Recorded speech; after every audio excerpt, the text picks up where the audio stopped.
Hello everyone, and welcome to my Digimon World challenge, Digimon World Virus Solo challenge, Virus Digimon Solo, Virus Type Solo, whatever you want to call it. I previously did a Digimon World Vaccine Type Solo for this game, where I had to complete the whole game, or at least as much of it as possible, while only being allowed to have Vaccine Digimon as my partner Digimon. I started off with Agumon, who's a vaccine type, naturally digivolved to Birdramon, who's also a vaccine type, and then naturally digivolved to Phoenixmon, who is a vaccine type as well. I then did a Digimon World Data Type Solo challenge, where it was the same sort of challenge except I was restricted to Data Digimon for the whole of the challenge. I started off with Gabumon, who is a Data type, digivolved naturally to Tyrannomon, who's a Data type, and then via the use of the Digivolution item Misty Egg, I digivolved to Digitamamon, who is also a Data type, and I believe that in both challenges I finished with 93 prosperity points. I wasn't able to recruit Skullgreymon because in order to be able to recruit Skullgreymon, I think that you need to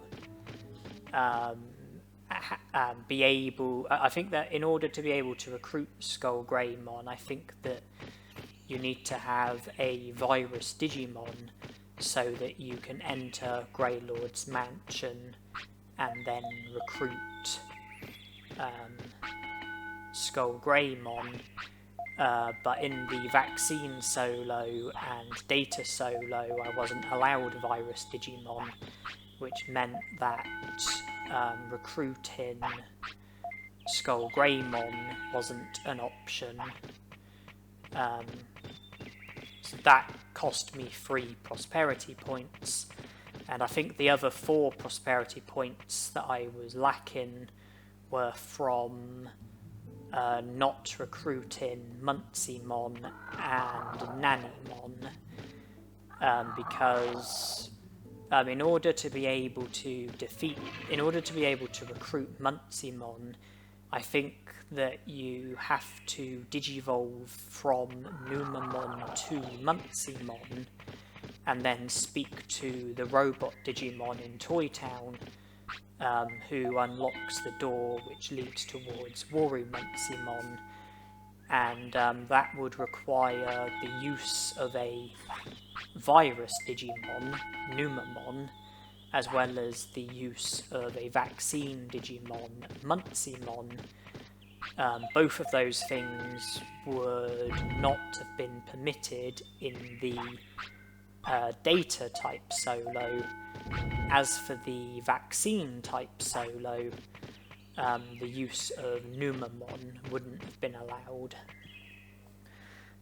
This is a Virus Digimon Solo, where I once again aim to complete the game, or at least as much of it as possible, except this time it is Virus Digimon that I am restricted to. And you've probably noticed that at the moment I have Agumon as my Digimon, who is a vaccine type and not a virus type, and I do need to comment on that. I do need to explain about that. When you start the game, unless you use like some sort of like programming or coding or something like that, the only two Digimon that you can start the game with are Agumon and Gabumon. Agumon being a vaccine type, Gabumon being a data type, neither of them being virus types. It might be possible to hack the game and alter some coding and programming and, you know, change it so that you do start the game with a Virus Digimon, but I have no knowledge on how to do stuff like that. I don't have the ability to do stuff like that. I don't have the resources to do stuff like that. So what I instead am doing is I've decided to begin the game with Agumon, but not make any game progress with him as my Digimon. And instead I am simply passing the time by training and resting and sleeping, and I am aiming to Digivolve from Agumon to Numemon, Numemon being a virus type, and the plan is to then train with Numemon until I am close to the end of Numemon's lifespan, and then use Numemon to defeat the Agumon at the native forest, so that I will have access to other areas of the game, deeper parts of the game, and then fade away with Numemon, and then start afresh with a different Digimon, a baby Digimon, Digivolve to an entraining Digimon, and then when the entraining Digimon wants to sleep, go to Kunemon's bed, sleep there, and then Digivolve to Kunemon, who is a virus type, a rookie virus type, and I'm then going to be viewing that as the starting point of the challenge. By that stage, the only game progress that would have been made would have been Agumon's recruitment, which I would have done with Numemon, who is a virus type. He's the Digimon that I'm currently working towards. So I'm planning on using Numemon to defeat the Agumon, so that Agumon's recruitment would have been done with a Virus Digimon, more specifically Numemon, and then instead of proceeding with the game with Numemon as my Digimon, the plan is to fade away,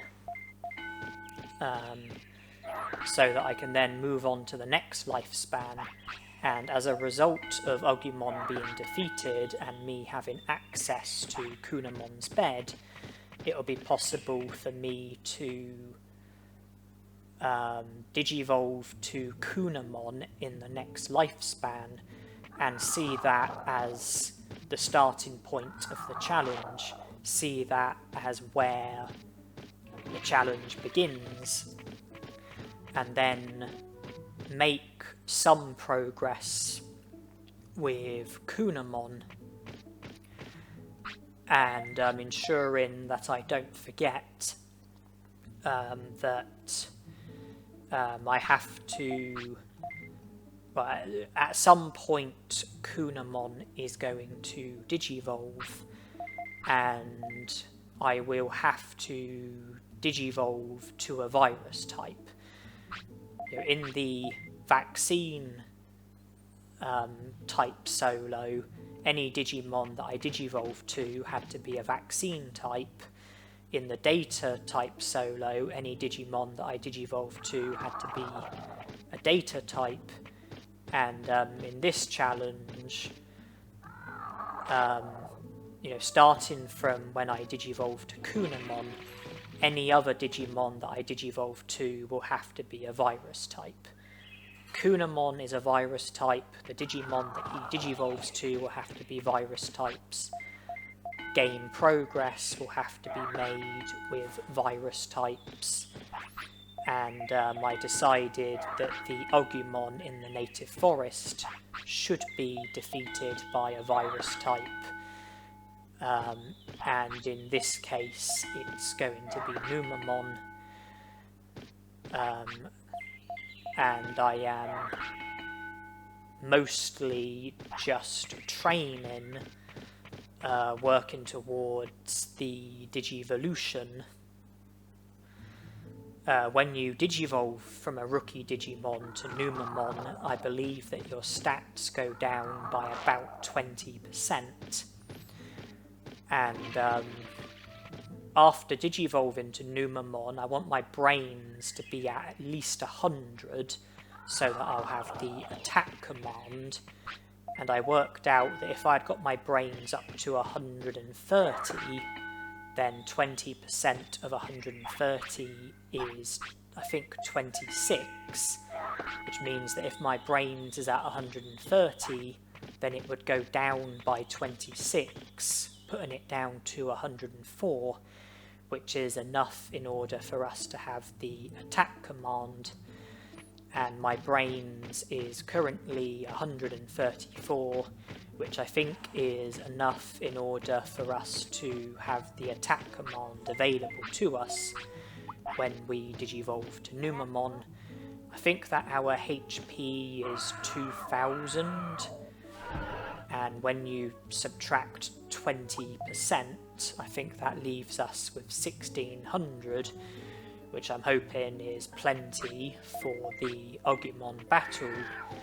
And currently I am training my attack, which is also boosting my speed by a small amount. When I have Numemon, I'm only going to have horizontal kick, I'm only going to have the attack command and the auto command. My brains will be slightly over 100. My HP, I think, would be 1600.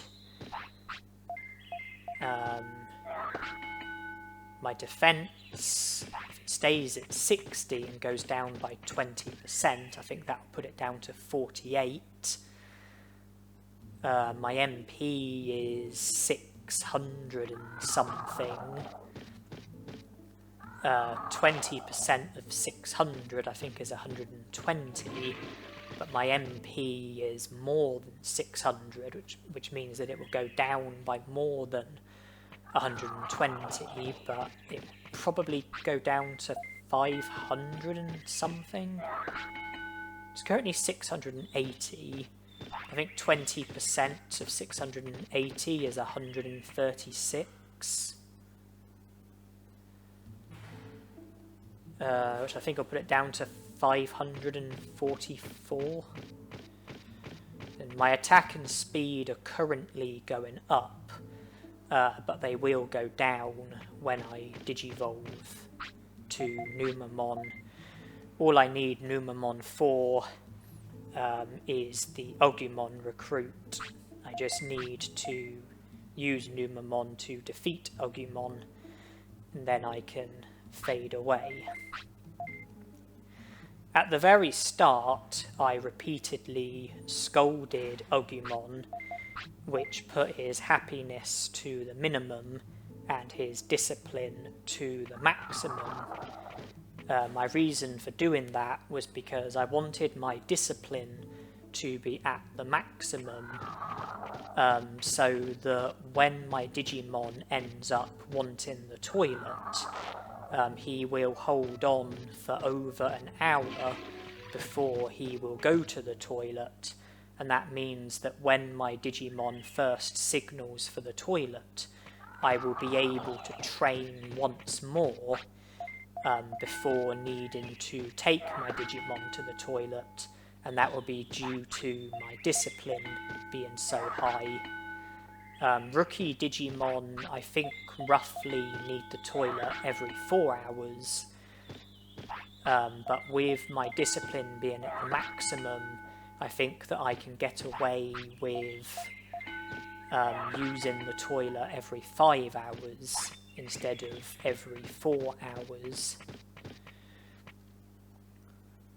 I want to Digivolve to Numemon, which means that I want to not fulfill enough of the requirements in order for Agumon to Digivolve to any of his natural champion forms. I don't want Agumon to Digivolve naturally, so I don't want to fulfill enough of the requirements in order for a natural Digivolution to happen. The 4 things that influence Digivolutions are stats, weight, care mistakes, and bonus condition.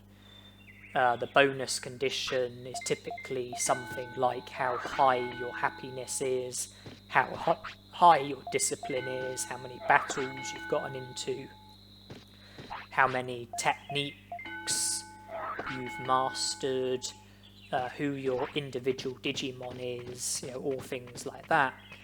I think most Digimon have more than one bonus condition, but fulfilling more than one bonus condition I don't think is any different to simply fulfilling one bonus condition. You have to fulfill, I think you have to fulfill 3 of the requirements in order to Digivolve naturally, and I think the bonus condition only counts as 1, regardless of whether you fulfill like 1 bonus condition or 2 bonus conditions or 3 bonus conditions, whatever it might be. I think it will only count as 1. Out of the bonus condition, stats, weight, and care mistakes. Okay, Numemon is our Digimon. Out of, stats, weight, care mistakes, and the bonus condition, I think you have to fulfill 3 in total, which I think means that you can only afford to not fulfill 1 of the requirements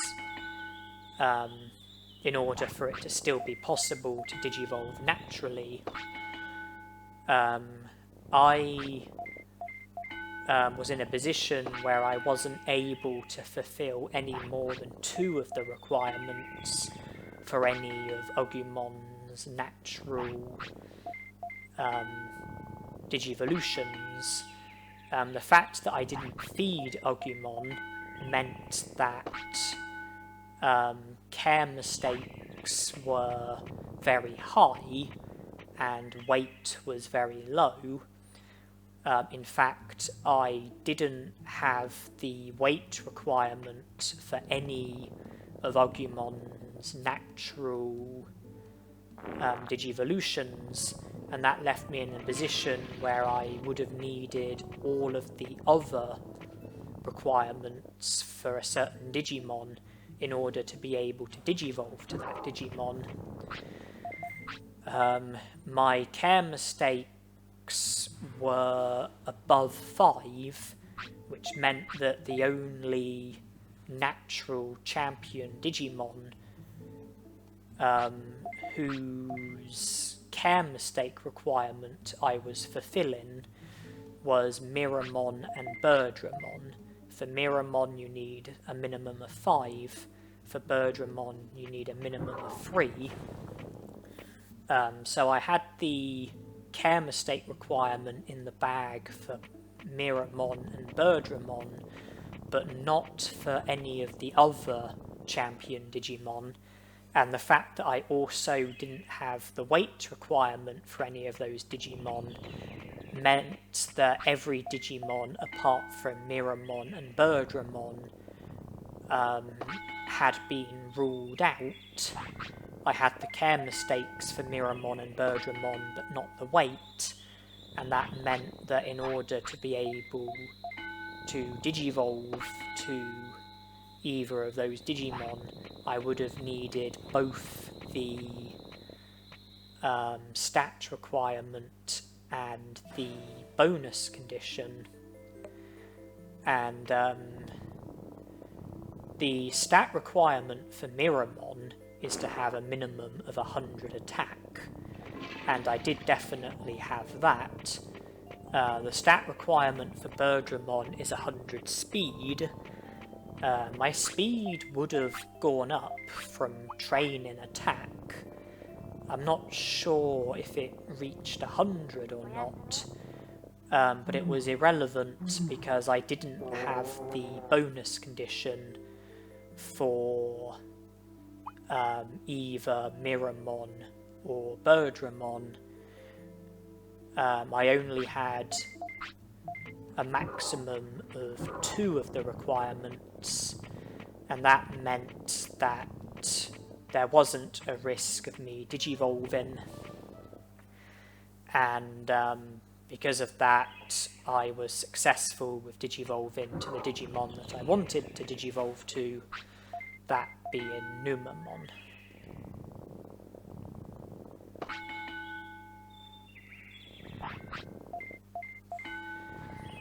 And I'm continuing to train. I'm working towards the end of Numemon's lifespan. I want Numemon to fade away as soon as possible, really. And I'm training to pass the time and get closer to Numemon's death, but I'm also making preparations for the Agumon battle, trying to get my stats better to make the battle against Agumon easier, make the battle easier to win. And I want to time it so that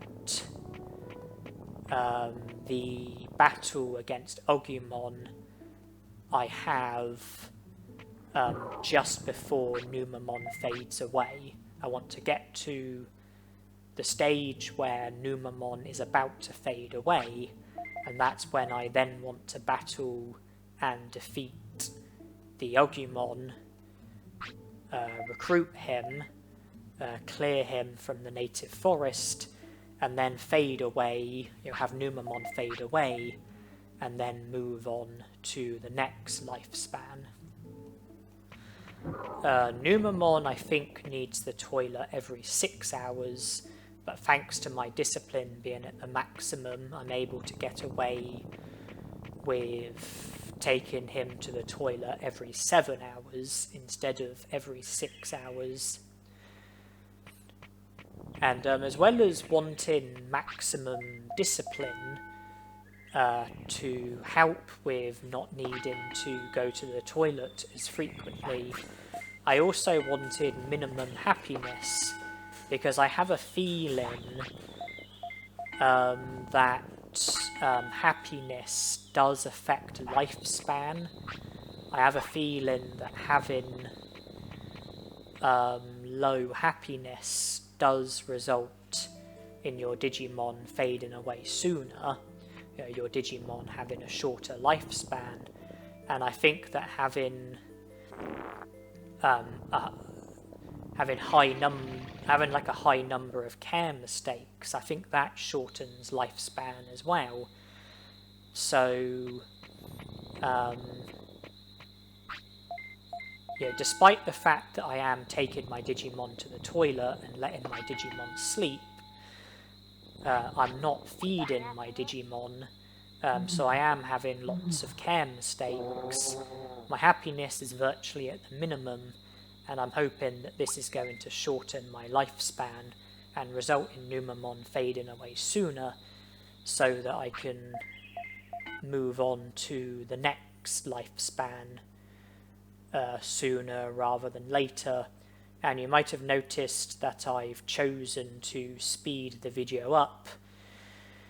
The video is not hugely exciting, it's just me training, resting, sleeping, using the toilet, obtaining meat. That's pretty much all I'm doing. You saw me do some training with Numemon, and I think that you probably had long enough to get to see what I was doing with Numemon. I think you sort of had enough to sort of get to understand what it was that I was doing, and I've now chosen to speed the video up to try and make the video less boring, try and make it go by more quickly, and my actions are pretty much the same. Train, use the toilet, rest, sleep, be given meat from Tainemon. It's pretty much just going to be more of that. So that's why I've speeded the video up. But there are bits where I do go back to normal speed, such as when collecting meat from Tainemon, when sleeping. I go back to normal speed for that. It's the other stuff that's speeded up, the less interesting stuff, just me training, resting, using the toilet, etc., etc.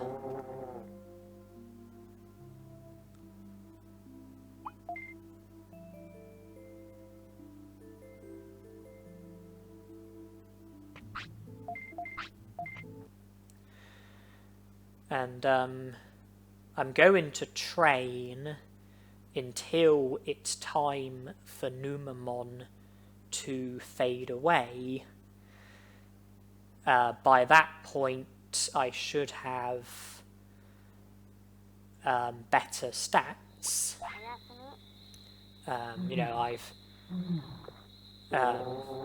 I've been training my attack. I've got it to over 600. My HP is 1600. My brains is high enough in order for me to have the attack command.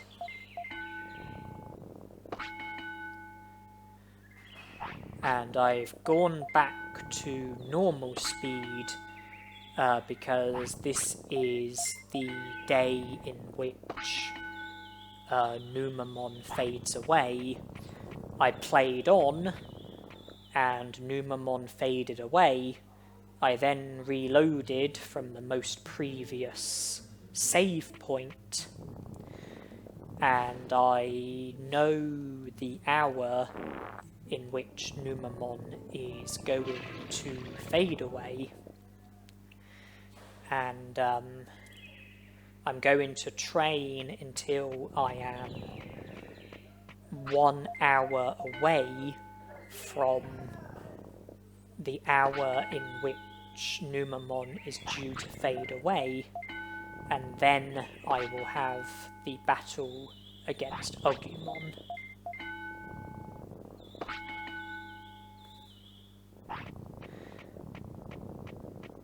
And despite the fact that horizontal kick is a dreadful technique, I do have over 600 attack, I have 1600 HP, I have enough brains in order to have the attack command. I've got a few basic items, so hopefully the Agumon battle won't be a problem. I'm bound to... if I'm not able to defeat Numemon, sorry, if I'm not able to defeat Agumon before my finish gauge fills up and reaches the maximum, then I should definitely defeat Agumon with Numemon's finish. I think the Agumon has just 400 HP and my attack is over 600.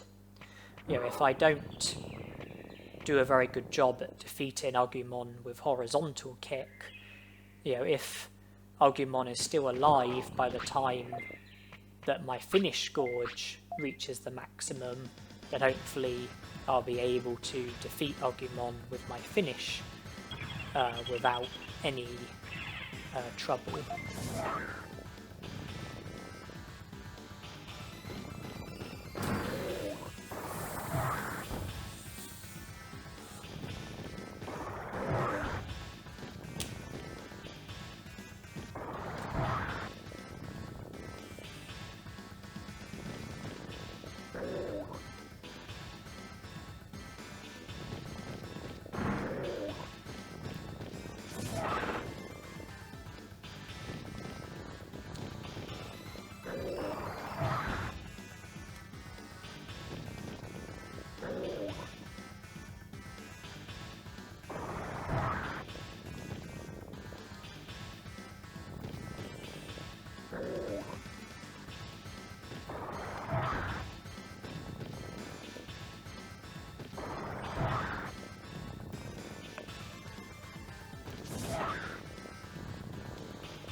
Well, the finish did plenty of damage.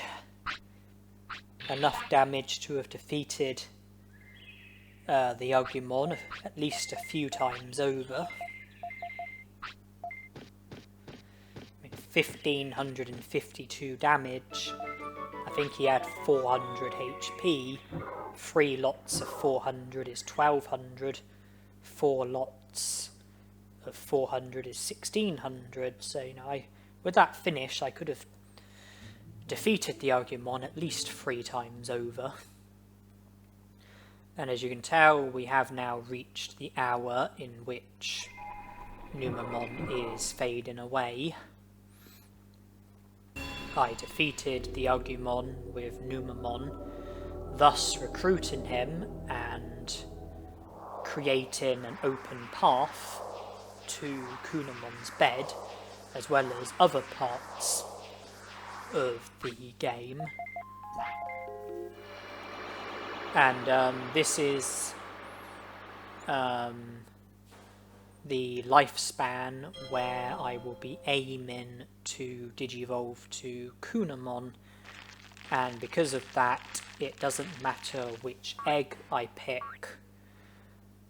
There are 4 eggs and a separate baby Digimon hatches from each of those eggs, and each baby Digimon digivolves to a separate in-training Digimon, and there are 2 separate rookies that each in-training Digimon can naturally digivolve to.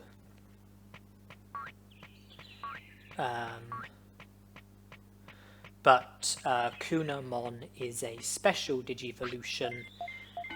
He is a Rookie Digimon that you can digivolve to from any in-training Digimon. You just have to take an in-training Digimon to Kunemon's bed, sleep there, and there's a 50% chance of you then digivolving to Kunemon after waking up. And I used to think that you had to sleep underneath the tree in order for the Digivolution to be possible. But then I found out that actually that's not necessary. You just have to sleep anywhere within Kunemon's bed.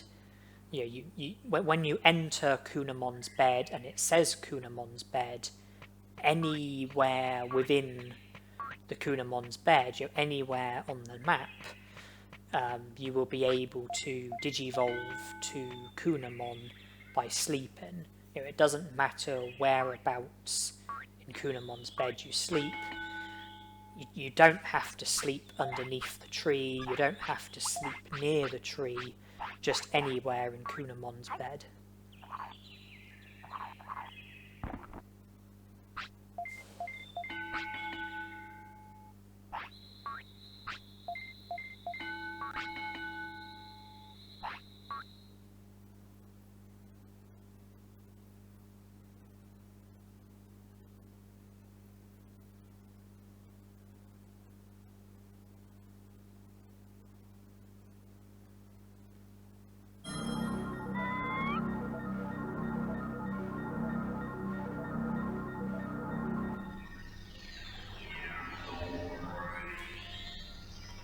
So Koromon is the Digimon who's going to be digivolving to Kunemon. We need Koromon to need to sleep, and I believe that Koromon should want to sleep in about 6 or 7 hours' time.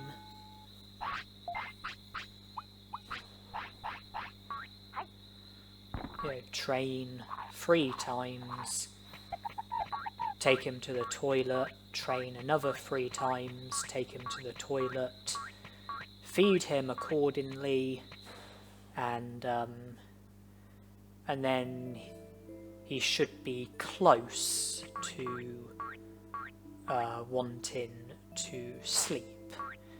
And I will save at Digimon's house first, before going to Kunemon's bed and sleeping, because there's no guarantee that I will be successful with digivolving to Kunemon. So if I save at Digimon's house before going to Kunemon's bed, and when I get to Kunemon's bed, just sleep. Don't save as well. Just sleep. If I digivolve to Kunemon, then fantastic. If I don't digivolve to Kunemon, then reload and try again.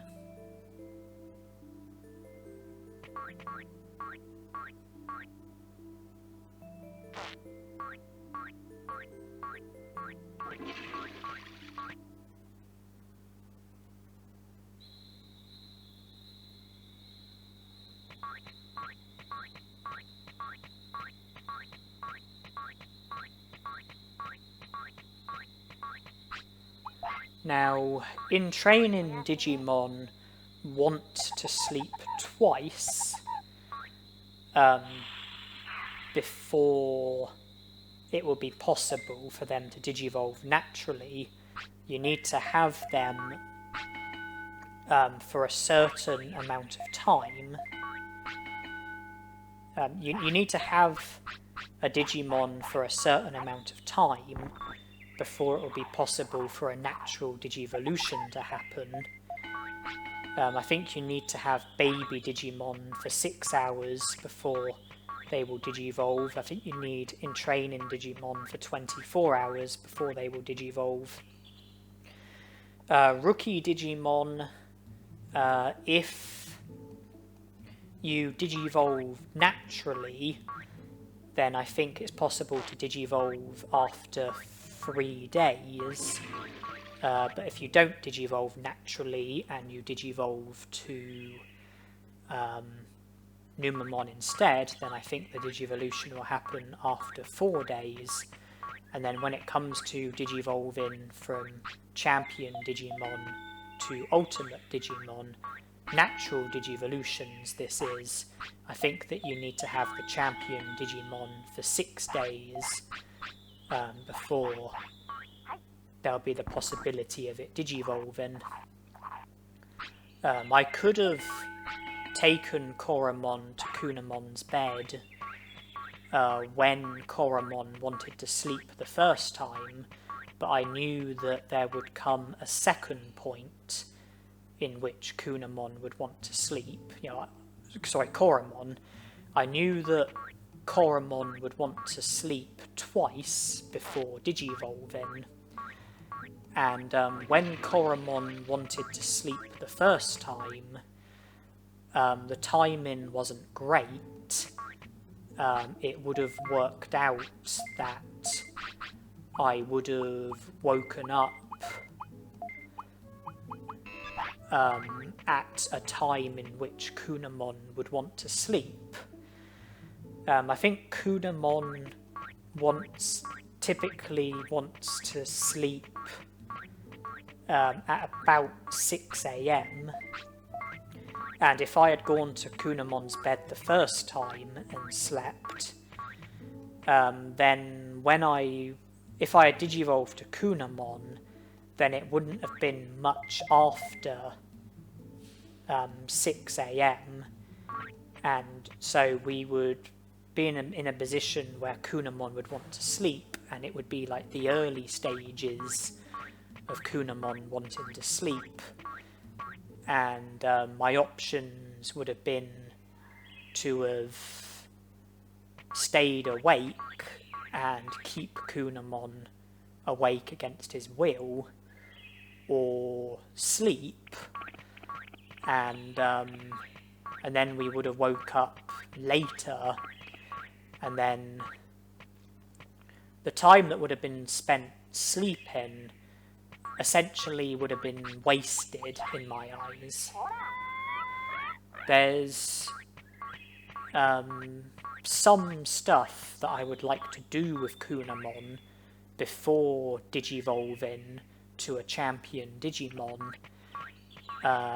Time is not on our side, and I didn't want to digivolve to Kunemon and then just immediately sleep and then have loads of hours wasted, because I already would have been so many hours into Kunemon's lifespan. Instead, I've chose to come here now, and when we wake up, I think it would be during Kunemon's active period at the start of it. Okay, we are digivolving. Yeah, if I'd come here the first time and slept, then I think that it would have been Kunemon's inactive period, and it would have been the early stages of it. But by coming here, by staying as Koromon until Koromon wanted to sleep for the second time, and then coming here and sleeping now, it is now Kunemon's active period. So we can now make progress with Kunemon during his active period, and one of my first priorities is to speak to Koromon. We are at a point in the day in which Koromon is available.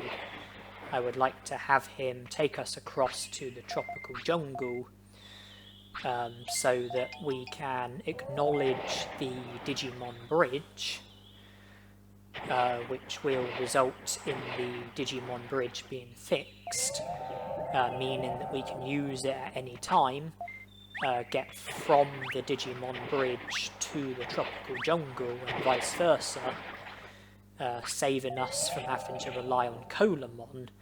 And then if we return to Koromon once the bridge has been fixed, Koromon will join the city after we speak to him. But before worrying about heading back to the Digimon Bridge, I would like to recruit Botamon and then Centaurumon, and when progressing through the Amida Forest, there are a number of items that I would like to collect from the Amida Forest, items that are going to be needed. One of the items is a mouldy meat, one of them is a happy mushroom, and the other is a high-speed disc. And I don't want to recruit Centaurumon until I have all 3 of those items. And that means that I will deliberately avoid the correct exit until I have all 3 of the items that I'm after. Because you proceed through the Amida Forest, there are 3 exits available to you. 2 of them are incorrect, 1 of them is correct. And obviously going to the correct exit results in you being successful with the Amida Forest and recruiting Centaurumon, whereas going to one of the incorrect exits sends you back to the start. That's what I did just there. I deliberately went to an incorrect exit, and until I get all 3 of the items that I'm after, I've got no intention of going to the correct exit. I just want to keep getting it wrong until I get the items that I'm after. And I've speeded the video up, and this time the exit on the left is the correct exit. With the route that I take, I'm able to get to the exit on the left no problem, but the exit the other 2 exits with the path that I take, in order for me to be able to get to one of those exits, it does require me getting shot. That's why you saw that I got shot, my HP fell to 1, and then I got sent back to the start, and I then had to give a small recovery to Kunemon in order to be able to explore the Amida Forest again. Once again I had to get shot there, then I picked one of the incorrect exits, and now I'm exploring again. When you get shot, it reduces your HP by half, and if your HP falls to 1, then you return to the start, and then in order to be able to go back through the Amida Forest, you have to recover HP. That's what I'm doing with the small recoveries. Okay, okay, happy mushroom. And we already had a high speed disc. Now we are waiting for a mouldy meat. But yeah, I'm just doing the same sort of thing over and over again. Just going through the Amida Forest in search of the items that I'm after, and I'm ignoring the correct exit until I have a happy mushroom, high speed disc, and mouldy meat. The item that I'm waiting for is a mouldy meat. I already have a happy mushroom and more than 1 high speed disc, 5 in fact. But even though there are 3 items that I'm primarily after, I will still collect other items that could be of use. You know, items that I might be able to sell, items that might be of use to me, items that I might be able to sell. But my inventory is full at the moment, and I need to create a space in order to be able to collect the mouldy meat, I decided that the small recoveries seemed like the items that had the least value, but instead of simply discarding them, I chose to give them to Kunemon, making sure that his HP is full. And also there was the chance of him refusing the small recovery, which then would have given me the right to produce a justifiable scold, which would have boosted his discipline, something that I would have been very happy about. You know, I'd like my happiness and discipline to be as full as realistically possible. After collecting the mouldy meat, I then wanted the correct exit, which was the one on the right, and that required getting shot, which I did, but I then went to the correct exit and recruited Centaurumon. From here I can go to the Digimon Bridge and acknowledge the Digimon Bridge, use it to go to get from the tropical jungle to the Digimon Bridge. From there go to Kunemon's bed, from there go to the Cola Point and recruit Koromon, and then from there head back to the city. And with Centaurumon and Koromon and Botamon and Agumon, I will have 6 prosperity points, which is the required amount in order for Yoramon to mention about the invisible bridge at the Great Canyon.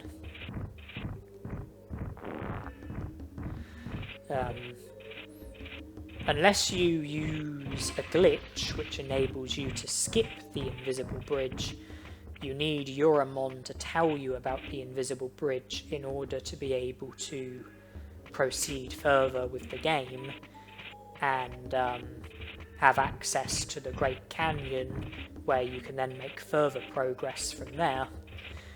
You need 6 prosperity points in order for Yoramon to mention about the invisible bridge.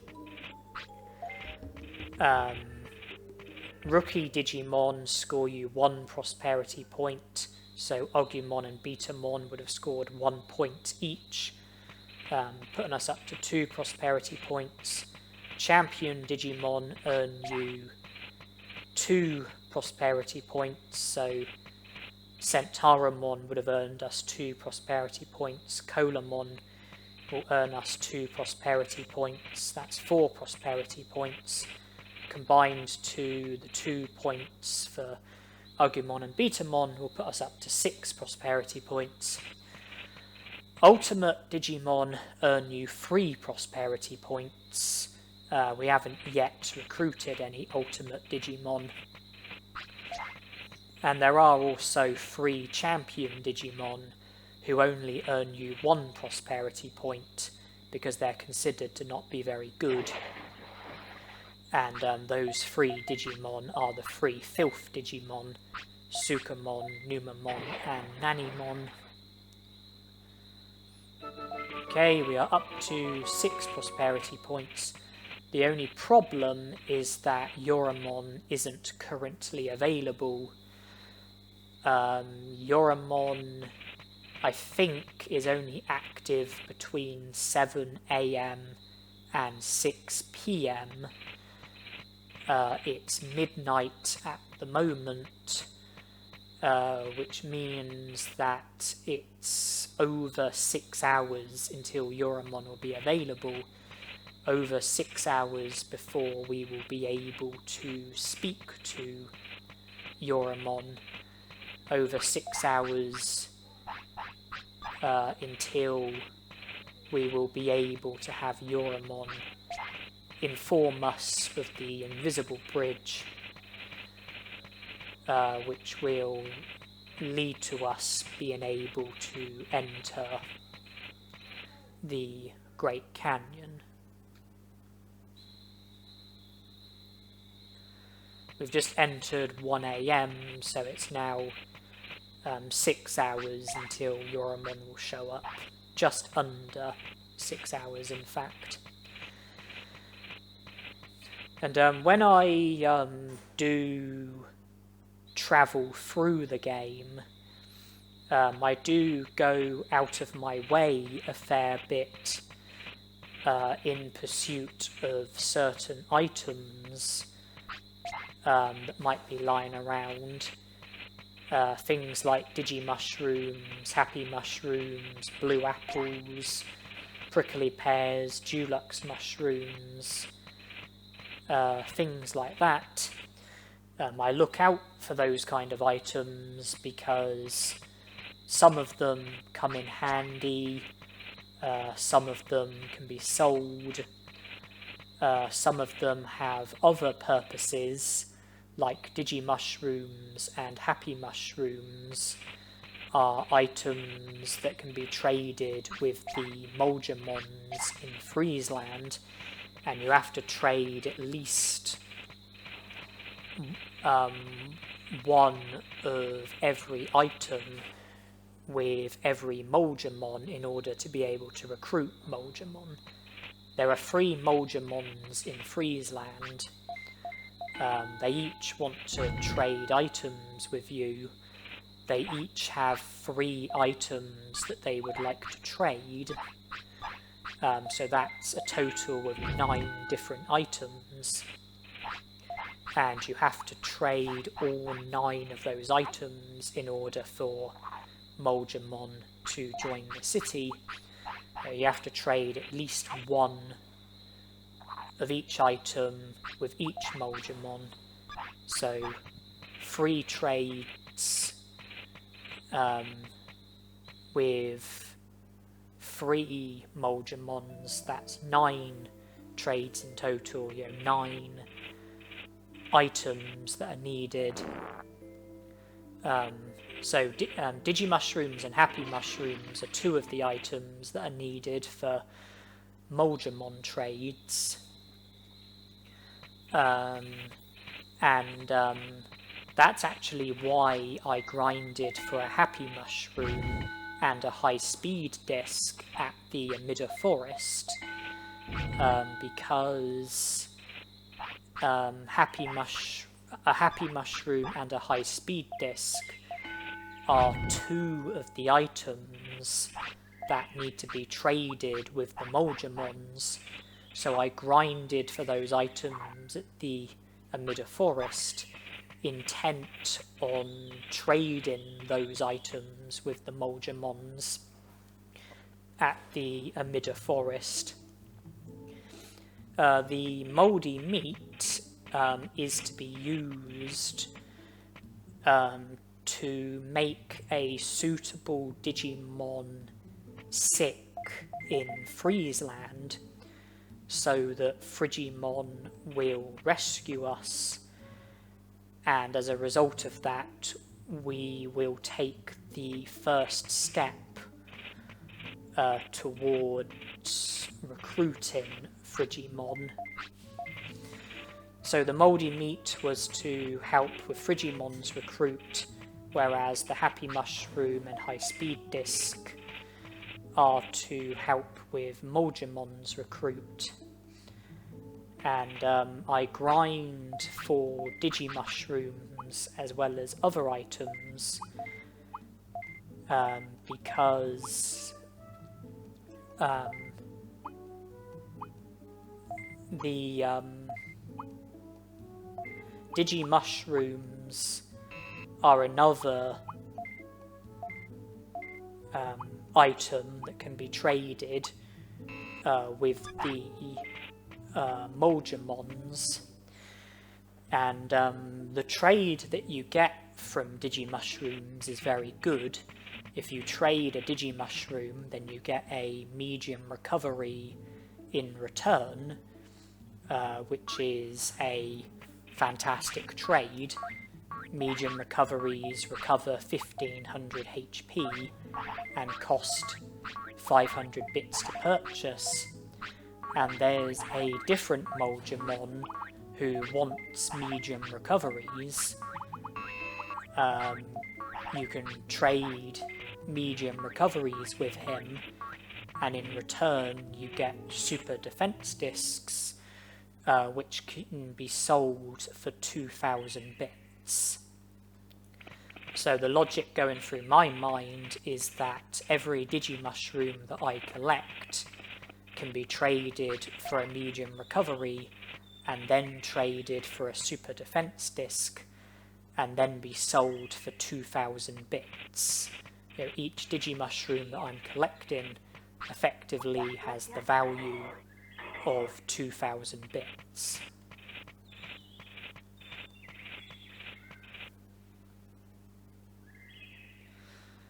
Yeah, that's why I'm keen to collect Digimushrooms. And even though Kunemon wants to sleep, I am keeping Kunemon awake against his will, because there are deadlines that need to be met. There are things that I need to do. There's progress that needs to be made. There's work that needs to be done. And we don't have a great deal of time on our hands. You know, we have a deadline. We have a schedule. So instead of letting Kunemon sleep, I am keeping Kunemon awake so that I can make progress during Kunemon's inactive hours instead of spending the time sleeping. And the place that I'm heading to at the moment is Greylord's Mansion. I would like to see to the first part of Greylord's Mansion. By that I mean rescue my Altismon, and I would also like to collect all of the items that are there as well.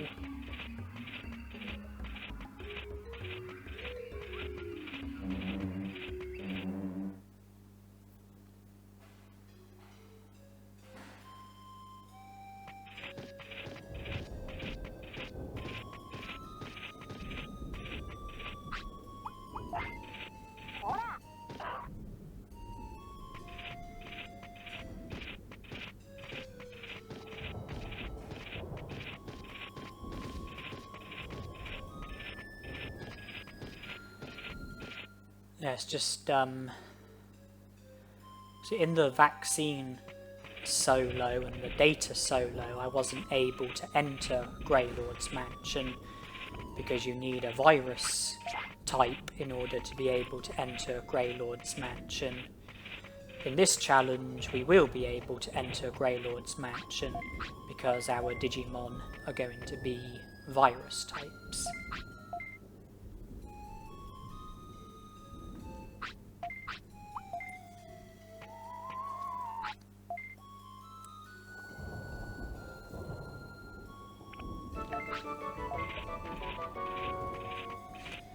You know, initially I used Kunemon's active period to go to the tropical jungle, see to the emitter forest, and other stuff.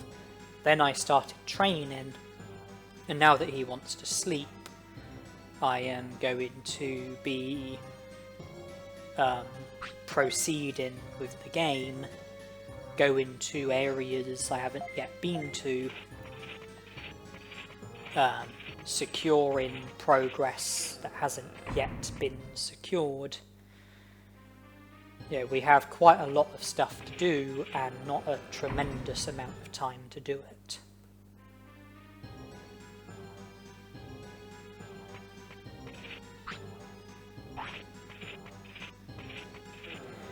And when the clock strikes a new hour, if your Digimon wants to sleep and you don't let it sleep, when the clock strikes a new hour, your happiness and discipline will go down, and if it happens a certain number of times, then I think that it can result in your Digimon becoming sick.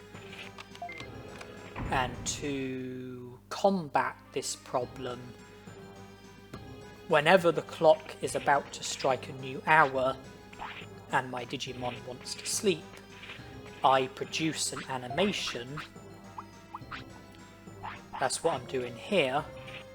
Producing an animation, the clock has struck a new hour. Thanks to the animation, my happiness and discipline wasn't affected, and I don't think I'm any closer to getting sick either.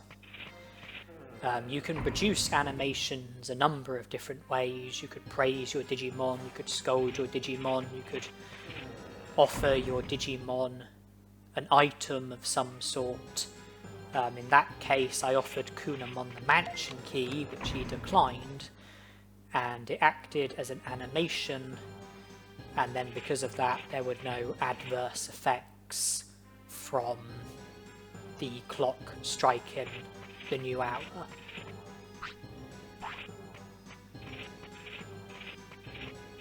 I think it's the same. I think you have the same problem if your Digimon is sick or injured. I think that the clock striking a new hour when your Digimon is sick or injured has adverse effects, just like the clock striking a new hour when your Digimon wants to sleep, and a solution is to produce an animation as the clock strikes the new hour.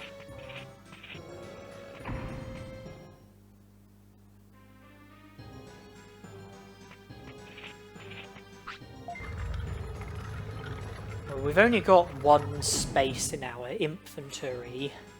That space will get filled by the refrigerator key that my Otismon is about to give us. That space will then get cleared up when we use the refrigerator key.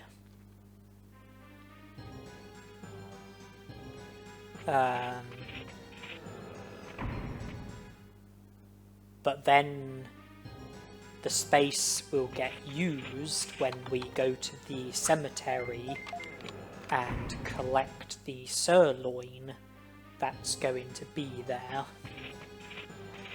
And if you were to collect just one sirloin and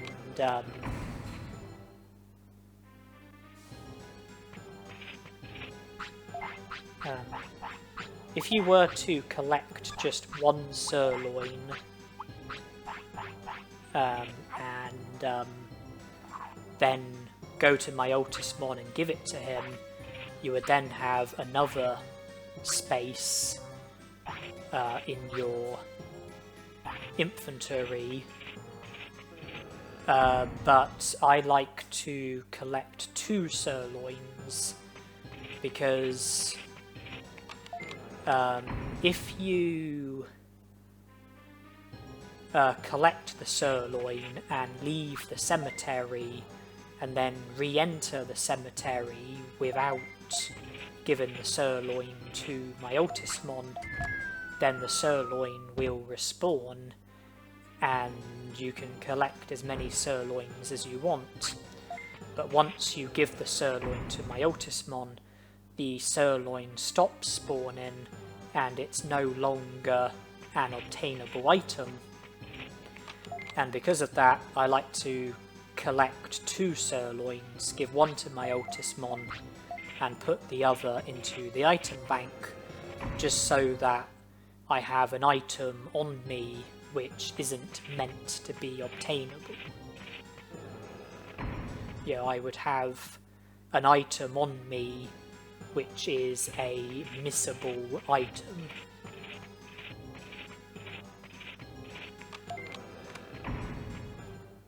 The point being is that when we give the sirloin to my Altusmon, our inventory is going to be full, and there are still 2 other items that I haven't yet collected from the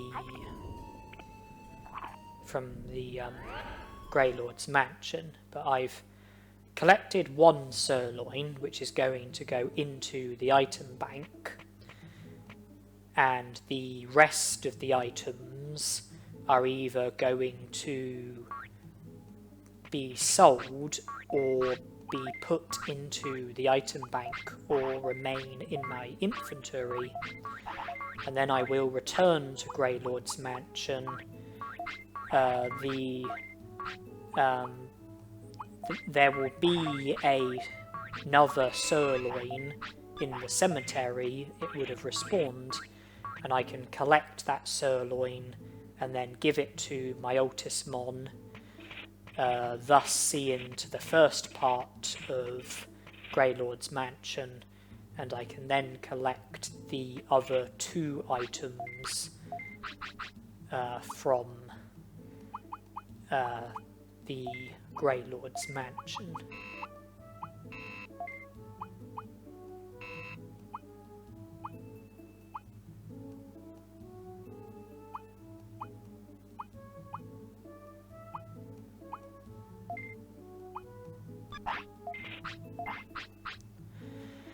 Okay, I've kept hold of the mansion key because I can use it to produce animations when the clock is about to strike a new hour and my Digimon wants to sleep or has some sort of command where there could be adverse effects from the clock striking the new hour.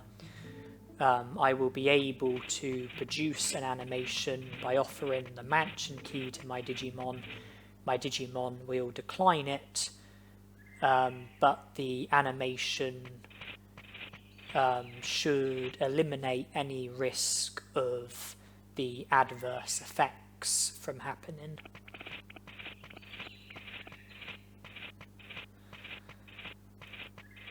And in a way, it's kind of like the ideal way to produce an animation, because if you produce an animation by praising your Digimon, then your discipline will go down. If you produce an animation by scolding your Digimon, then your happiness will go down. If you produce an animation by feeding your Digimon, then you will need your Digimon to want to eat at the right time in order to be able to produce an animation at the right time from feeding your Digimon. And then if you were to offer your Digimon like a different item, like a small recovery or MP floppy or something, and the Digimon was to take the item, then you would end up losing the item, which might be seen as being a little bit wasteful, a little bit costly. But by offering an item that your Digimon definitely will refuse, you will get the animation and without any kind of drawbacks, none that I can think of anyway.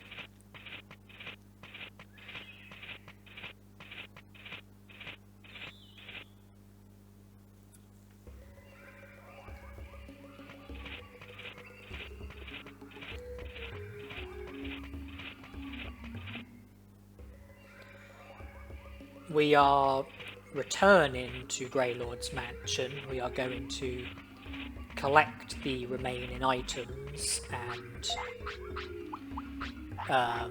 aid my Altusmon.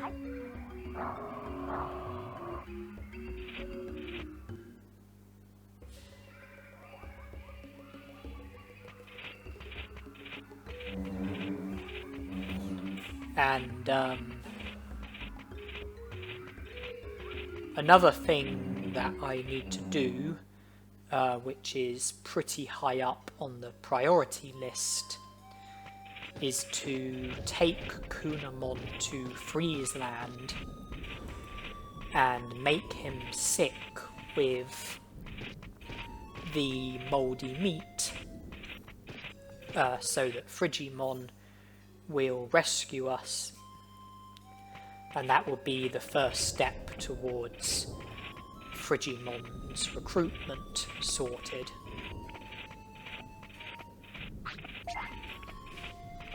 Kunemon is a suitable Digimon.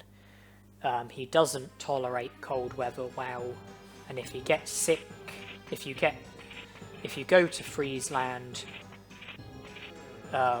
with a sick Kunemon, then Frigimon will rescue you, and if you then return to Frigimon with a Digimon who is able to tolerate cold weather, then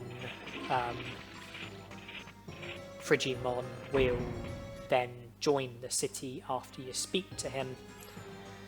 The first part of Frigimon's recruitment is doable with Kunemon, and I'm in the mindset that it has to be done with Kunemon, because the Digimon that I plan to Digivolve to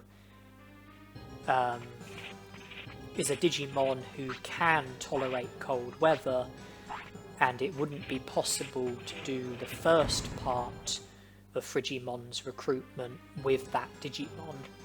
If I was to take the Digimon to Friesland and make it sick, then Frigimon won't rescue us, because the Digimon isn't vulnerable to cold weather. To do the first part of Frigimon's recruit, you need a Digimon who is vulnerable to cold weather.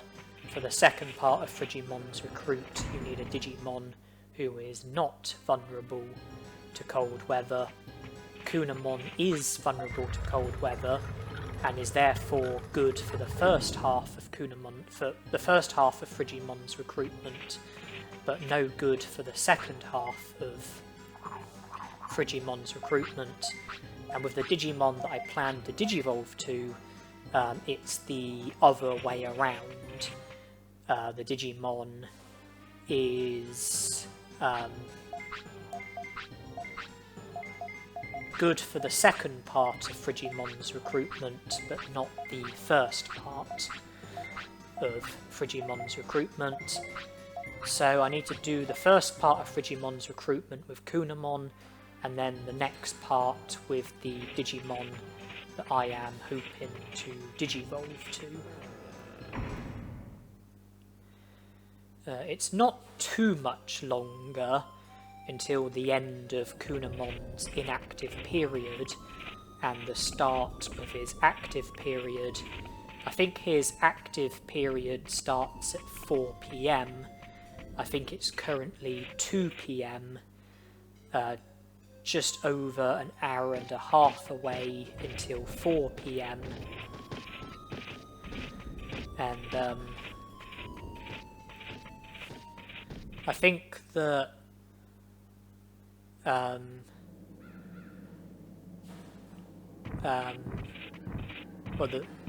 the time in which a Digimon's active period comes to an end and their inactive period starting, it can vary depending on your Digimon, depending on how you treat your Digimon, depending on, you know, what your Digimon does during the day. You know, I think it can vary, but with Kunemon, I think his active period typically ends at about 6 AM, and then I think he sleeps until 4 PM.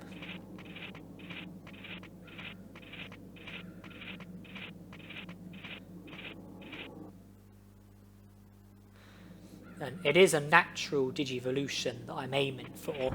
I'm not aiming to Digivolve to Numemon. I am aiming for a natural Digivolution, which means that the Digivolution will become possible once 3 days have elapsed. That is, 3 days starting from when I had Kunemon as my Digimon.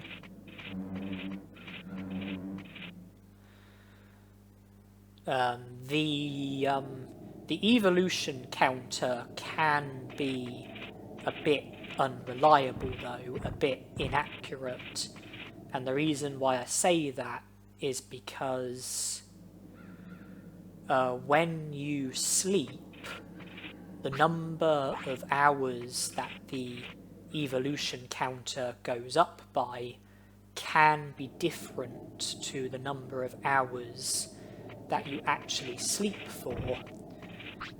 And because of that, the evolution counter can be different to what you would think that it actually is.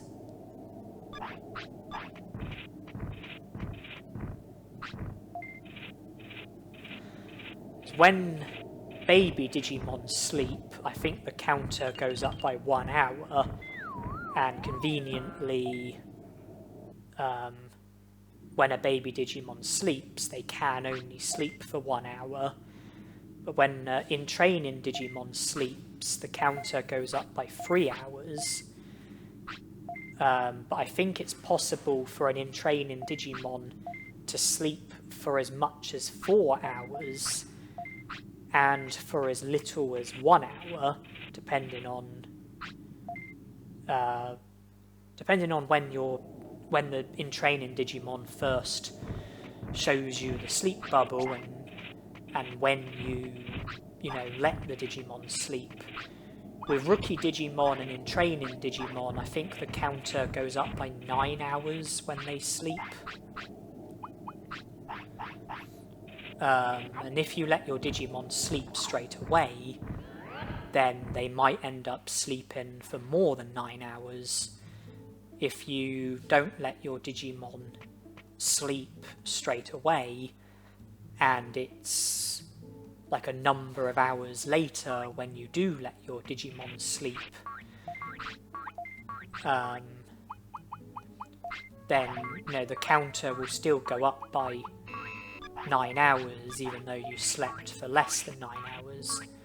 And because of that, one way of speeding up your Digivolution is by not letting your Digimon sleep until the very last hour. Stay awake, stay active, keep your Digimon awake against its will, and then don't let your Digimon sleep until the very last hour.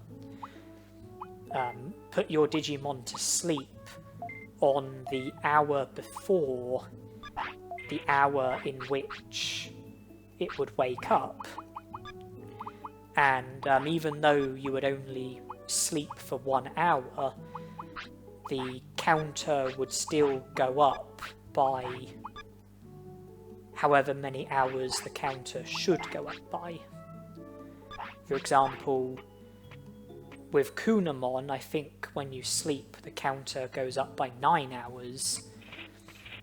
If you were to, if your Digimon wanted to sleep, and you simply let it sleep, and you were to sleep for 10 hours, then the counter would go up by 9 hours.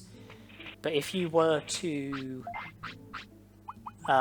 stay awake until the final hour, and let's say that means staying awake for 9 hours and then letting your Digimon sleep for 1 hour, even though you would only be sleeping for 1 hour, the evolution counter would go up by 9 hours, which is 8 hours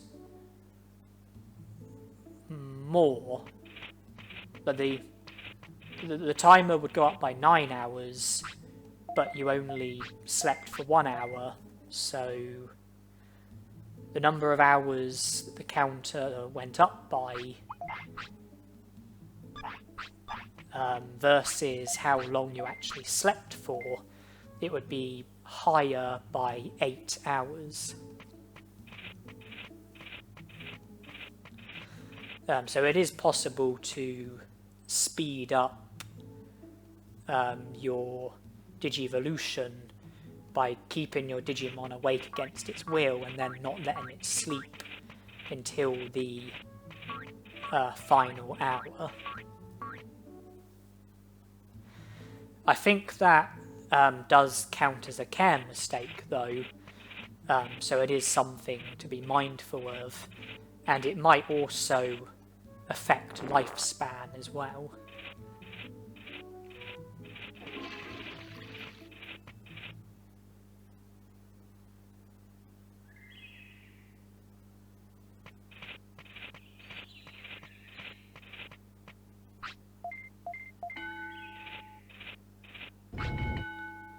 Okay, so it's now Kunemon's active period, and I'm now going back to training. And there is other stuff that I would like to do before Digivolving. Stuff that needs to be done. I think I've kept Kunemon awake against his will. Is it once or twice? I'm losing track. I'm not sure if I've kept Kunemon awake against his will just once or twice. But I think that I would have gotten a care mistake from keeping Kunemon awake against his will. And you'll notice that Kunemon wanted to eat, but I trained and then got to the point where Kunemon was no longer signalling for food, so I didn't feed him despite the fact that he wanted to eat. That's a care mistake, and if you don't feed your Digimon and you train and you get to the point in which your Digimon no longer wants to eat from training, then I think that the care mistake counts as double. Because when your Digimon first shows you the food bubble, they show it to you for an hour and a half, which means that if your Digimon shows you the food bubble and then you train twice, bringing yourself forward by 2 hours, then your Digimon would no longer want to eat. You would have failed to have fed your Digimon, and I think that it would count as 2 care mistakes instead of 1. I think that not feeding your Digimon is meant to only count as 1 care mistake, but if you train, if you get the care mistake as a result of training, then I think that it counts as double. I think it counts as 2 care mistakes. So I think I'm currently at a minimum of 3 care mistakes. 1 or 2 from keeping Kunemon awake.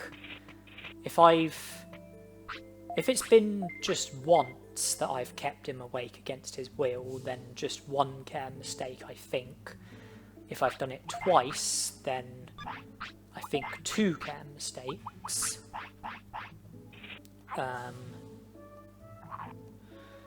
And then 2 care mistakes from training and not feeding my Digimon. So a minimum of 3 care mistakes, which is the number of care mistakes that I am aiming for. Because when I had a baby Digimon and in training Digimon, I didn't need to worry about the conditions that affect Digievolutions, because Botamon can only Digivolve to Sukamon. Sorry, I mean, Botamon can only Digivolve to Koromon, unless you Digivolve to Sukamon, but we don't need to worry about that. There's no current risk of us Digivolving to Sukamon.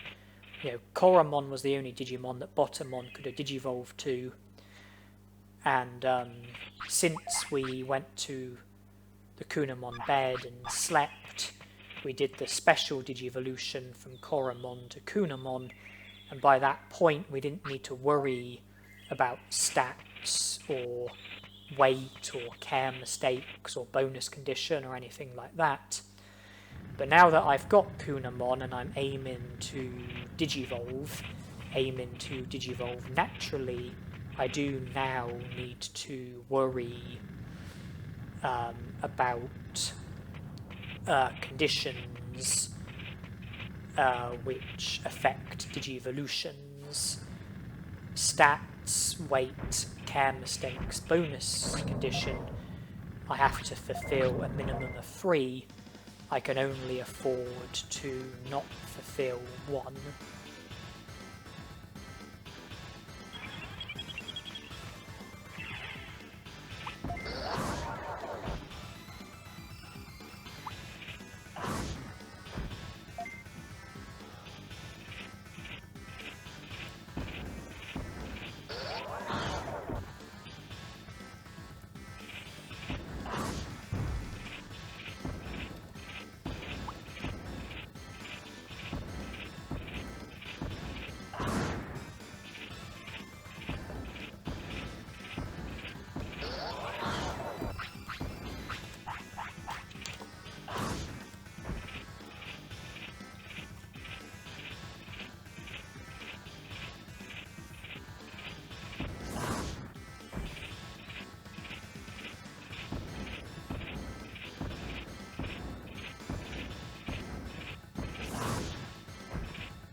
I wanted to get that battle out of the way with Kunemon as my Digimon.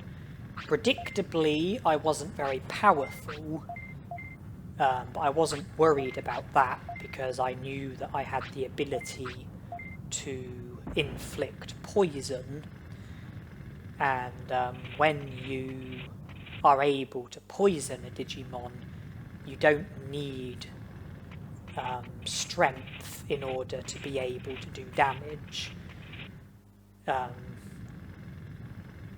Poison does a lot of damage by itself. Every few moments your HP goes down either by 1% or 2% or 3%. So if a Digimon has, say, 5,000 HP, then every few moments the HP would either go down by 50, which is 1%, or 100, which is 2%, or 150, which is 3%. And it would keep going like that until the Digimon gets defeated. Like, if the Digimon's HP was to drop to, say,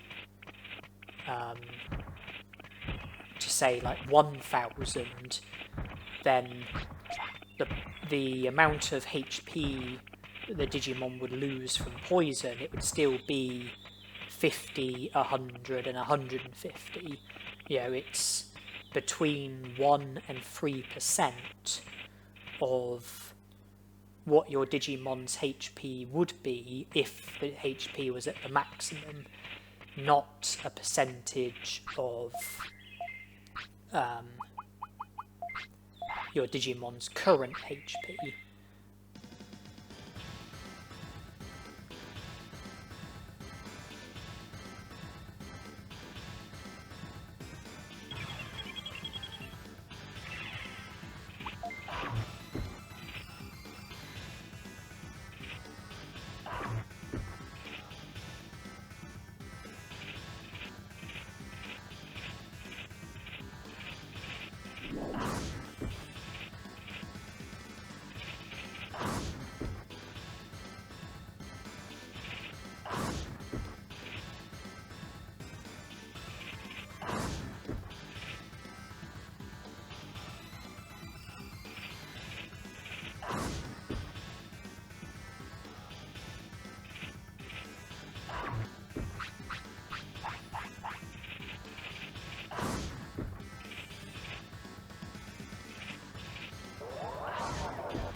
I didn't want to risk injury, so I recovered my HP at the end.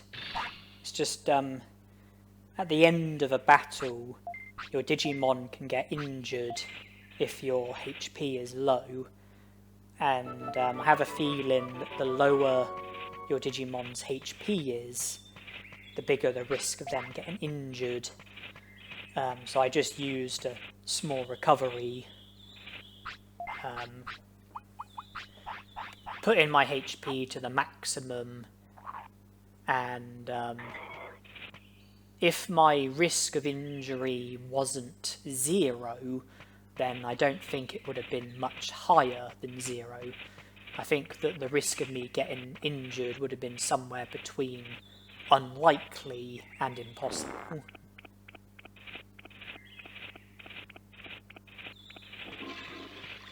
I was saying about poison, you know, it's between 1 and 3% of what your HP would be if it was at the maximum, not the current HP.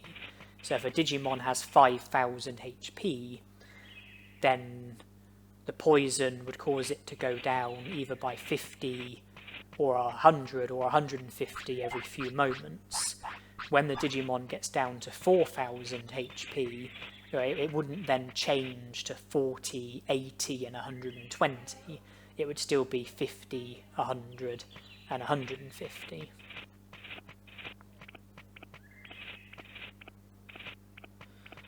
With Kunemon recruited, we now have the shortcut that he creates, plus the item chip that he dropped, and Palmon is next on the list.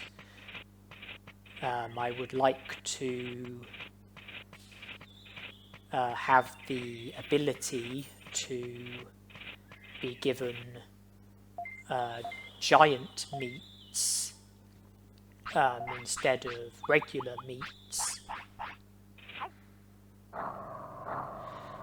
Not to mention that you need to have Palmon recruited in order to be able to have Vegimon, in order to be able to recruit Vegimon.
We do also get an item chip from Palmon as well.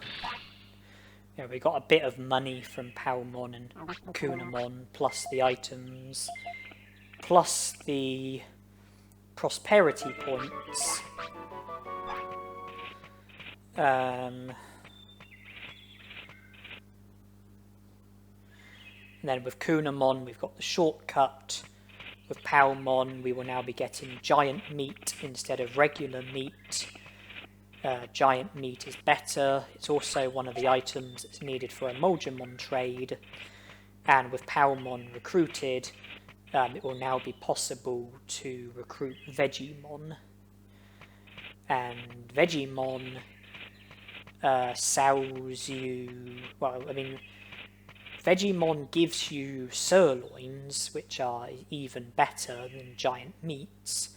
And you have the option of buying super carrots and horseradishes from him, which are okay items, but more significantly, a super carrot is another item that's needed for a Moldramon trade, meaning that by recruiting Vegimon, you will help with being able to recruit Moldramon because of the fact that you can buy a super carrot which is needed for a trade.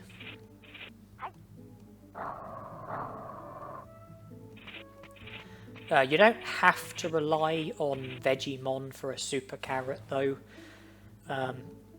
If you get into a battle with a red Vegimon, then it is possible for the red Vegimon to drop a super carrot.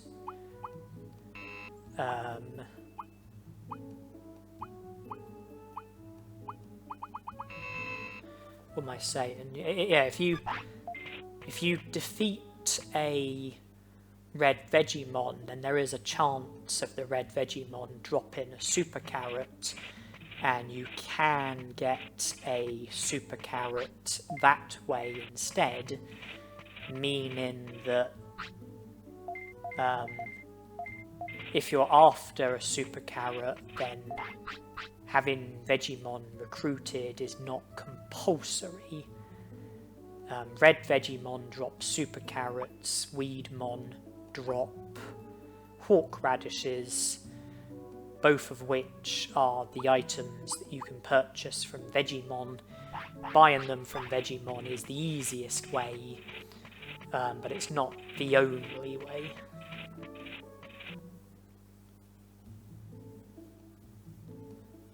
I think that there's a 10% chance of a Vegimon dropping a super carrot and a 10% chance of a Weedmon dropping a horseradish, which means that statistically you would have to defeat 10 red Vegimon in order to get a super carrot, 10 Weedmon in order to get a horseradish. I think I'm right about that. I think red Vegimon drops super carrots and Weedmon drops horseradishes.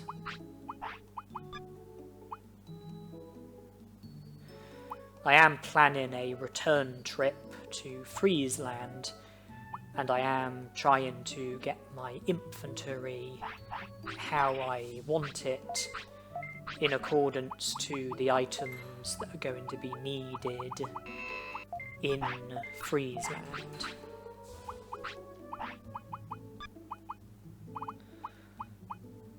Because I've got medium recoveries, which are to be traded with a Moldramon, high speed disc, which is to be traded with a Moldramon, happy mushrooms and Digimushrooms, which are to be traded with the Moldramons, and then giant meat. It's a food item, and it's also another item that needs to be traded with the Moldgemons in Friesland.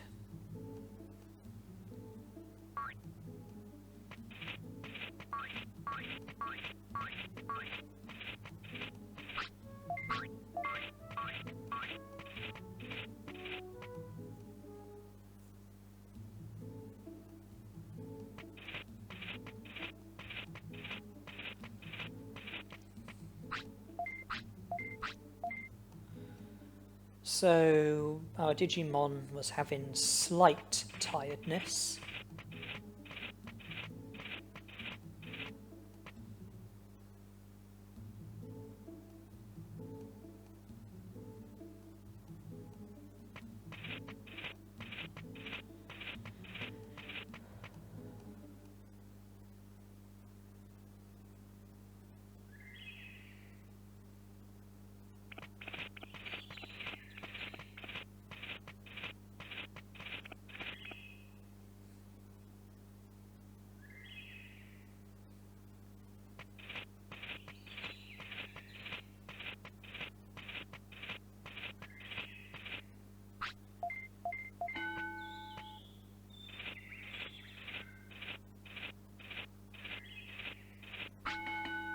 And I've now returned to training, even though Kunemon's inactive period hasn't yet ended, and his active period hasn't yet started, although I think we have just reached his active period. Yes, he no longer wants to sleep.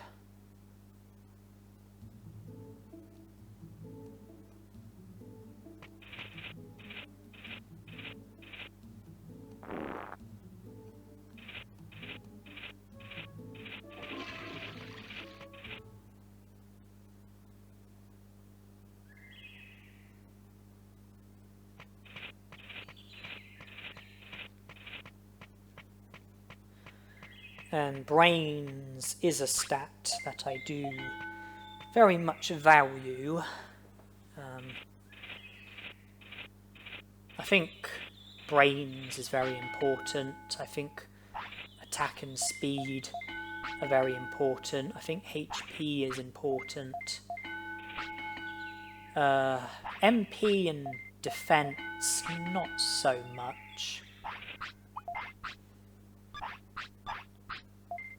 It's just, with the exception of the second Garurumon battle in Friesland, as well as the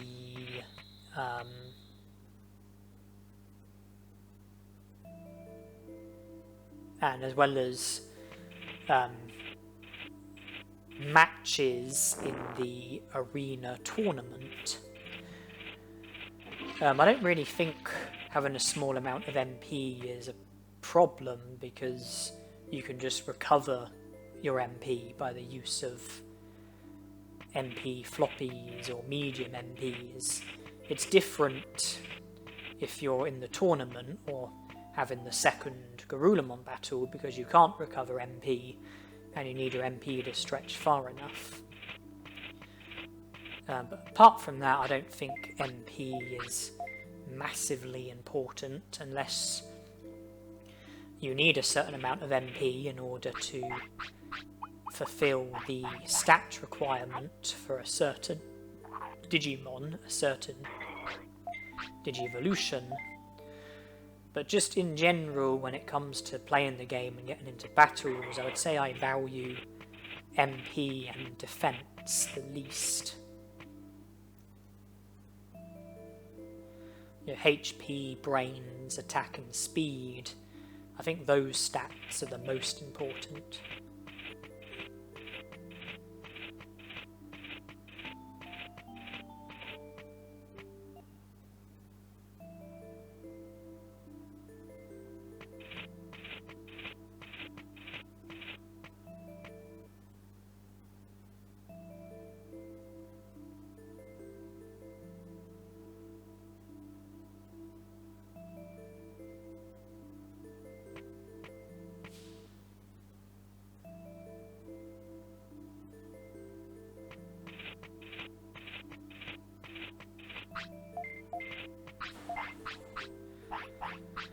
Okay, so I've got one giant meat in my inventory, and I could go to Palmon and get more giant meats, but we've entered day 15, which meant that the rain plant was available. I've helped myself to the rain plant, and we already spoke to Tainamon about the strange plant that's growing in the tropical jungle.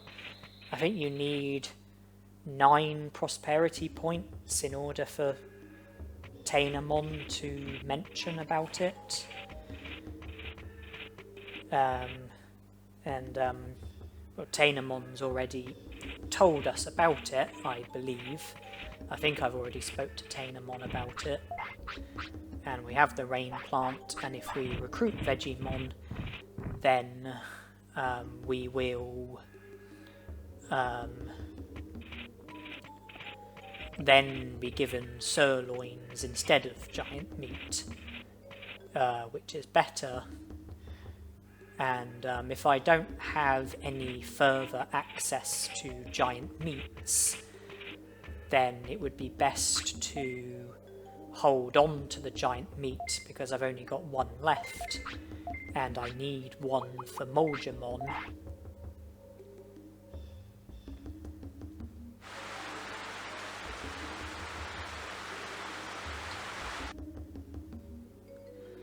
I think I would have to give alternative food items to Kunemon, possibly sirloins that I will be given by Digimon, possibly meats that I could buy from an item shop.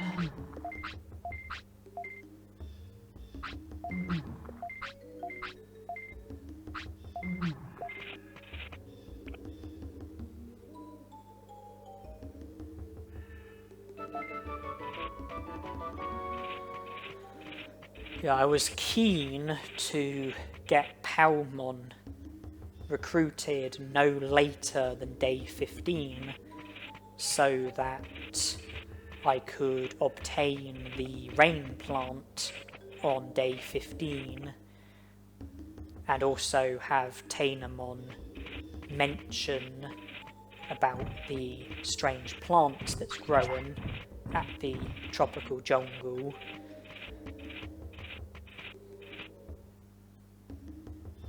And then get Digimon recruited. If I didn't recruit Palmon until after day 15, then I would have had to have waited until day 15 the following year before having another opportunity to collect a rain plant and then recruit Digimon. Because the rain plant is only available on day 15. If you miss the rain plant on day 15, then it's not available on day 16. You have to get it on day 15. That's why it's crucial to have Palmon recruited no later than day 15. That's why I was keen to recruit Palmon when I did. I was also keen to recruit Kunemon, get the shortcut, and although defeating Moljamon hasn't yet given me any prosperity points, it does mean that I will now be able to do the dirt carrying in the drill tunnel, which will lead to me having access to the lava cave, and from there it's possible to recruit Miramon, Moljamon, and Leomon.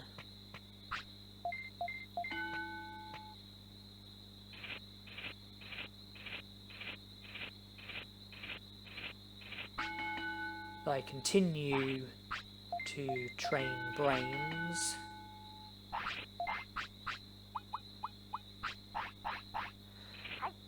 When your brains gets to 300, well, If your brains is under 100, then the only command that you have is the auto command.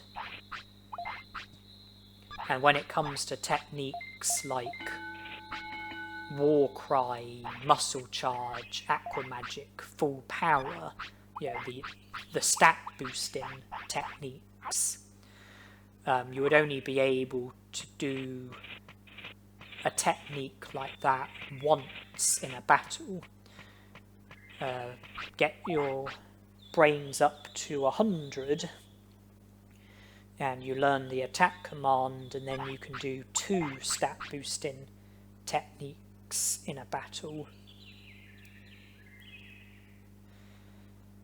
Get your brains up to 200, learn the moderate command, and have the ability to use 3 stat boosting techniques in a battle. Get your brains up to 300, learn the distance and change target commands, have the ability to do 4 stat boosting techniques in a battle. Then 400 brains for the defensive command, and then 500 brains for the enabled technique, where you can specifically tell your Digimon what technique to use.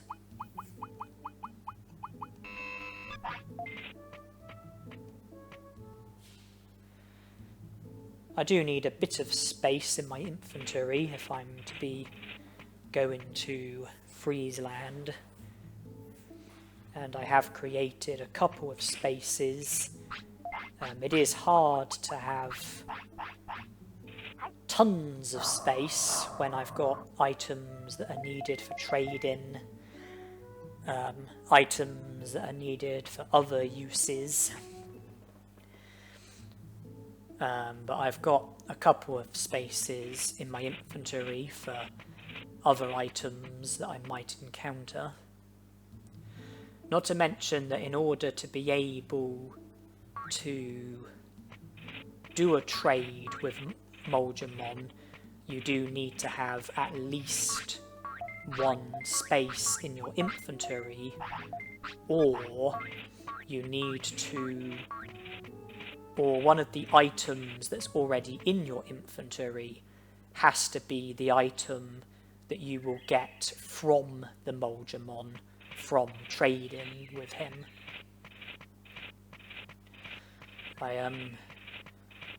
I currently have sirloins as the main source of food for my Digimon. I've got the 1 giant meat to trade with a Moldramon, and we've had a super carrot added to our inventory. By trading a super carrot, we will get an Omni Floppy, which is an item that's needed for one of the other Moldramon. And interestingly, a medium recovery is an item that's needed for one of the Moldramon, and a medium recovery is the item that you get for trading Digimushrooms with one of the Moldramons. So out of the 9 items, really you could get away with only having 7, because if you have a Digimushroom, Happy Mushroom, Super Carrot, Digi-Anchovy, Black Trout, High Speed Disc, and Giant Meat, then you would get a Omni Floppy and medium recovery from some of those trades, and those are the 2 other items that you would need. So you go there with 7 items, 7 specific items, trade those 7 items, get 7 items in return, and 2 of those items would be what's needed for 2 of the other Moldramons, so you would essentially get 9 items from 7 items.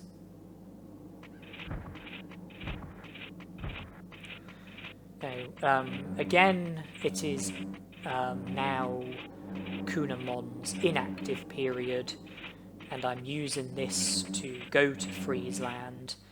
I'm going to do some trading with the Moldamons. I've already gone as far with Frigimon as I can currently go. But I can make some progress with the Moldamons.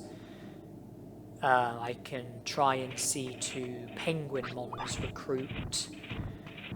And from Friesland I can go to the Misty Trees and then go to places beyond that.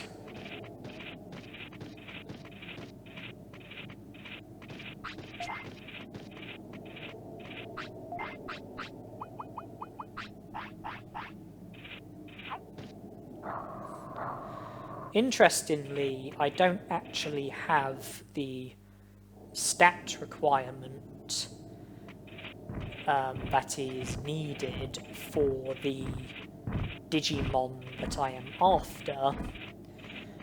The requirement is 1000 MP, which I don't currently have. Nonetheless, I am still aiming for this Digimon, and if I am going to not fulfill the stat requirement, not have 1000 MP, then I am going to need all 3 of the other requirements in order to have any chance of being successful with the Digivolution.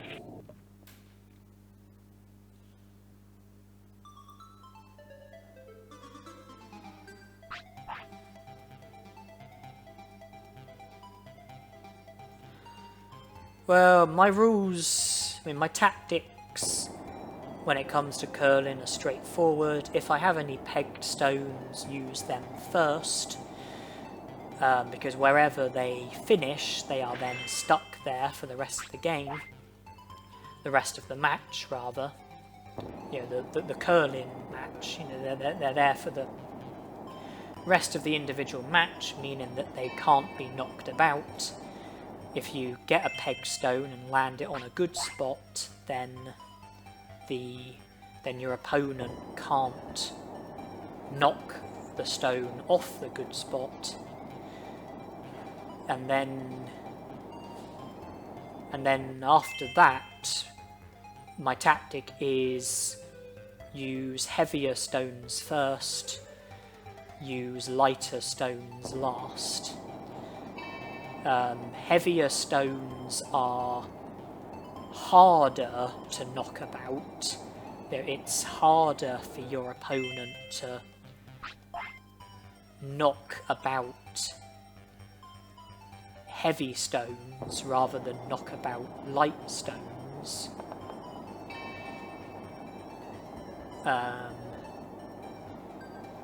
So if you put a heavy stone on a good spot, it will be harder for your opponent to knock it off the good spot than if you were to put a lighter stone on the good spot.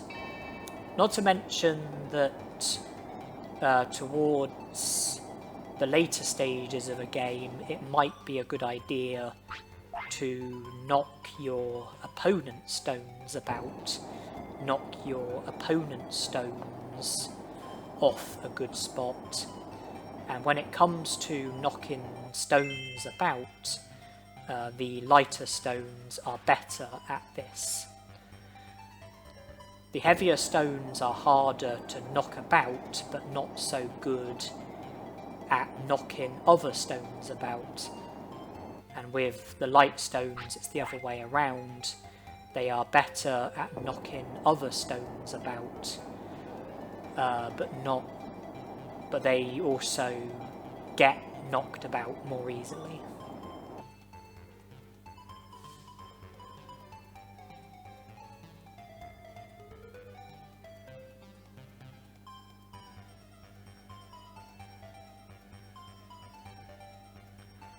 Well, either I need to score 2 points, or I need to cost Penguinmon points, or do a bit of both. And that's exactly what I did. I was losing 3-2, ended up winning 3-0. So my score went up by 1. His went down by 3.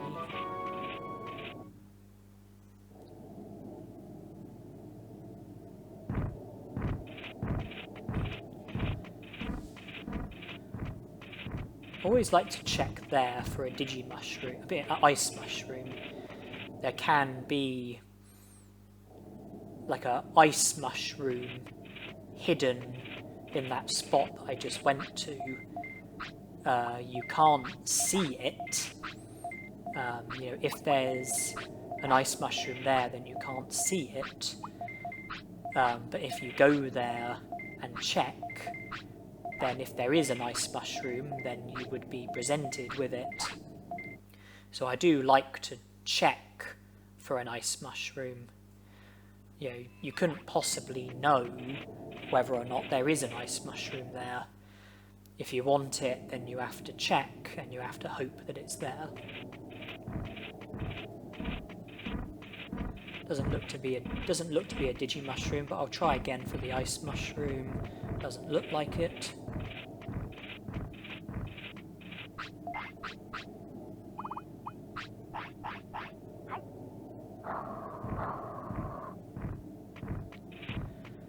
Never before has the mansion key been so significant. Not only did I use it to proceed through Greylord's mansion, but I'm also using it to produce animations as and when they are needed.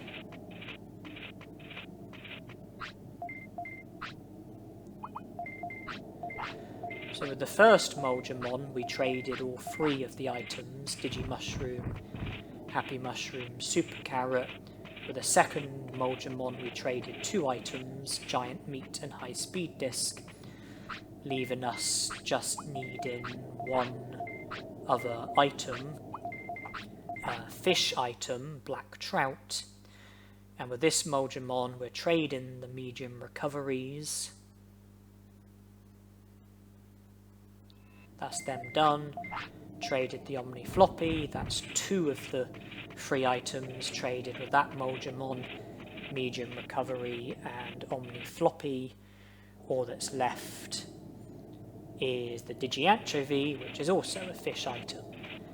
So in order to be able to recruit Moldramon, all we need is 2 more items, both of which are fish items, Digi-Anchovy and Black Trout. Go to the Dragon Eye Lake, catch 1 of each, and then I'll be able to recruit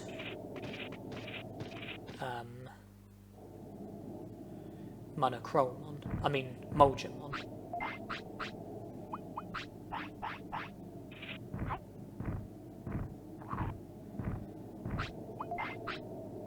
Weight is 18, and I'm very happy about the fact that sirloins are what I'm feeding Kunemon. Sirloins boost weight by 3, and the weight range for the Digimon that I'm aiming for is 15 to 25. But really what I'm aiming for is 16 to 25, because there is a different Digimon who I don't want, whose weight range is 5 to 15, and therefore if my weight was to be 15, then I would be fulfilling the weight requirement for the Digimon that I don't want, as well as the Digimon that I do want.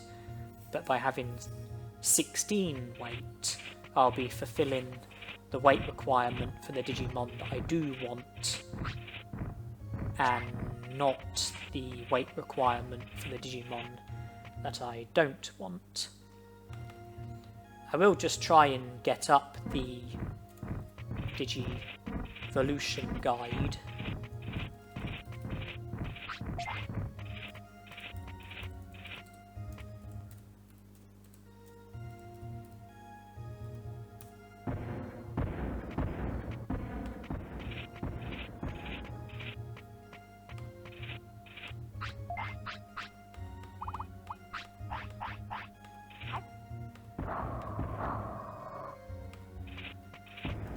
Okay, so Kunemon can digivolve to 4 different Digimon. Barkamon, Carboterimon, Kawagumon, and Vegimon. And the Digimon that I'm aiming for is Barkamon. And the stat requirement for Barkamon is 1000 MP, which I currently don't have. The care mistake requirement, minimum of 3, I do have that. Weight requirement 15 to 25, I do have that. And one of the bonus conditions is for your happiness to be at least 50% full. I am fulfilling that, which means that I do currently have 3 of the requirements for Barkamon, despite not having the stat requirement. Carboterimon, the stat requirement is 1000 HP and MP plus 100 attack and speed. I'm definitely not fulfilling the stat requirement for Carboterimon. The fact that I don't have 1000 MP is more than enough for us to be sure that I don't have the stat requirement for Carboterimon. The care mistake requirement for Carboterimon, maximum of 1, I'm not fulfilling that. We can already rule out Carboterimon, because that would leave only 2 other, because that would mean that we are missing 2 of the requirements, and so even if we have the other 2, we wouldn't be able to digivolve to Carboterimon. But the weight requirement is 25 to 35, which currently I'm not fulfilling. One of the bonus conditions is to have Kunemon as your Digimon. I do have that, but that's only one of the requirements. Kawagumon, the stat requirement and weight requirement is the same for Carboterimon, so 1000 HP and MP, 100 attack and speed, and then weight between 25 to 35. We're not fulfilling the stat requirement or the weight requirement. Care mistake requirement, minimum of 5. We might be fulfilling that. I'm honestly not sure. And then one of the bonus conditions, have Kunemon as your Digimon. We do have that, but that's a maximum of just 2 of the requirements at the moment. And then lastly, Vegimon. The stat requirement for Vegimon is the same as the stat requirement for Barkamon, 1000 MP, which we don't currently have. It looks like that when it comes to Kunemon, if you don't have 1000 MP, then you won't fulfill the stat requirement for any of Kunemon's natural Digivolutions, because 1000 MP is the sole stat requirement for Barkamon and Vegimon, and part of the stat requirement for Carboterimon and Koromon.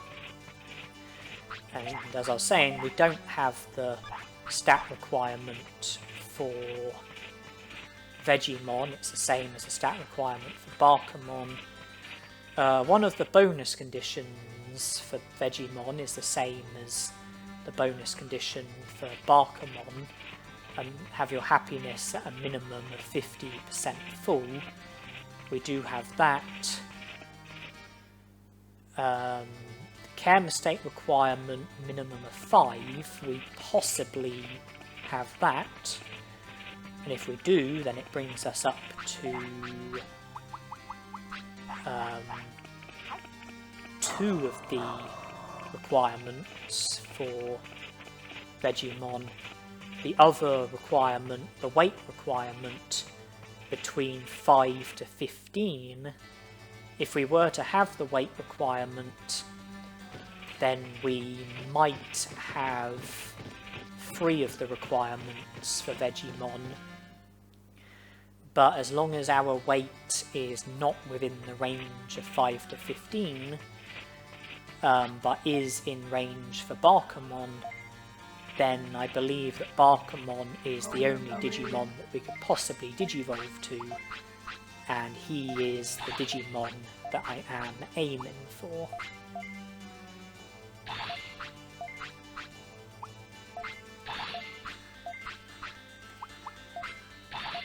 And if I go back to when I had Agumon,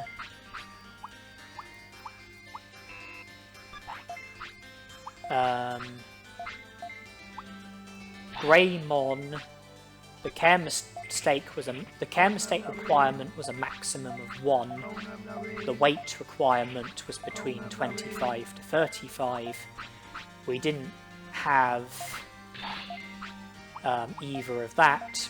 Our care mistakes were above 5. Our weight was at 1. We didn't have the care mistake requirement or the weight requirement for Greymon, making him impossible.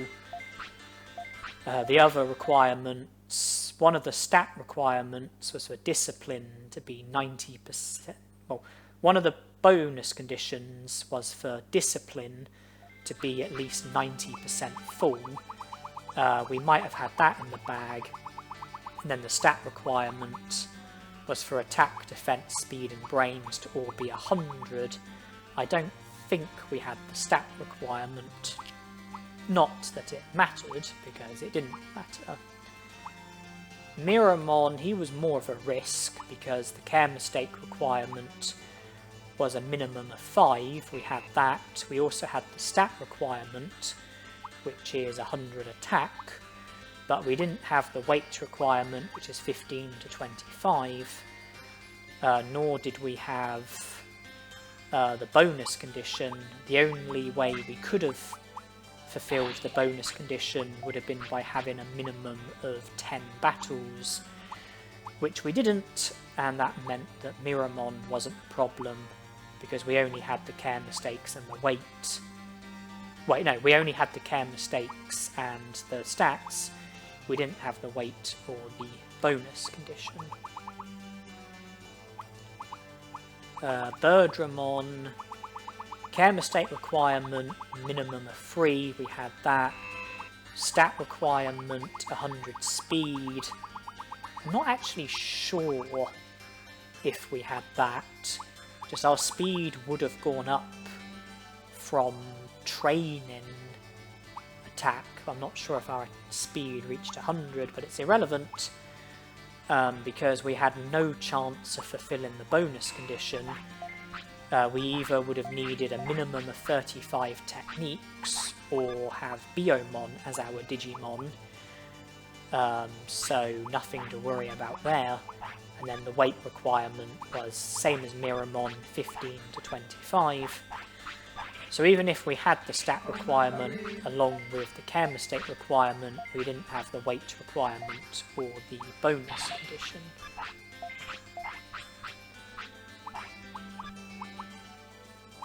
Centarumon, we didn't have the care mistake requirement. The care mistake requirement was a maximum of 3, didn't have that. Weight requirement 25 to 35, didn't have that. One of the bonus conditions was for discipline to be at least 60% full. I think we did have that.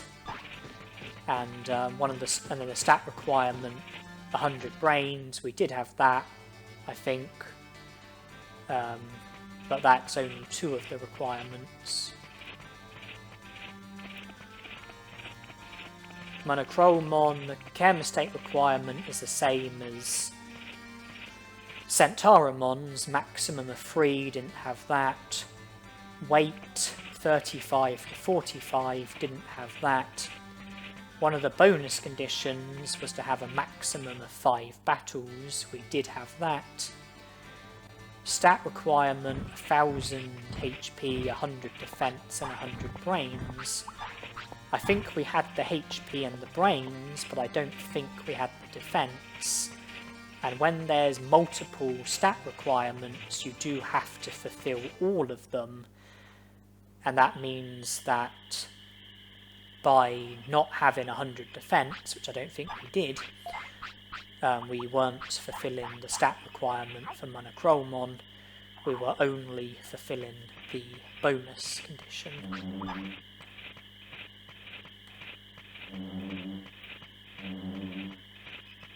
Then Tyrannomon, care mistake requirement, maximum of 5, weren't fulfilling that. Weight requirement 25 to 35, weren't fulfilling that. I'm just searching for items before battling the Otamamon.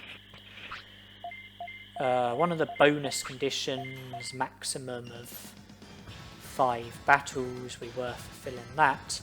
Stat requirement 1000 HP and 100 defense. I don't think we were fulfilling that because I don't think we had 100 defense.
Yeah, I was aiming to go from Agumon to Numemon in the first lifespan and fade away with Numemon after doing no more than recruiting Agumon. And then this lifespan I chose the green egg. I mean, it made no difference whatsoever which egg I picked. I think I just chose the green one because that's the egg that the cursor starts on. So just press X and just pick the egg that the cursor starts on. Then Digivolve naturally from Botamon to Koromon. Then Special Digivolution from Koromon to Kunemon. Might I add, the Digivolution from Agumon to Numemon was a special Digivolution, and with Kunemon I'm aiming to naturally Digivolve to Barkamon, and I'm not planning on Digivolving any further. I don't plan to Digivolve from Barkamon to a different Digimon. Barkamon is the Digimon who I plan to stick with. I do not wish to do any more Digivolving once I Digivolve from Kunemon to the champion Digimon that I am going to be Digivolving to. I want it to be Barkamon, and all signs are pointing to the idea that it will be Barkamon. As long as my weight is between the range of 16 and 25, I believe that I will only have the weight required. I will only have 3 requirements for Barkamon. I believe that Barkamon would be the only Digimon that I would have 3 requirements for. With the other Digimon, I think I would have a maximum of 2 of the requirements.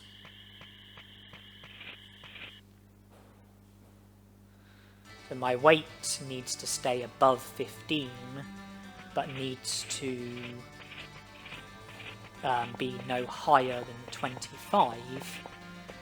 And if I want to only have the weight requirement for Barkamon, then 16 to 24 is the range that I need to aim for.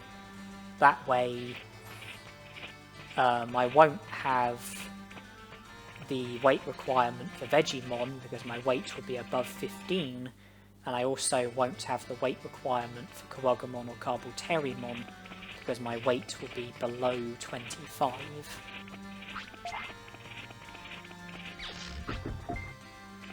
Now, when I came to Gear Savannah, I went to the secret item shop, sold some items, got some money, repurchased some items, purchased some Digimon cards which were worth 300 merit points at the Volume Villa.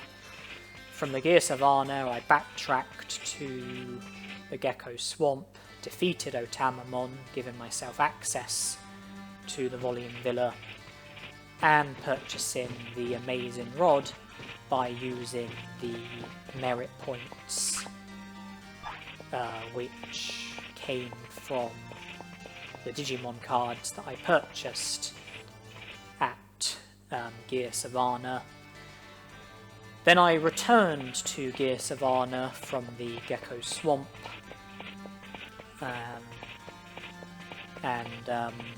during the first visit I recruited Sukamon and Biomon, and then just then I also recruited Electmon. We are still missing Patamon.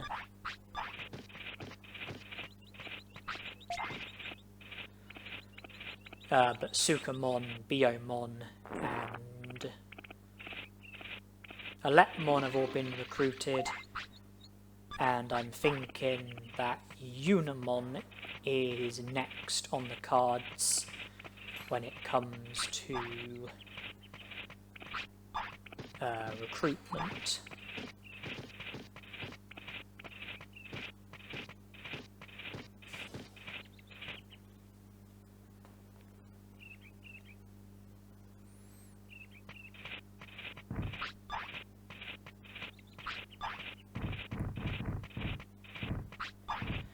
We are pretty much heading back in the direction of the city, heading to the native forest, we will travel from Mount Panorama through to the native forest, clearing the boulders that were blocking the way, and then we'll have a clear path from the native forest to Mount Panorama and vice versa. And we are Digivolving, and logically it can only be Barkamon, who is the Digimon that I'm after, but I can't deny being nervous nonetheless.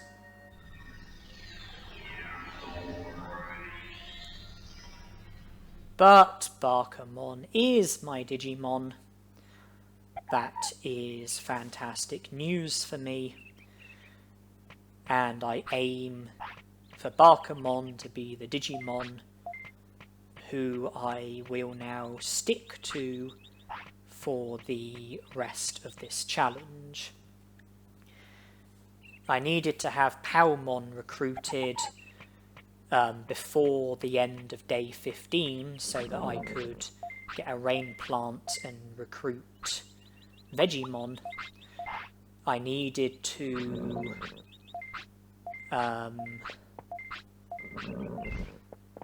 make Kunemon sick in Freezeland and get rescued by Frigimon before Digivolving, because the first part of Frigimon's recruitment can't be done with Barkamon. Barkamon is not vulnerable to the cold. We can see to the second part of Frigimon's recruit with Barkamon as our Digimon, but we couldn't have seen to the first part with Barkamon, nor could we have seen to the second part with Kunemon. We had to, well, considering that I had Kunemon as my Digimon and was aiming for Barkamon, I had to see to the first part of Frigimon's recruitment with Kunemon, then Digivolve to Barkamon, and see to the second part of Frigimon's recruitment with Barkamon. Barkamon is a virus type, as was Kunemon, as is Agumon and Vegemon. Out of Kunemon's natural Digivolutions, the only one who wasn't a virus type was Terimon, who is a vaccine type. So Vegemon, Agumon, Barkamon, they're all virus types. But Barkamon was the one that I was aiming for. I will be able to recruit Frigimon with him. I will be able to recruit Skullgreymon with him. I will be able to do tons of other stuff with him.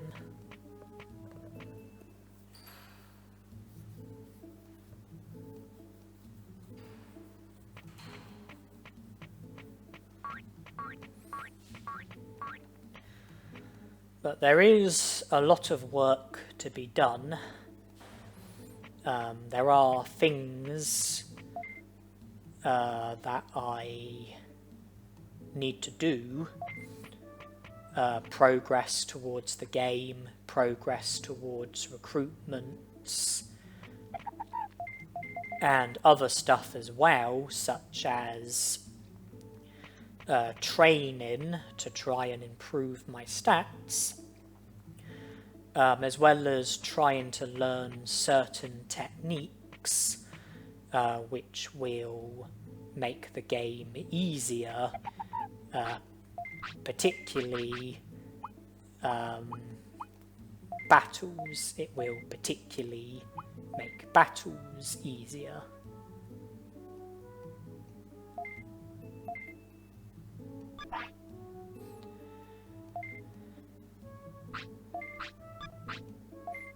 Okay, well, we might as well use the item chips that we've got. Because I plan to see to the rest of the game with Barkamon as my Digimon. So I don't see how the item chips can possibly be wasted on Barkamon. I'm giving him the item chips so that we can benefit from them.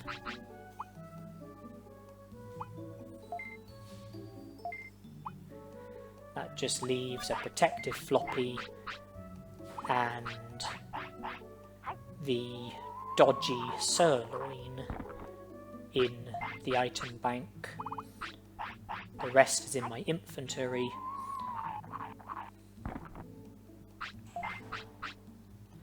That's the item chips all used up.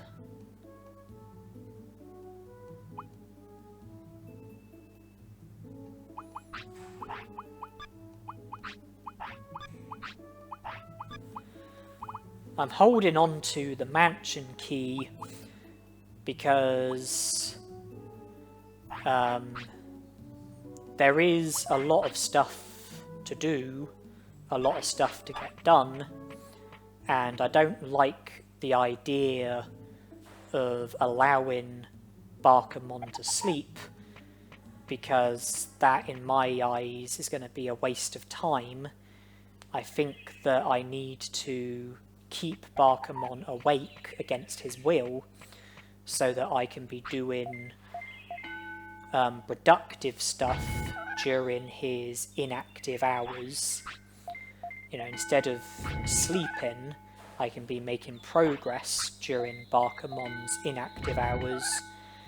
I plan to spend most of Barkamon's active hours training, at least for the time being, that's the case, and then spend his inactive hours doing other productive stuff, more productive than sleeping.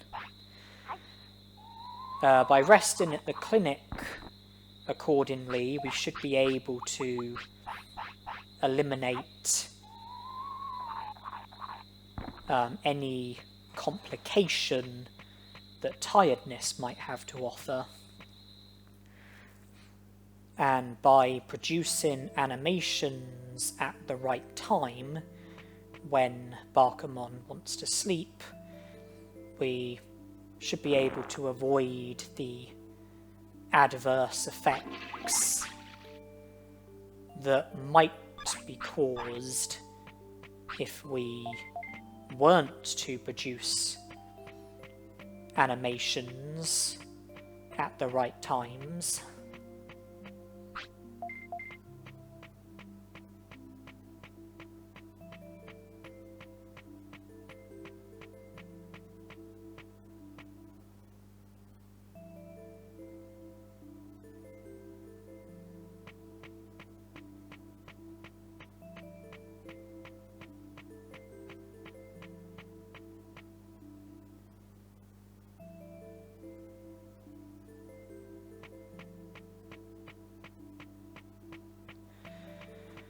So yeah, I'm holding on to the mansion key because, like with Kunemon, I'm going to be offering the mansion key to Barkamon at times in order to produce animations.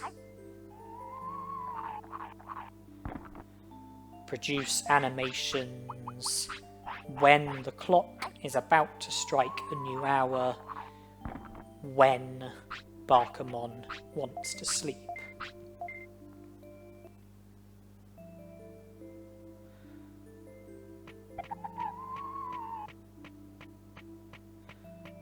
Or if he gets injured or sick, then I'll have the same sort of problem, and producing animations when the clock is about to strike a new hour is a solution, the same way that it's a solution when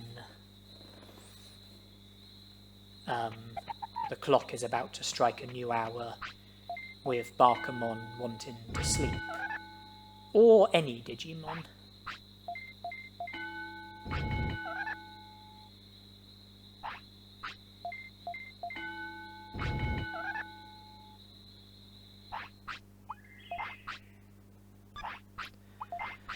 Well, we've reached the end of Barkamon's active period and entered his inactive period.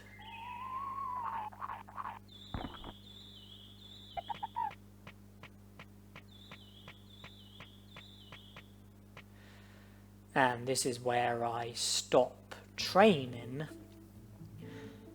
and find other ways of making progress.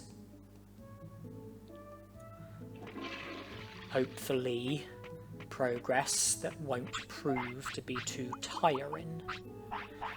We don't want to be seeing the sweat bubble after all. And if we're not going to be sleeping, then tiredness is going to be a problem. We're not going to be recovering any tiredness from sleeping if we're not going to be sleeping. But that does give value to the clinic. We can rest at the clinic, and we shouldn't have to rest too many times in order to bring our tiredness down to 0 or thereabouts. Because even if you get to the point where the sweat bubble is showing, I think you only have to rest about 4 times in order to get your Digimon's tiredness back to the minimum and get the energy back to the maximum. I think it's 4 times.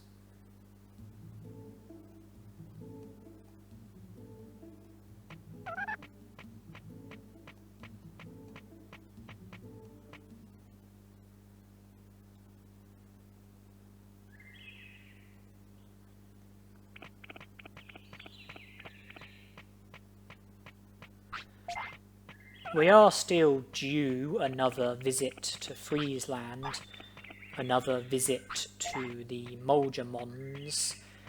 I haven't yet traded every item with the Moldamons, and all that's missing are the 2 fish items, and since we've got the amazing rod, plus bait, we shouldn't have any trouble catching the 2 fish, Digianchovy and Black Trout, and then return to the Moldamons, trade the final items so that we recruit Moldamon, and also maybe trade a load more medium recoveries in exchange for super defense discs, and then sell the super defense discs for a substantial profit, and then use the money for other stuff, most likely the purchasing of items. I've come to the drill tunnel though, because since defeating the Dremolgemon with Kunemon, I hadn't spoken to that Dremolgemon that I just spoke to, but I have now spoke to him, and I was given the opportunity to do dirt carrying, and dirt carrying is exactly what I'm doing now. And I've speeded the video up because the dirt carrying is not very exciting. But I do slow down whenever something significant happens, like producing an animation when the clock is about to strike a new hour, or feeding my Digimon when it wants to eat. There's a lot to do in this lifespan, and I do want to try and be the best tamer that I can realistically be, try to keep happiness and discipline as full as possible, try to avoid care mistakes as much as possible, try to feed my Digimon when it wants to eat, take it to the toilet when it needs the toilet, try to avoid the sweat bubble, keeping my Digimon awake against its will. I think is classified as a care mistake, and I think that it will affect lifespan, but I think I am helping myself by producing the animations that I'm producing. You know, whenever the clock strikes a new hour, while my Digimon wants to sleep, if it wasn't for these animations, then happiness and discipline would be going down. We would be risking sickness.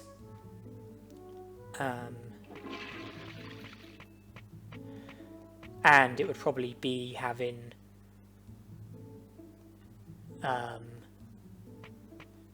negative effects on our lifespan as well.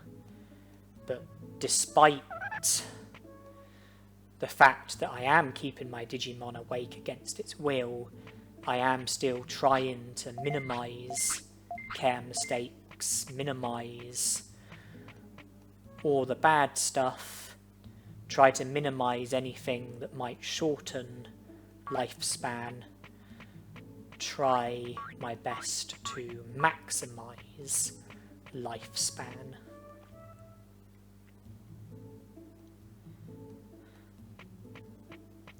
Just by keeping my Digimon awake and being productive and making progress during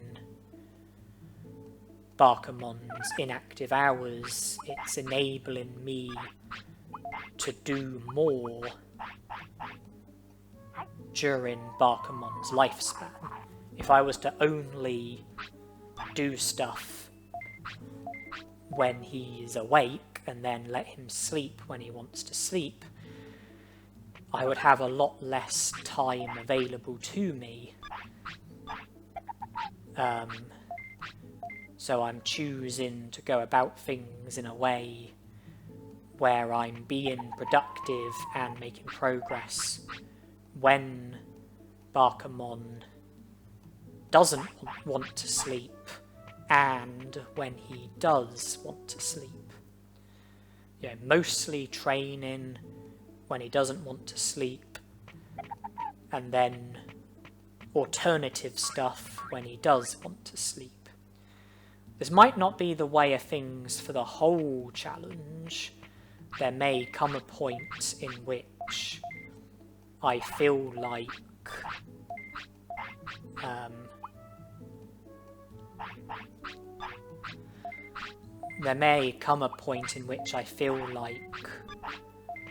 we've made good progress and that there's enough time remaining in order for me to be able to see to the rest of the game with no further need of keeping Bakumon awake against his will. So, you know, there may come a point in which I do let Bakumon sleep, but at the moment there's a lot of work to be done, and I'm choosing to keep Bakumon awake so that we have more time to do what needs to be done.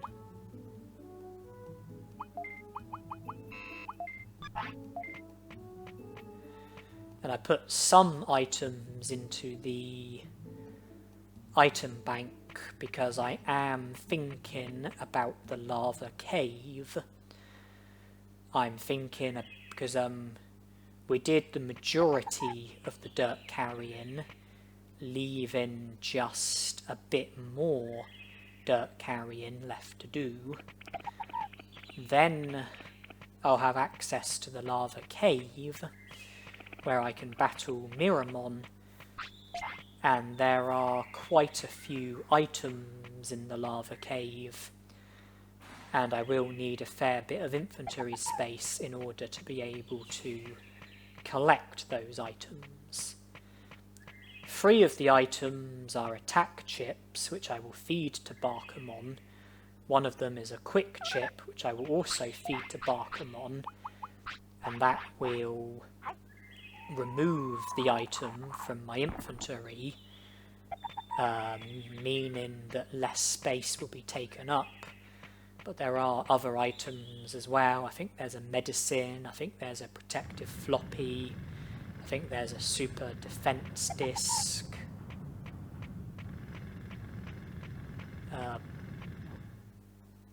Obviously the attack chips and the quick chip that I mentioned, that possibly does it for items that are in the lava cave. I want to be able to fully loot the lava cave, so have enough inventory space.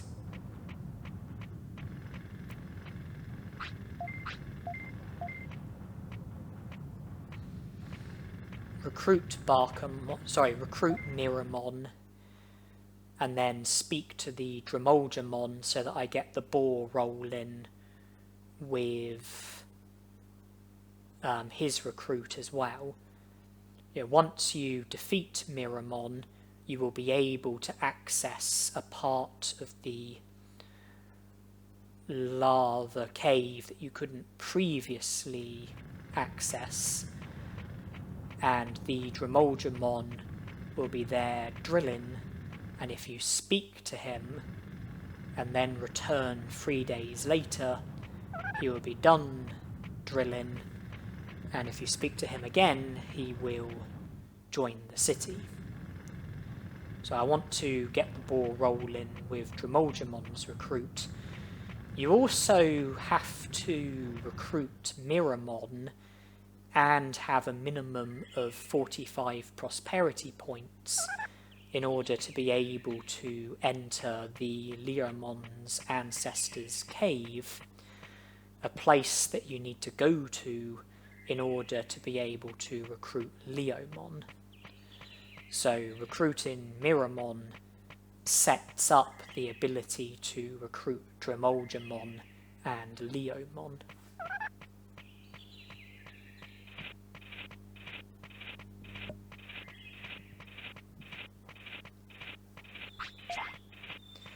And I am still interested in Digimushrooms because I am still interested in doing more trades with the Moldamons. 2 of the trades are going to be compulsory for recruiting Moldamon, because 2 of them are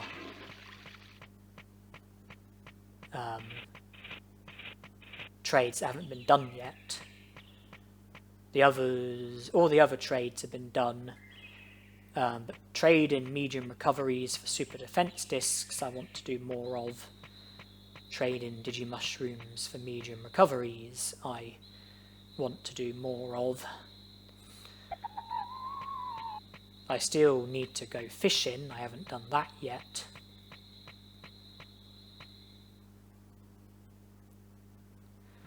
And the only reason why I left the drill tunnel when I did was because Barkamon needed the toilet. Now that I've taken him to the toilet and he doesn't need to go anymore, this is where I now head for the lava cave. There will be a clear path enabling me to go from the underground pond to a deeper part of the drill tunnel. there you can see the clear path. Because once you do the dirt carrying, once you carry all 10 piles of dirt, if you leave and re-enter, or if you sleep, save and reload, then the pathway will be clear.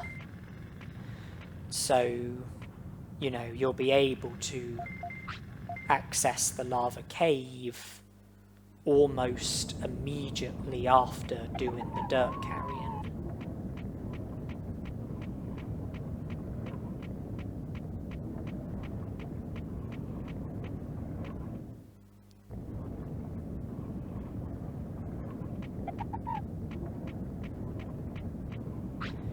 When you speak to the Digimon, if you choose not to carry the dirt for him, then he will still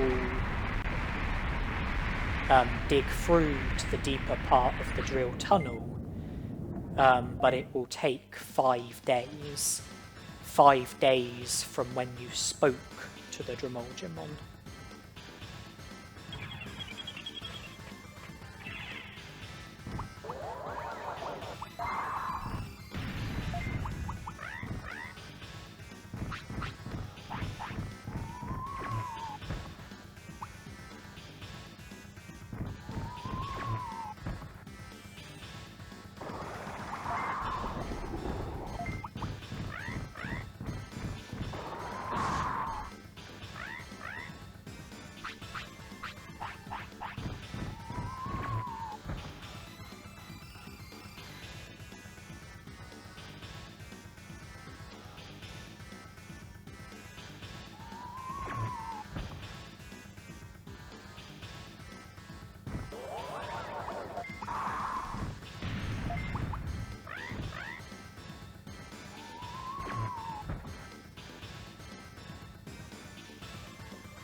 Despite only having static electric, I was keen to defeat the Mirrormon sooner rather than later. Firstly, because of the item chips that are now available to me, 3 attack chips and 1 quick chip, which will increase my attack by 150 and increase my speed by 50. There's a few other items as well. It enables me to get the ball rolling with Digimon's recruit. And also the restaurant is something that could come in handy. Because, you know, I am limited when it comes to stats, and the training isn't increasing my stats by a tremendous amount. But if I was to go to the restaurant when Mirrormon is working there, okay, I've just paused. I just paused there for a bit. I paused there for a bit and then I speeded it up. If I go to the restaurant when Numemon is there, then his most expensive food will increase attack by 5 and brains by 3, which will help with making my stats a little bit better. So I've got the option of eating at the restaurant when I'm in the city or close by, the option of eating at the restaurant when I'm training at the gym or making any sort of progress in the city or the surrounding areas.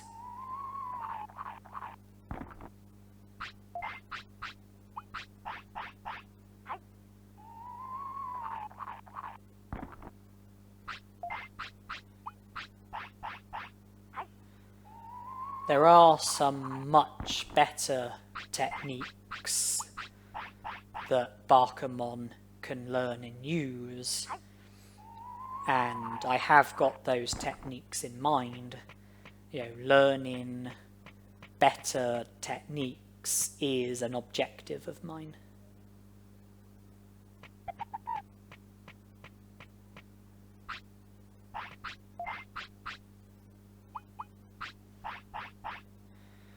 I mean, I've still got Dragon Eye Lake in mind, you know, catching the Digi-Anchovy and Black Trout. I've got Friesland in mind, doing the last of the trades with the Moldramons in order to recruit Moldramon, and then doing more trades just so that I can make a profit from it, earn more money.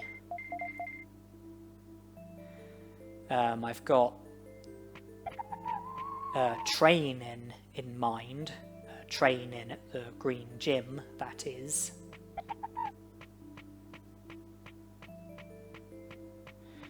I've got techniques in mind.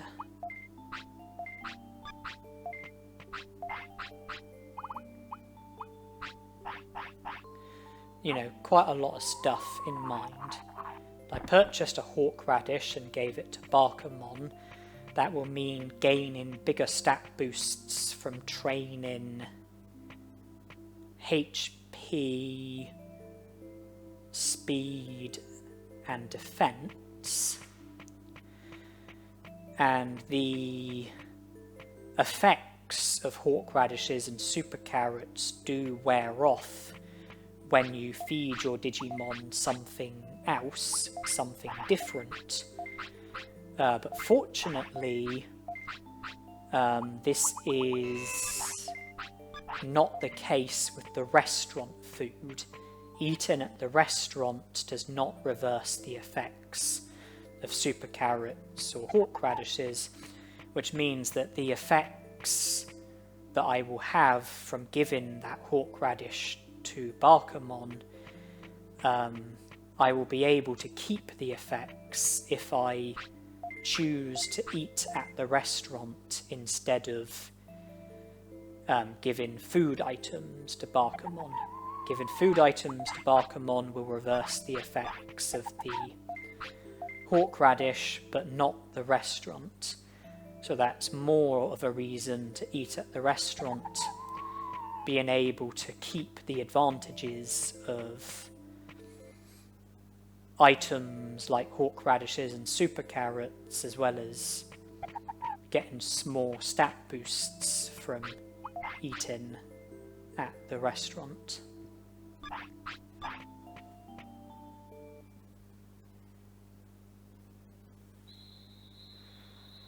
Even if you don't feed your Digimon something different, the effects of the hawk radish and hawk radishes and super carrots does wear off eventually.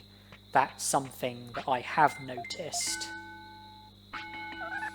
That's that even if I'm not feeding my Digimon, or if I am feeding my Digimon but feeding my Digimon at the restaurant, eventually, you know, the effects of the super carrot or hawk radish or whatever it might be, you know, the effects do eventually wear off. I'm not sure the exact time frame, but I think we're talking no more than a few days. You know, I think we're talking a few days at the very most. Like probably somewhere between, say, like 24 hours and 72 hours. That would be my guess.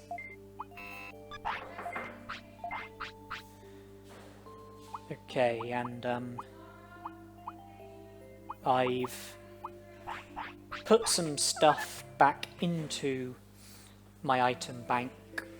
I mean, no, I put some stuff back into my inventory from the item bank because we are currently done with the lava cave. We've looted the lava cave, so I no longer... There isn't currently as much of a need for inventory space, so I've put stuff back into my inventory, including the mansion key, which is going to continue to be used for producing animations. And Barkamon wants to eat again, which means that we can get more of a stat boost. Okay, he is now full, but we gained 2 lots of 5 attack and 3 brains, totaling to 10 attack and 6 brains. And we can continue to train at the Green Gym, continue to eat at the restaurant, continuing to rest, continuing to use the toilet, continuing to make progress, be it progress with our stats or other progress. But Barkamon does want to sleep, so we've reached his inactive period, and now I don't want to be spending my time training. I want to be doing other stuff instead.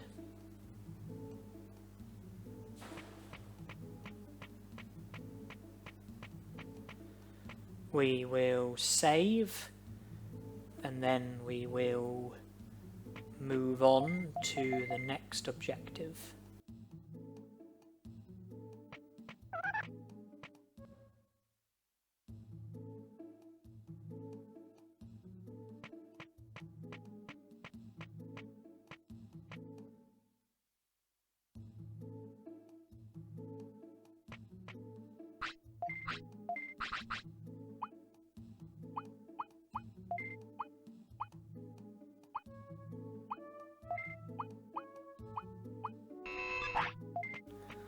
The next objective is to go to the Dragon Eye Lake and catch the fish that I'm missing, a Digi-Anchovy and a black trout.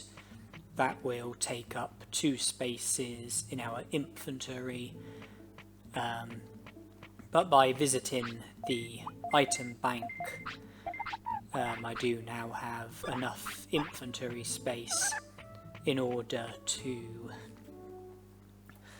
be able to catch the fish and store them in my inventory.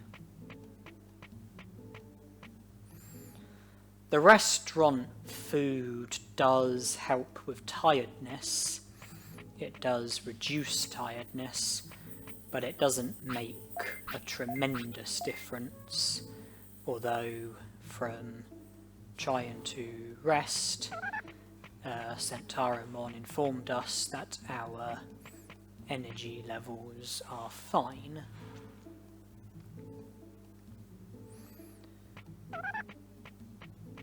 But the restaurant alone is not enough to stop the sweat bubble from showing up. Not if you're going to be, working hard and keeping your Digimon awake against its will.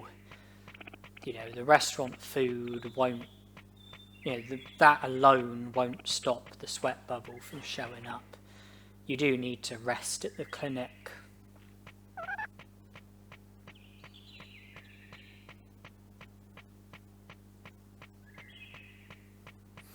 That is what I did, but from doing it I realised that energy levels are fine, or rather tiredness levels are fine, so there's no need for me to rest any further, not at the moment anyway.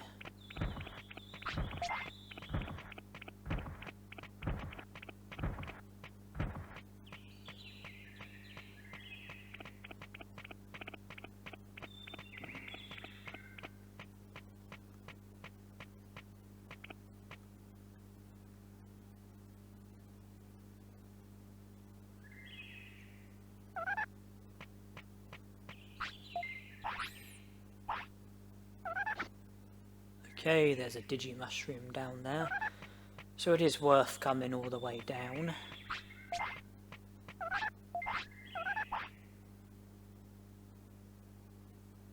Black Trout is mine.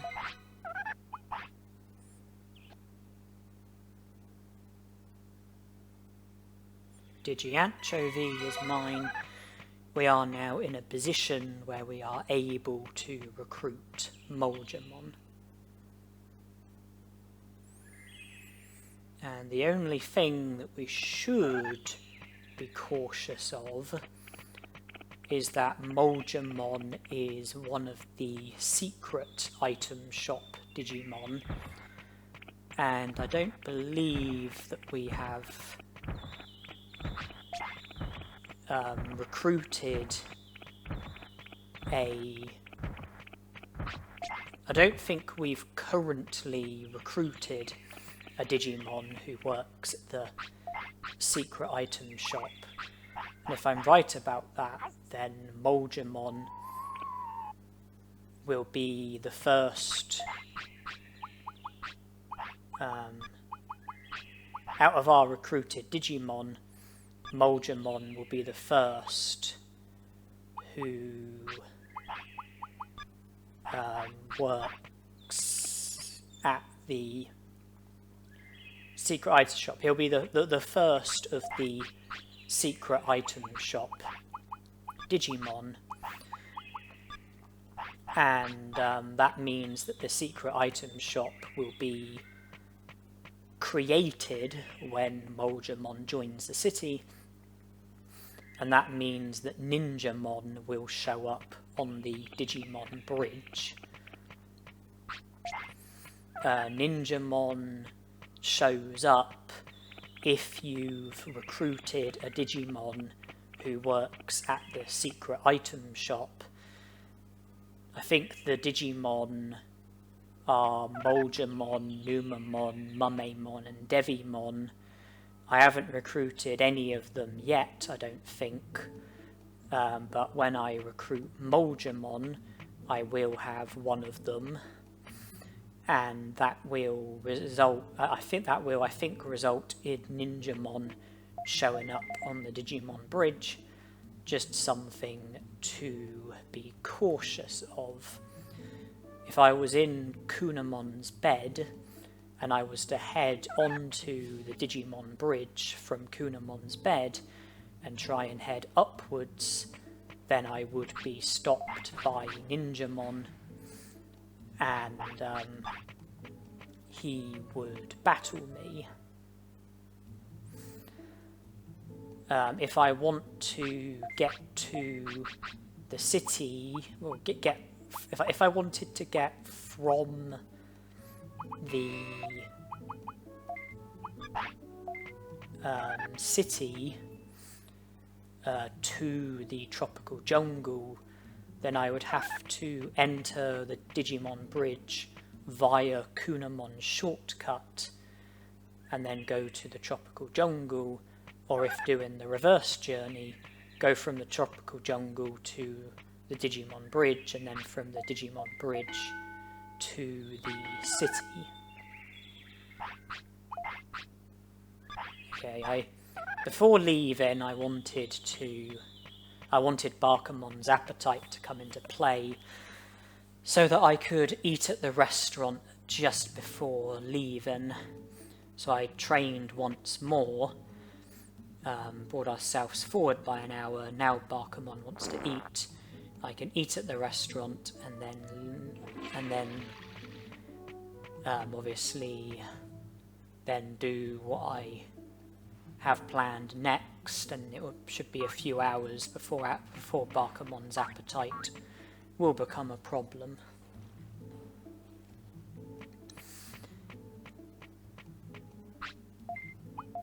Yeah, if I want to avoid Ninjamon, then I won't be able to...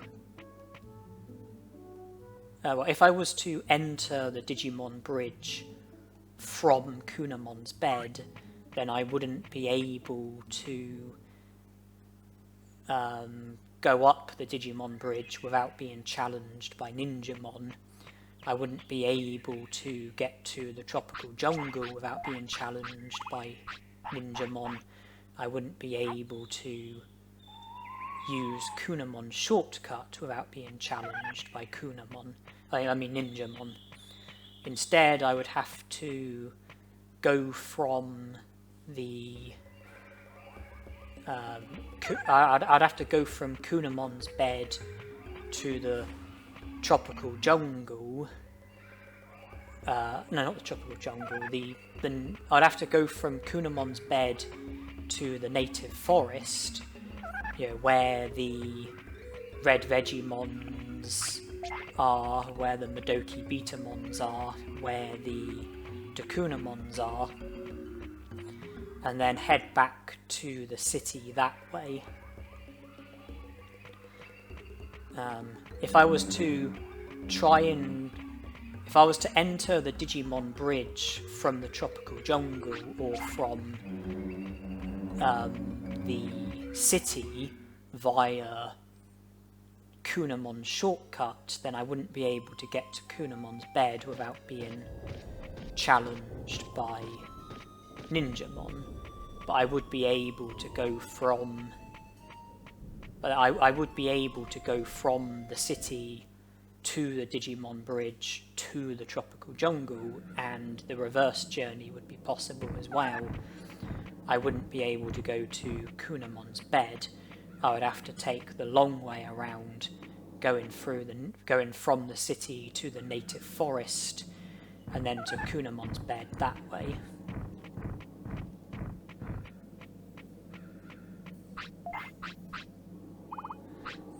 And from Kunemon's bed, if I was to enter the Digimon bridge, then I wouldn't be able to enter the tropical jungle or the city from the Digimon Bridge without having to defeat Ninjamon first.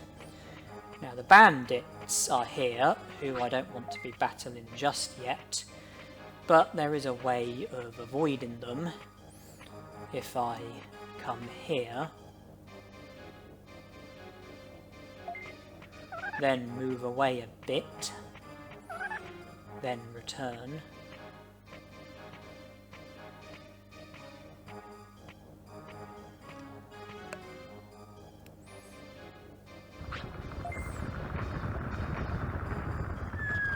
We will drop down to the lower part of the Great Canyon.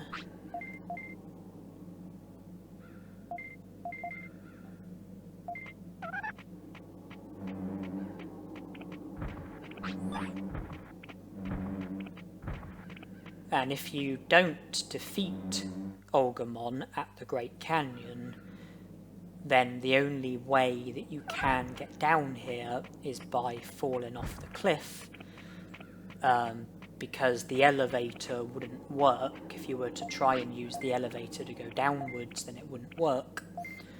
But by falling off the cliff and coming to the the elevator, you realise that there's a rock in the way, and by removing the rock, the elevator now works, and there are no longer any restrictions with it. If you do defeat Agumon at the Great Canyon, then the lift will work just fine, regardless of whether or not you've removed a rock from it. And after defeating Agumon, you would be able to take the lift straight downwards to the lower part of the Great Canyon. And there wouldn't be any need to fall off the cliff if you were aiming to try and get to the lower part of the Great Canyon.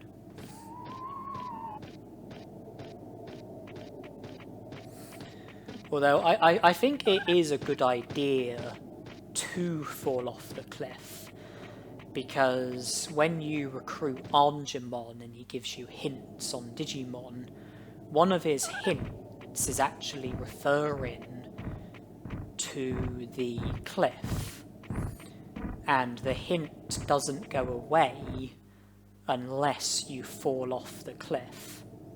If you don't fall off the cliff, then the hint will remain, and even if you make it up to 100 prosperity points, I think the hint will still be there, and I think you have to fall off the cliff in order for the hint to disappear. And I would assume that the hint is referring to Agumon because of the fact that it's at the Great Canyon, which is the area where you first encounter Agumon,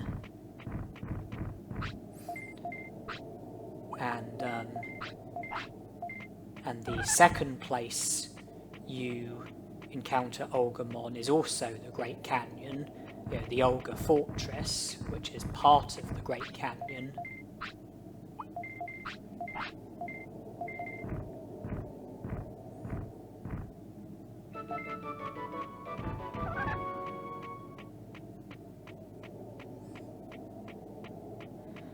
And, without defeating Agumon, the only way...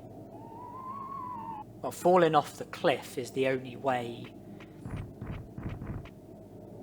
Prior to you defeating Agumon, falling off the cliff is the only way in which you can reach the lower part of the Great Canyon, and you have to go down to the lower part of the Great Canyon in order to be able to enter the Olga Fortress.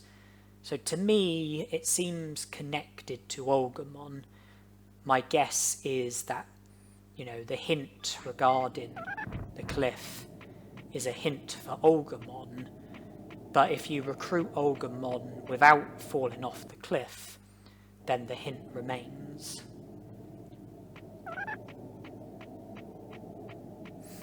But then quite a lot of hints which are referring to certain Digimon,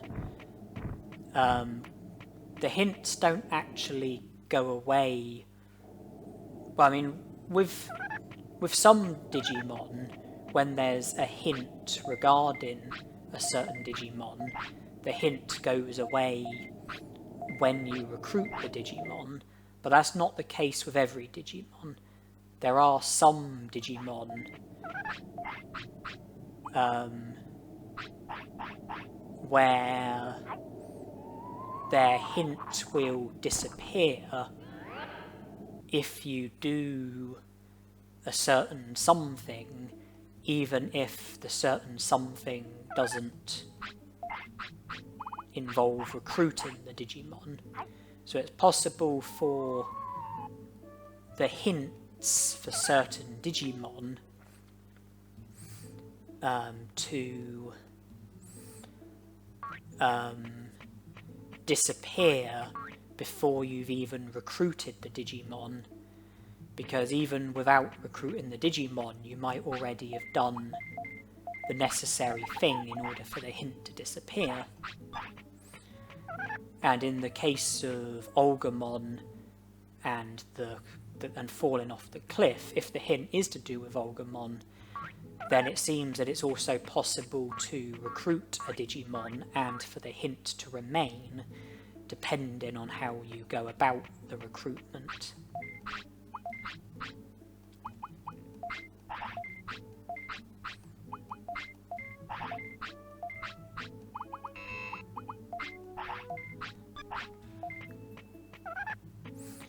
Well, we've recruited Moldramon and we sold some items which combined came to over 200,000 bits. Plenty of money to spend on items, plenty of money to spend at the restaurant, plenty of money for anything else that we wish to spend money on.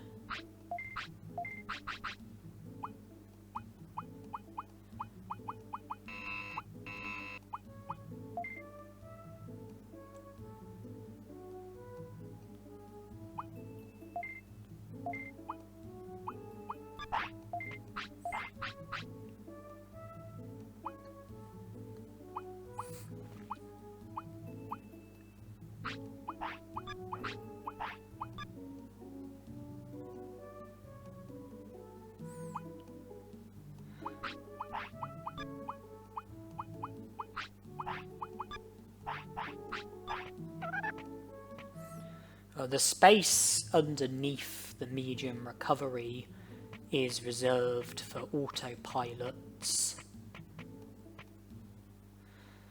I have a hunch that my meat is going to run out in the not too distant future. But I will still have sirloins and I will still have the restaurant.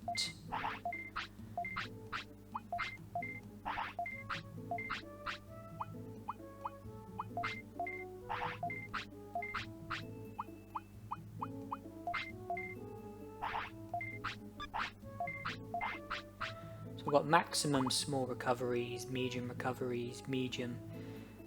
MPs, autopilots. I didn't top up on MP floppies.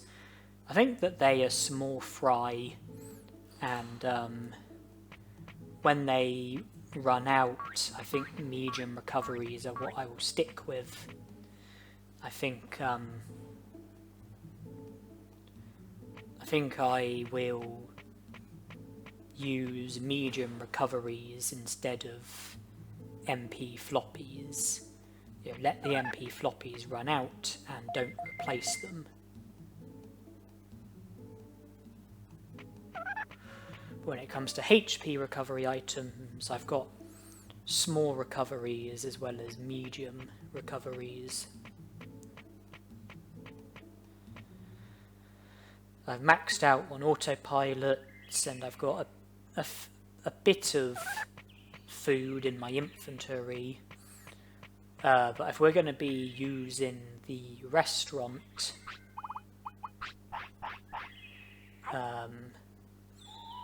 then the food that's in our inventory will be less needed, less valuable.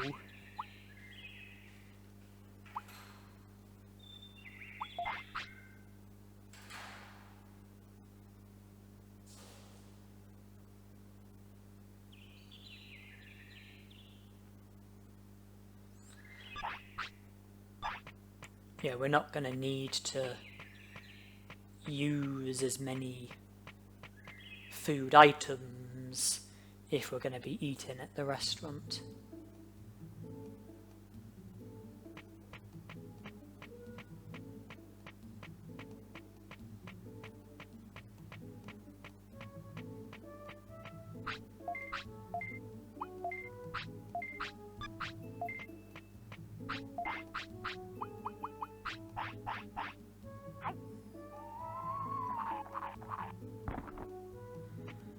We've given Botamon another horseradish when we trained just before giving him the horseradish.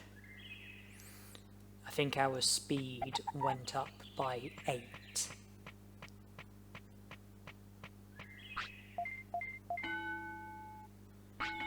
That time it went up by 10, and because of that you witnessed a demonstration of what I was saying earlier about the fact that even if you don't feed your Digimon an alternative food item, the effects of horseradishes and super carrots will wear off eventually. You know, the effects are not there for life. And that's what happened. Unless I did feed a food item to my Digimon and forgot about it. I don't know, but whatever way you look at it, the effects from the previous horseradish wore off, so I gave Botamon a different horseradish, and now the effects are back, and hopefully they're here to stay for a while. The restaurant shouldn't affect it in any sort of way, and for as long as we've got the restaurant, I should be able to avoid feeding food items to my Digimon, especially when we are within close proximity of the restaurant, which we are while we are in the Green Gym or any other part of the city, or just outside of the city, be it the native forest or Kunemon's bed or the Digimon bridge, you know, somewhere that's, you know, very close to the city.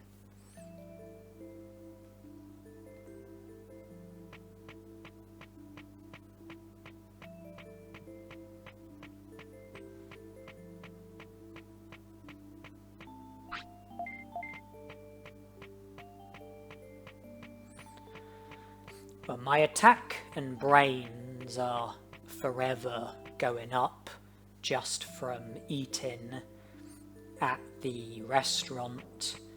I have trained those stats throughout this challenge. I've also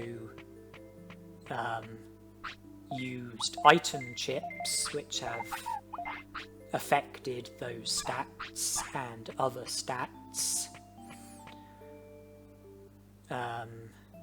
Attack and brains, that's what's going up from eating at the restaurant. And if I was to train those stats, and I wanted to increase the stat boost that I get for training those stats, then a super carrot is the item that would be needed.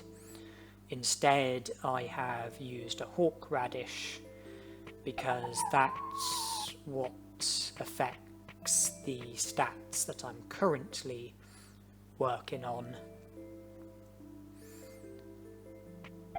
The hawk radish affects HP, speed and defense, and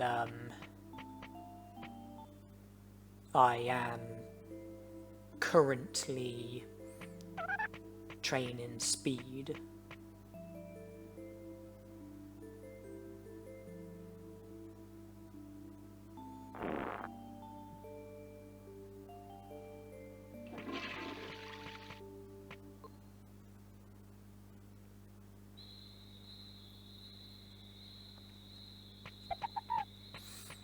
When it comes to training at the green gym, you've got 6 pieces of equipment which each boost a certain stat. You can train HP, you can train MP, you can train attack, you can train defense, you can train speed, you can train brains. And how tiring the training does vary depending on the piece of equipment. Training HP is the most tiring. You can only train a certain number of times. When training HP, you can only train a certain number of times before tiredness becomes a serious issue. Because training HP is the most tiring, training brains is the least tiring, and you can train your brains a lot before you have to start to worry about tiredness. Training brains is the least tiring, training HP is the most tiring. I think training MP is the next least tiring after brains. I think training attack is the next most tiring after HP, and I think defense and speed are somewhere in the middle. So the point I'm making is that when training HP, you will need to rest more than when training other stats.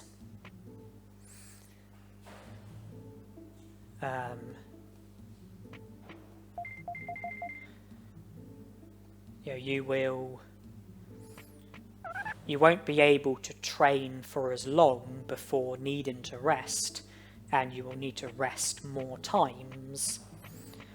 With brains, it's the complete opposite.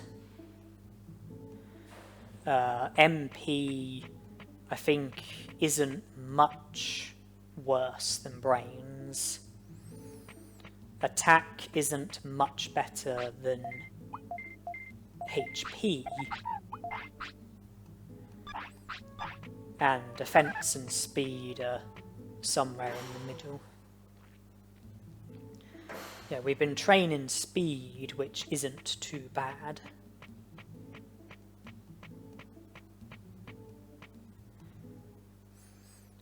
And from eating at the restaurant, we've been working on our attack and brains.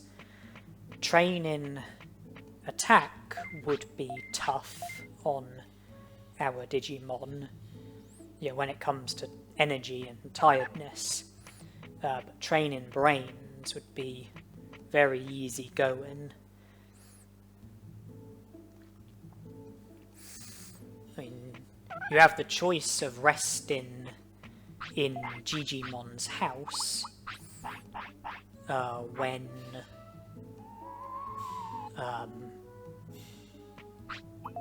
the chair is there, and then before Digimon's house gets upgraded, there's the chair in his house that you can rest on, And once you recruit Centaurumon, you then got the clinic where you can rest. And resting at the clinic is more effective than resting at Digimon's house.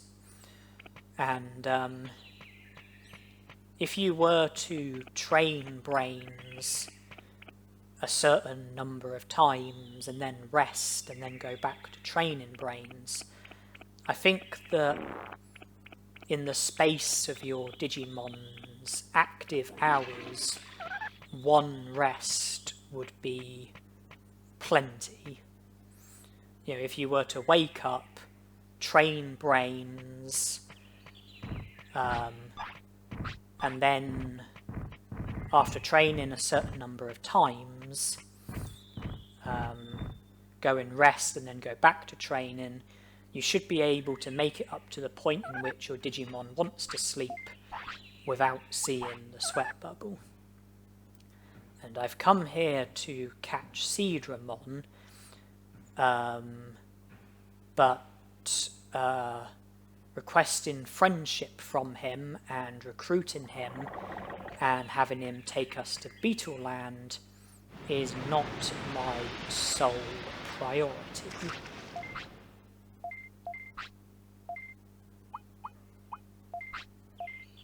Aqua magic was what I had in mind. I wanted Seedramon to teach me a technique.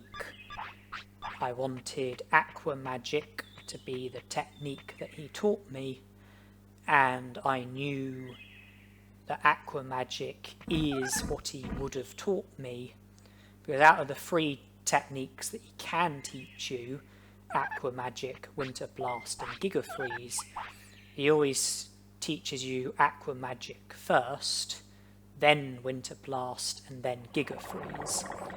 Of course, if you already have a technique, if you already have one of the techniques, then Seedramon won't be able to teach you it. If you already have 2 of the techniques, then Seedramon will only be able to teach you 1 of the techniques. If you've got all 3, then he won't be able to teach you any of them. If you ask for an item, then he gives you the water bottle, which is a Digivolution item that makes you Digivolve to Seedramon.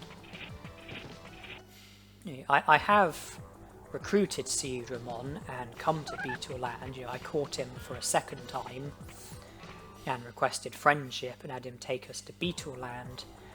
Currently, I don't think I can recruit Carboterimon because I haven't yet recruited Greymon, but I can recruit Kuwagamon, and that's what I'm doing. And if I leave and come back once I've recruited Greymon, then I should be able to recruit Carboterimon as well. I think Kuwagamon upgrades some of the equipment at the Green Gym, and Carboterimon also upgrades some of the equipment at the Green Gym. I think Kuwagamon upgrades 3 of the 6 pieces of equipment, and then Carboterimon upgrades the 3 other pieces of equipment. Together they upgrade the whole of the Green Gym.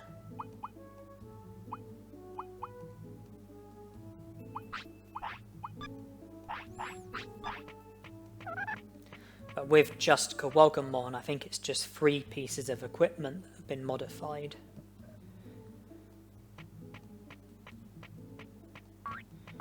And if it was just Carboterimon, then it would just be 3 pieces of equipment.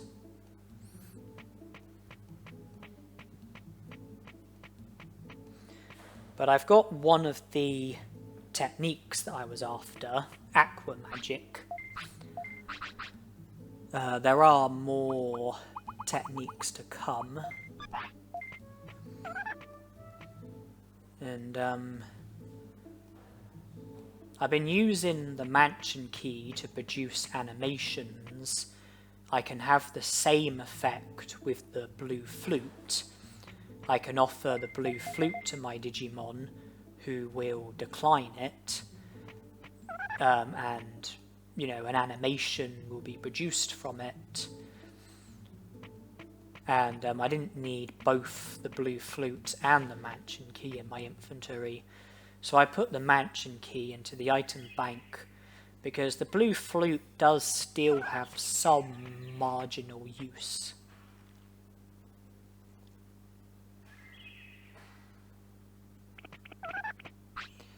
Oh yes, and it's now time to pursue the next technique that I'm hoping to learn, Electric Cloud.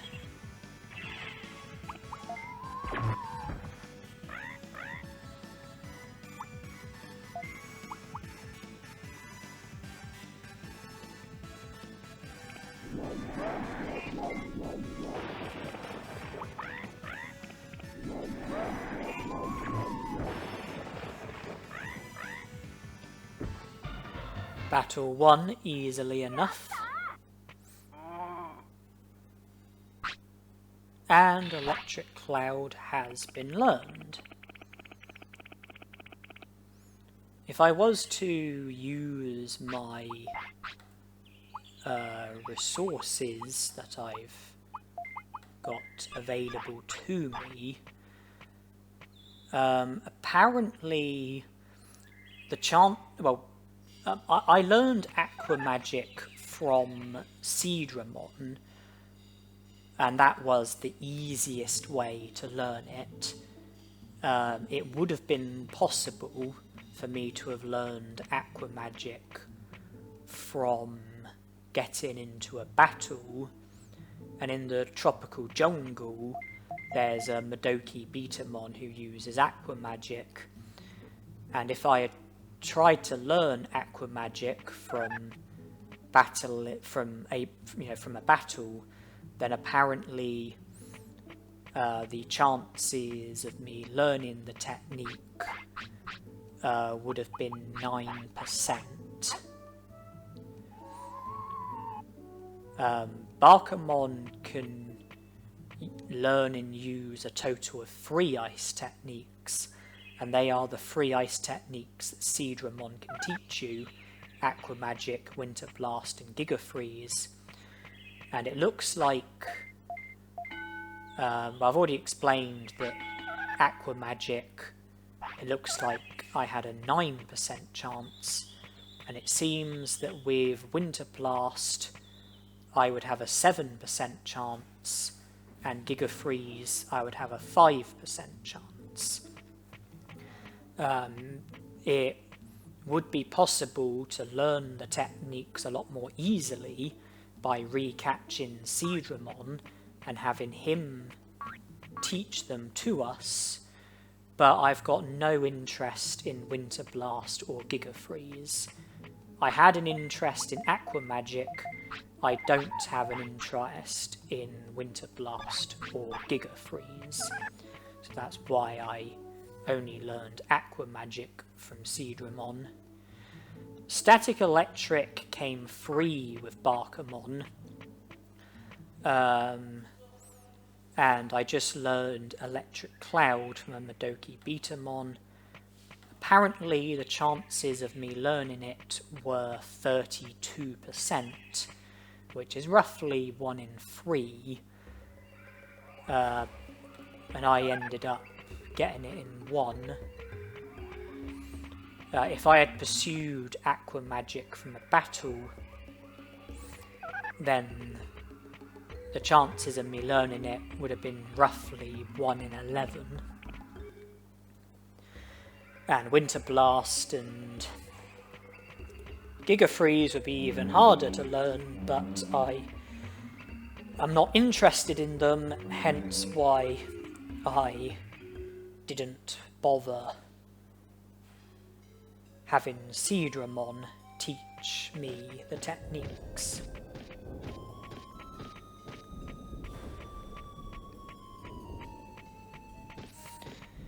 I'm now heading to Greylord's mansion with two far superior techniques in mind. I am heading to Greylord's mansion intent on battling the Soulmons in pursuit of learning Megalospark and Thunderbolt. In my opinion, the two best air techniques in the game, and the chances of me learning them are statistically lower because the better techniques are harder to learn. Apparently, with Megalospark I have an 18% chance, and with Thunderbolt I have a 13% chance.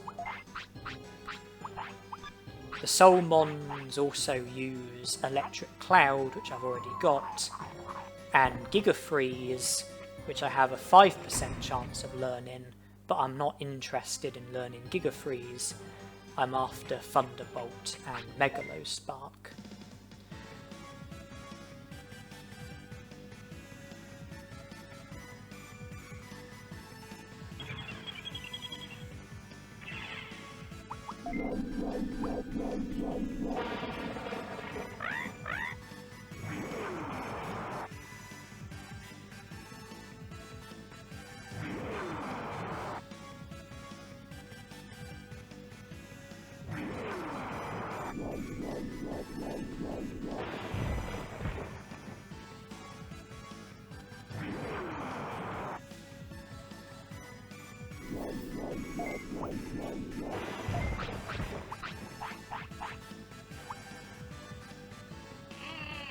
There's Megalospark.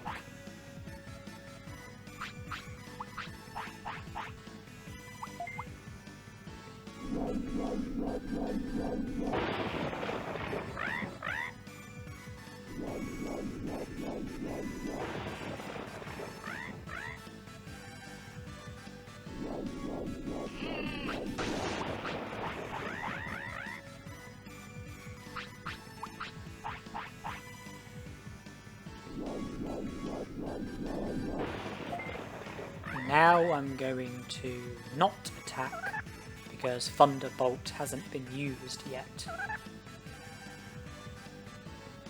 I don't want to defeat the Soulmon until Thunderbolt gets used, so that I'll have a chance of learning Thunderbolt along with Megalospark, which has already been used.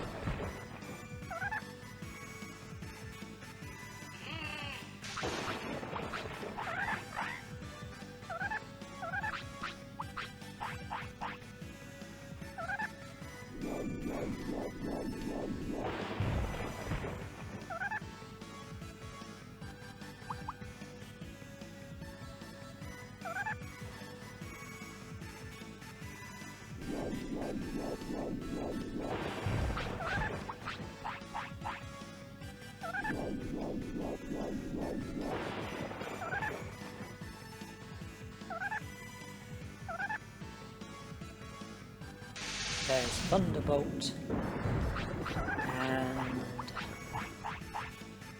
there's going to be a bit of a delay with defeating the Soulmon because I've been paralysed.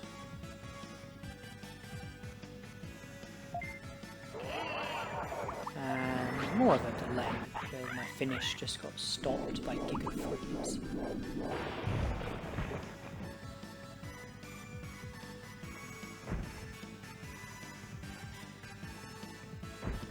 The battle is over now, though.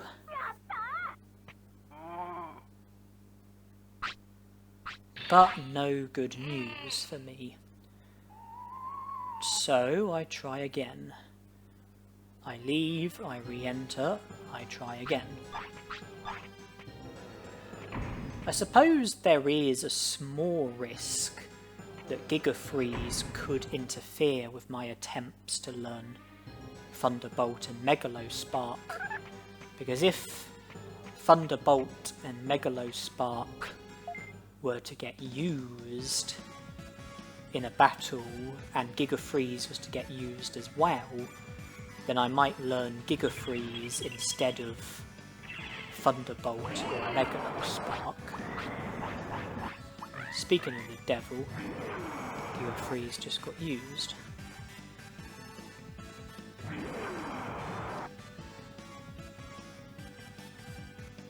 And there's Megalo Spark.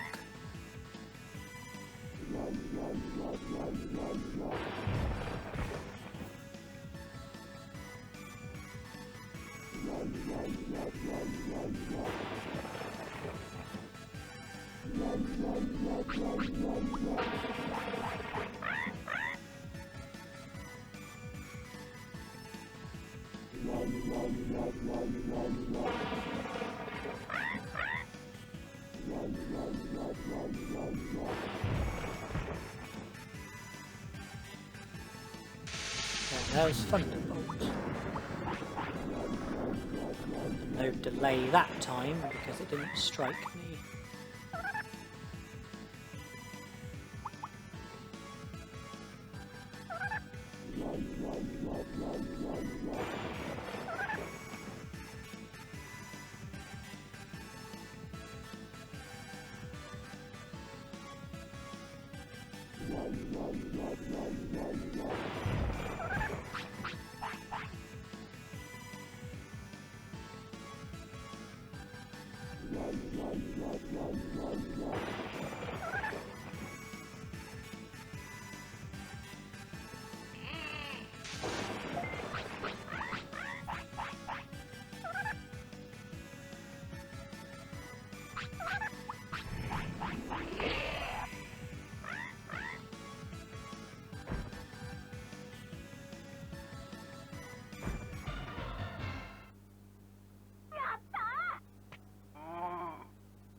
Nothing learned again. I was waiting for Megalo Spark to get used, and then it occurred to me, hold on, didn't Megalo Spark get used earlier in the battle? If so, then there was no need for me to hold on like I did to, towards the end of that battle, but whatever. Megalo Spark and Thunderbolt both got used, but I didn't learn either of them.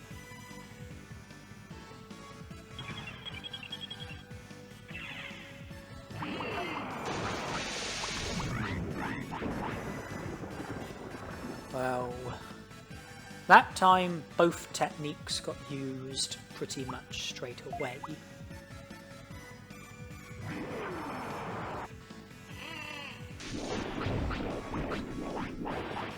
And I was lucky that the Thunderbolt missed, or rather didn't have effect, because I was still in the process of getting back up when it hit me. I don't think it would have defeated me, but at the very least it would have put my HP very low.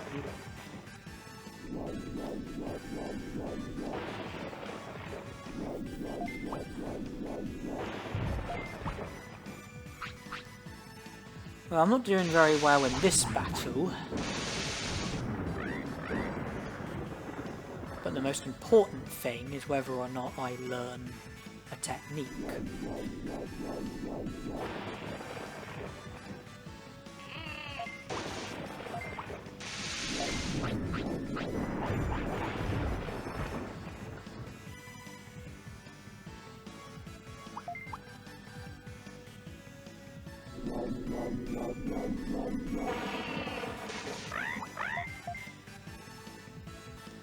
Okay, I was hoping to change target and then use the finish on the other Soulmon, because of the fact that he had a lot more HP.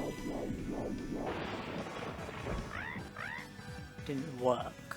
I mean, I still used the finish and defeated one of the Soulmons, but not the one that I was primarily after.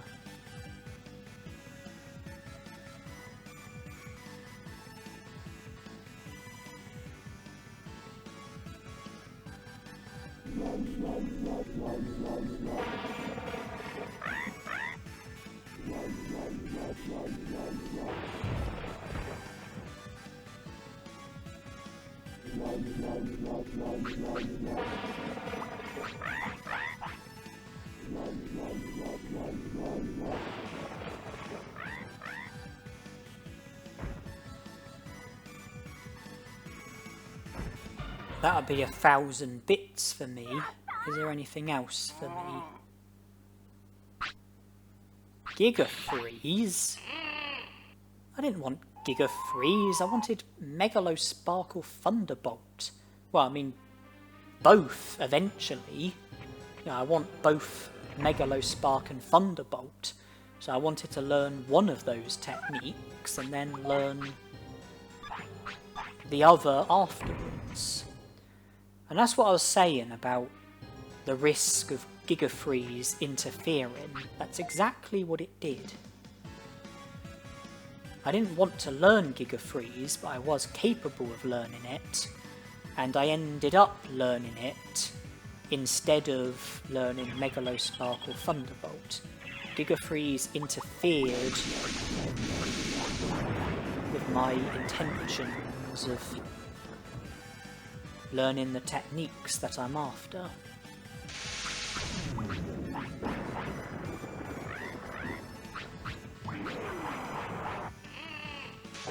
Here, both techniques have been used, and at least Giga Freeze can no longer interfere. Now we can only learn Megalo Spark and Thunderbolt.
There was still no progress with what I was after.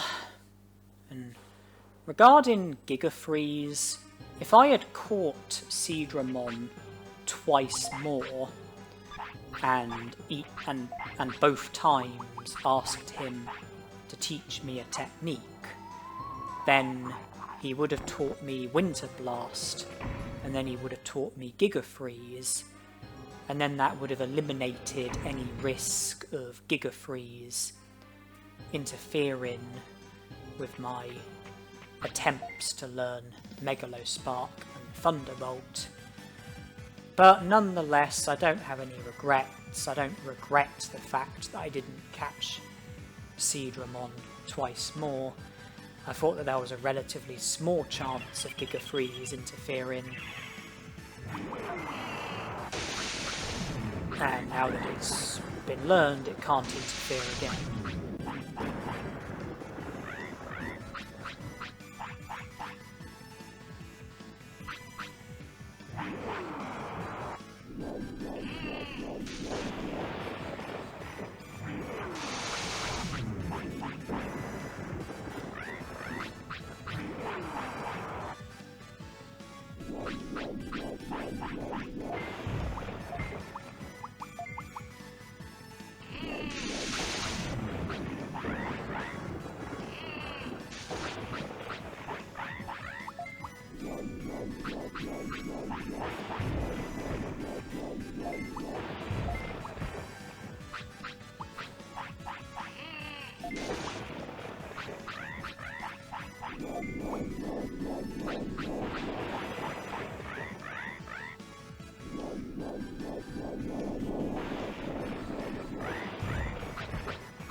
Would have been better if the finish had been used on the one who has maximum HP.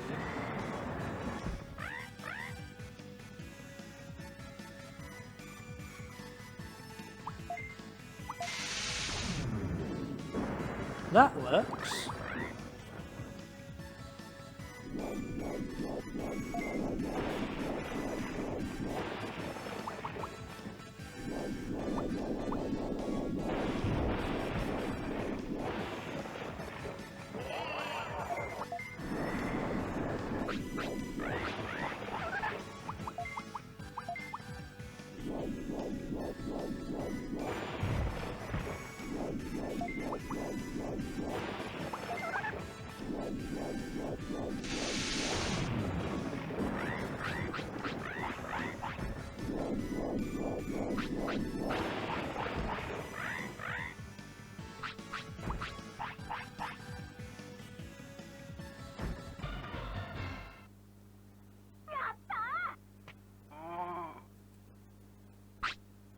Ah, Megalospark. Now we can do a lot more damage in these battles.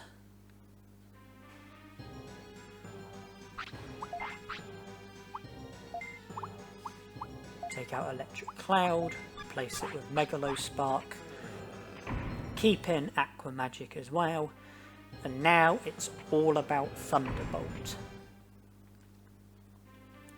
It's the only technique that I can learn from these Soulmon. It's the only technique I'm interested in.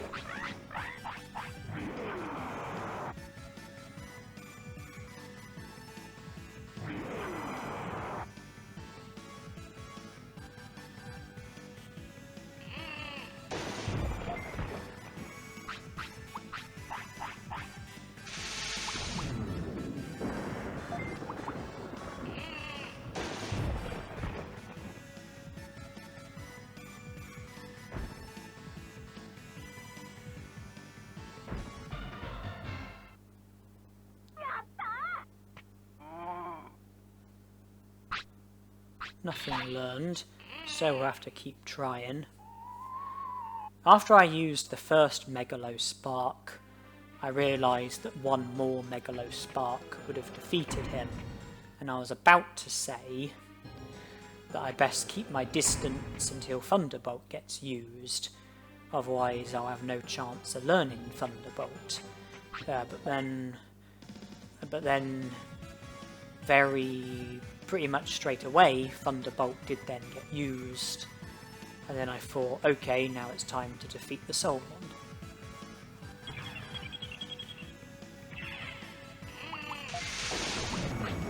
Okay, not gonna have to do any waiting this time. Thunderbolt used straight away.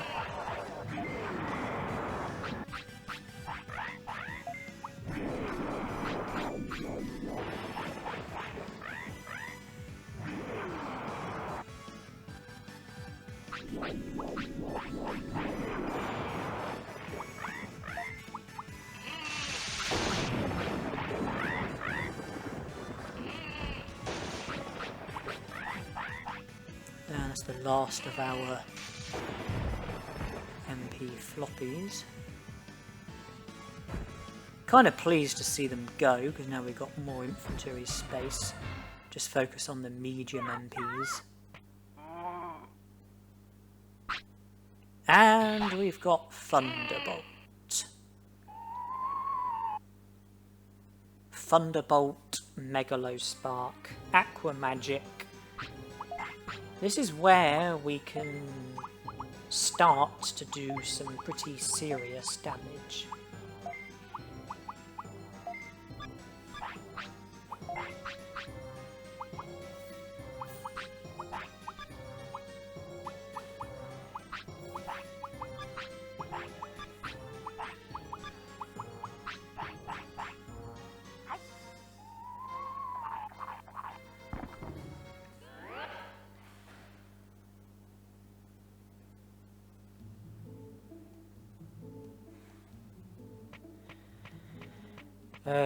Barkamon's inactive period is almost up. In fact, I think that the next hour is the hour in which it is going to end.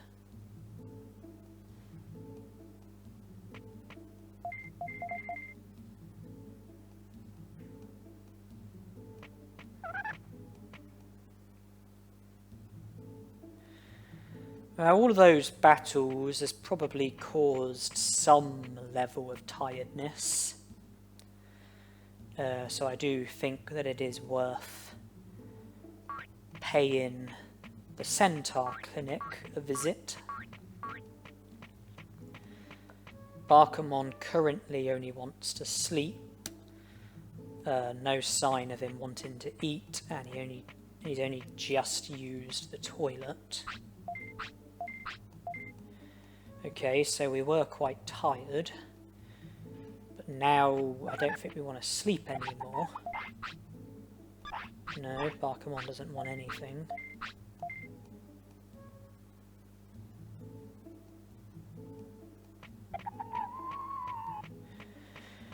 Okay, well, if our tiredness isn't at the minimum, then I can't imagine... Well, even if our tiredness isn't at the minimum, I can't imagine it's too much higher than the minimum. We rested twice. First time, Centauramon said that we are tired. The second time, he said that we are a bit tired. And Barkamon's appetite came into play, so we ate at the restaurant, boosted our stats a bit more. And if our tiredness was still able to go down, then it would have gone down more from eating at the restaurant.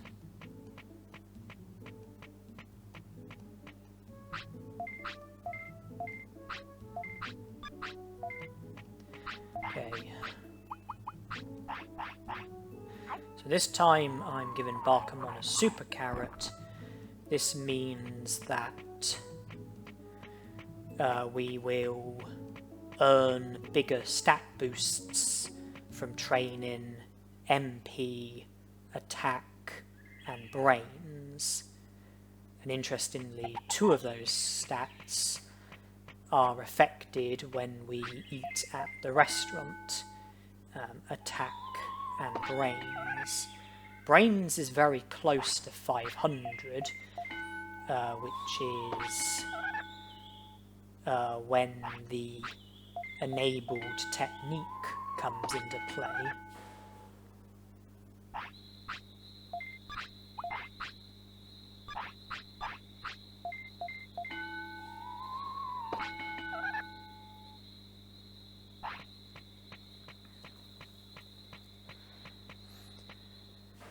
See, our attack is in the 400 club, but in battles it will go up more from using Aqua Magic.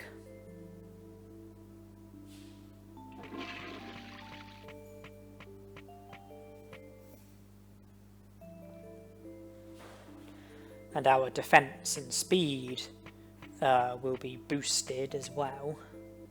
From Aqua Magic, that is. We've got more training to do, more restaurant eating to do. I only need to eat at the restaurant twice more in order for us to have the enabled technique.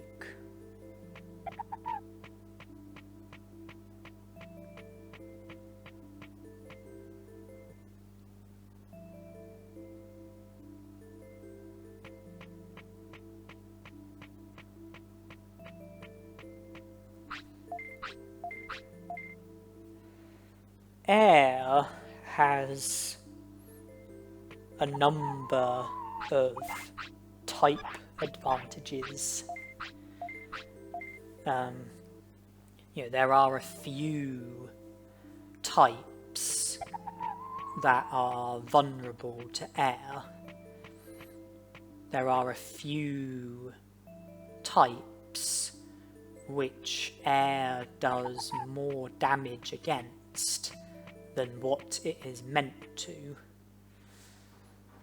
And because of that, if you're against the right sort of opponents, then with techniques like Megalospark and Thunderbolt, you know, you can really do some serious damage, especially when you've got like a stat boosting technique as well.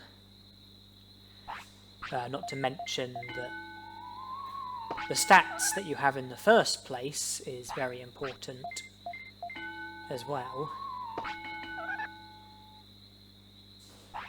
As our attack is now closer to 500 than it is 400.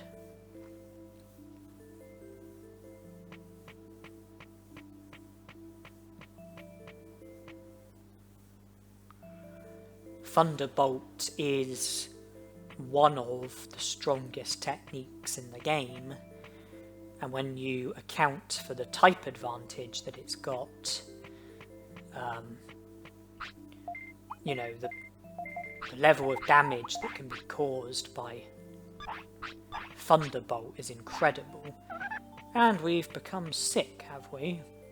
That's interesting. Looks like we'll be visiting Centaurimon.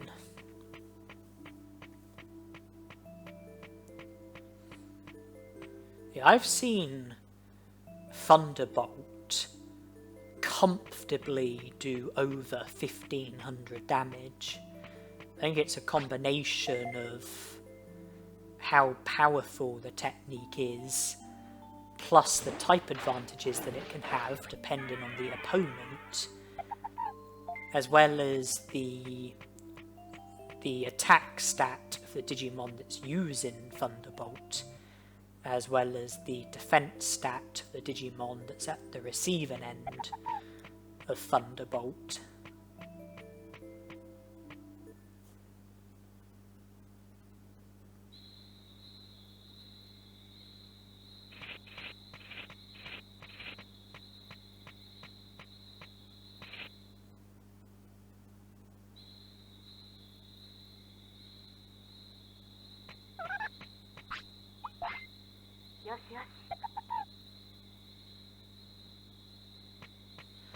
Our discipline was quite a bit higher than our happiness, so I thought I would praise Barkamon just before taking him to the toilet.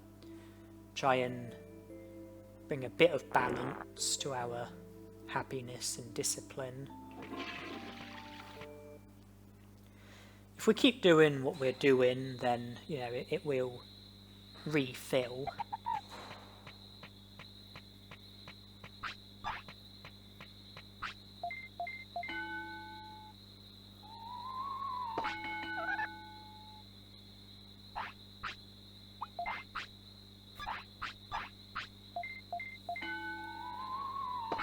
Okay, so attack is up to 500 now.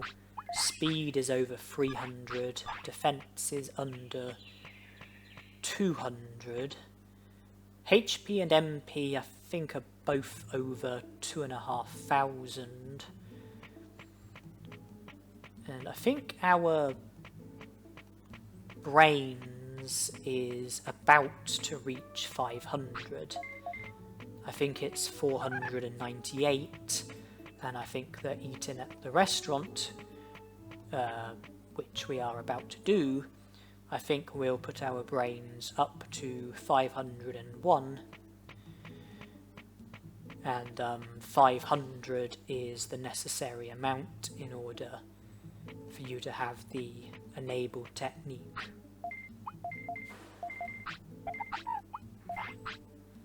Yes, we now have the enabled technique, and I was right about our HP and MP.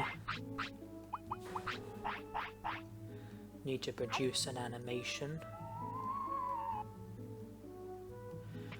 So we no longer have the attack command or the moderate command.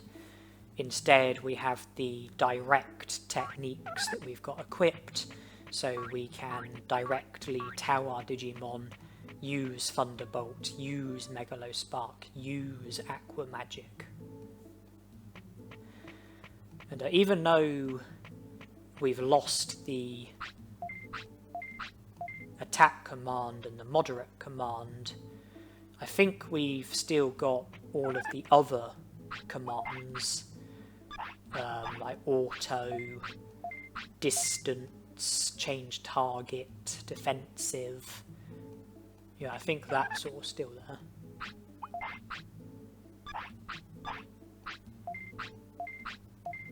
Okay, tiredness is fine. Wasn't necessary for us to rest that extra time, but we did, and our tiredness is fine, and we now know that our tiredness is fine. And I'd like to continue to eat at the restaurant. I don't think there's much point in raising our brains any further, but higher attack is always welcome.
Now we move on to the next obstacle.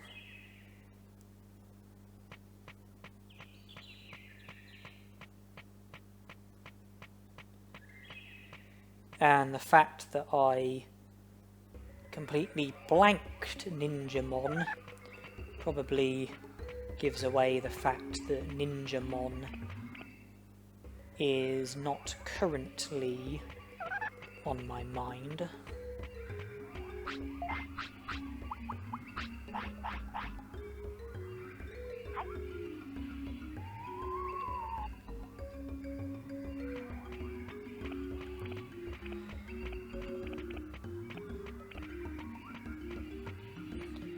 I'm heading towards the Amida Forest, which means heading towards the Dino region, and maybe that gives you some idea of what's currently on my mind.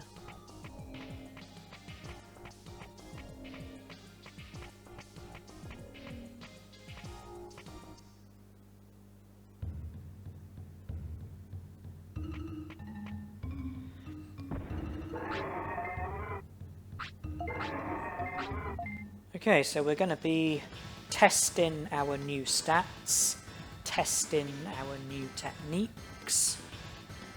Tyrannomon is our experiment.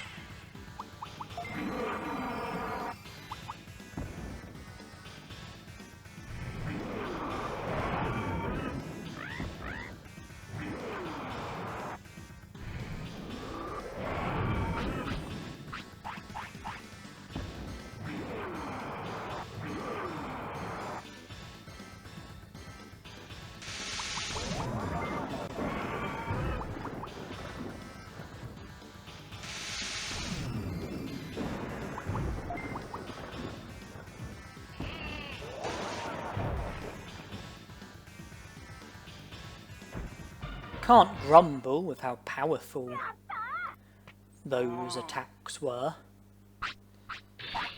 I mean, even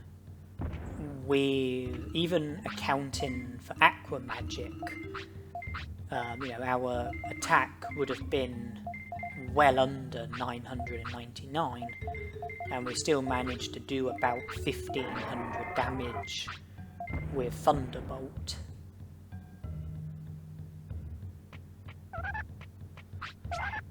Even though our HP isn't fantastic, we are going to be obtaining quite a lot of HP chips, as well as other item chips, and I think that we can get our HP up to a good amount just by using the HP chips that we are going to be collecting.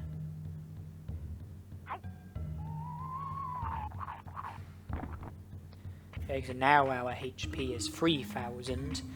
Next battle is against Meteormon. He also drops a HP chip. That'll put our HP up to 3500. We've got the Agumon battles ahead of us. Agumon drops a HP chip after the first Agumon battle, the second Agumon battle, and the fourth Agumon battle, which is also the last Agumon battle. You know, that's 3 HP chips. That combines to 1500 HP. There's going to be other HP chips as well. So I think our HP is good.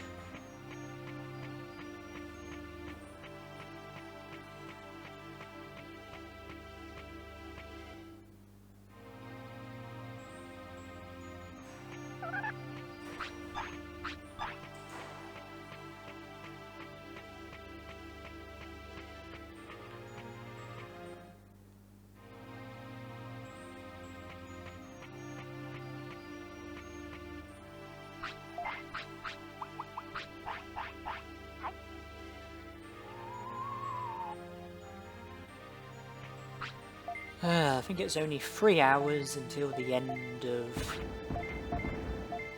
Barkamon's inactive period. The beginning of Barkamon's active period.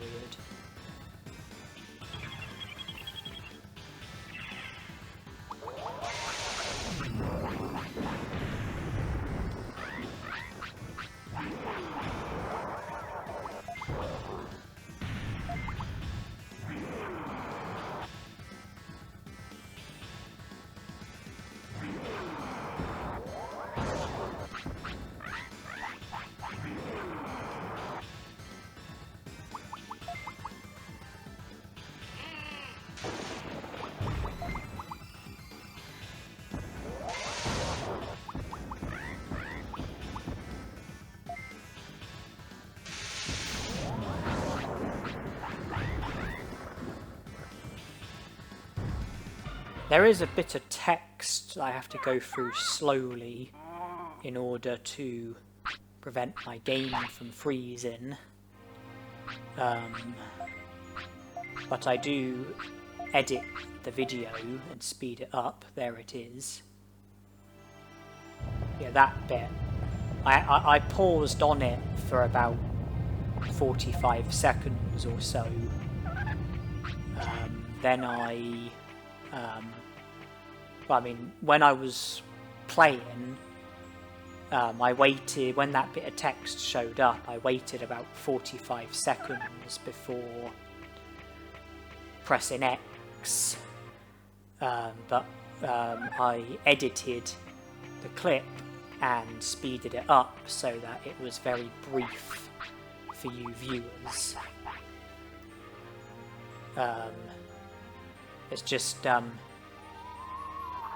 if I don't go through it slowly, then there's a big risk of my game freezing, so I have to go through it slowly in order to prevent my game from freezing.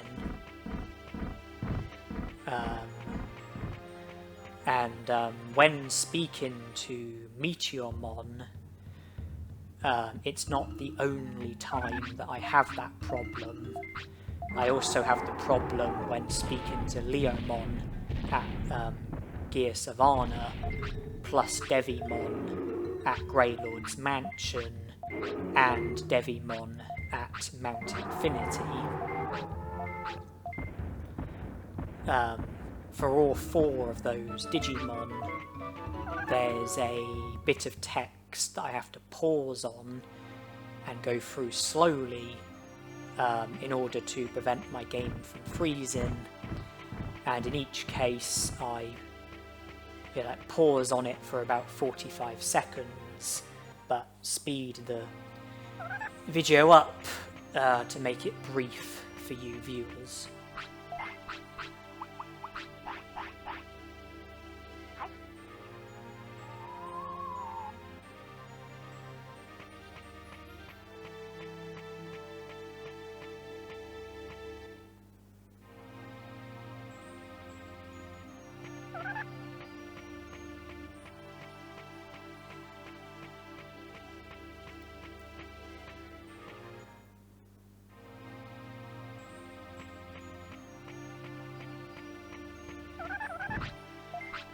And since we recruited Tyrannomon, Numemon has shown up here. This is our first Numemon encounter, and he's dropped the key accessory, which means that we can now carry 20 items instead of 10.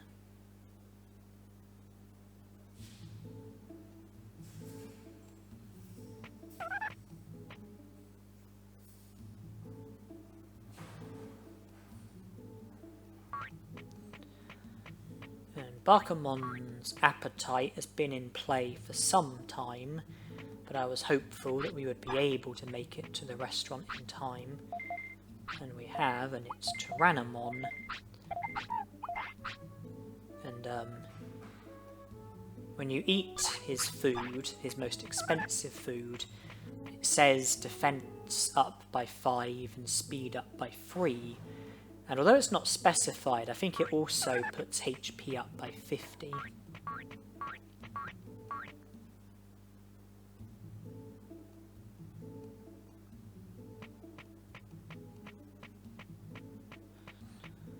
think we are reaching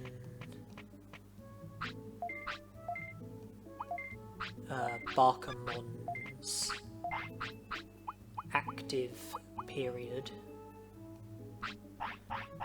And since I want to give him a hawk radish, I might as well use that as the animation.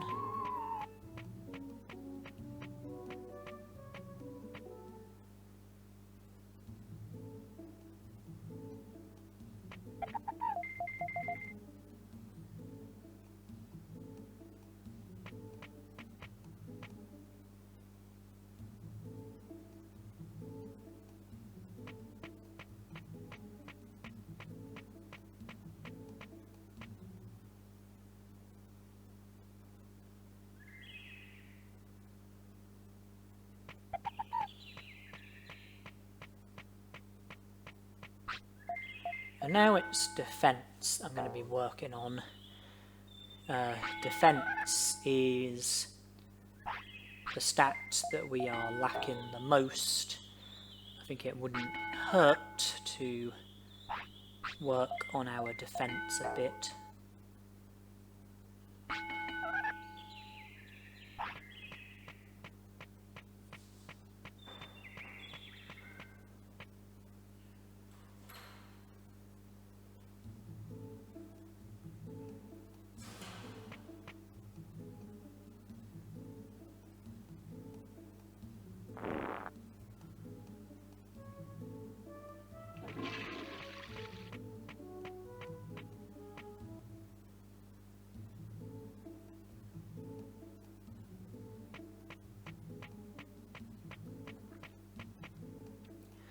I think it will now be Numemon again. Yeah.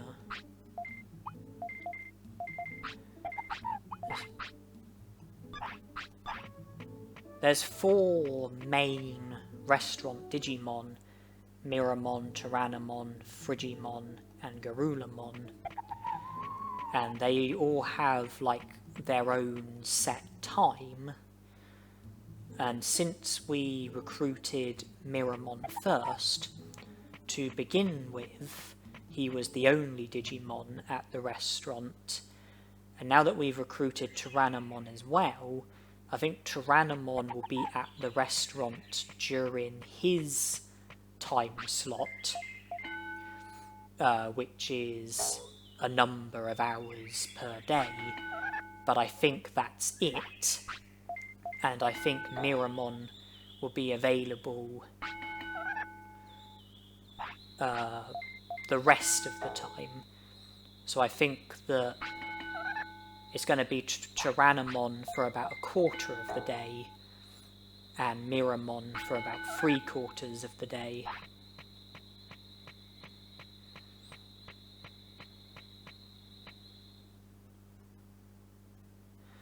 I think Tyrannomon, I think his shift is roughly between 6 AM and 12 PM, and then Numemon's I think is roughly between 12 PM and 6 PM, and then Frigimon I think is roughly between 6 PM and midnight, and then Garurumon roughly between midnight and 6 AM.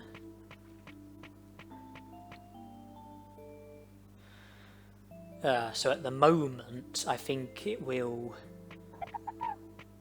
be Tyrannomon roughly between 6 AM and 12 PM, and then Numemon for the rest of the day. Yeah, Numemon for every other hour of the day.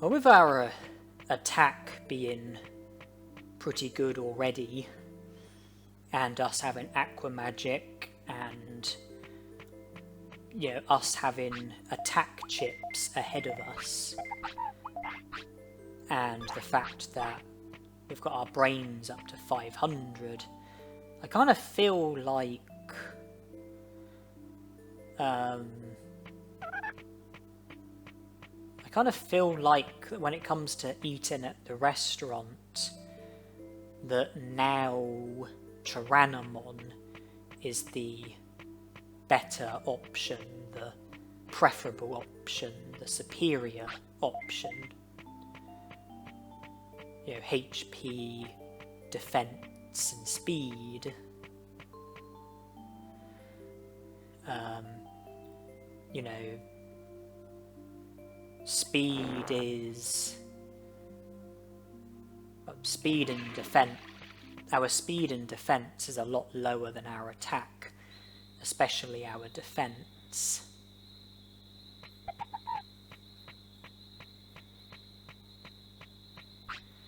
And defense is what I'm working on, but despite having a horseradish, our defense is only going up by 8 every time we train.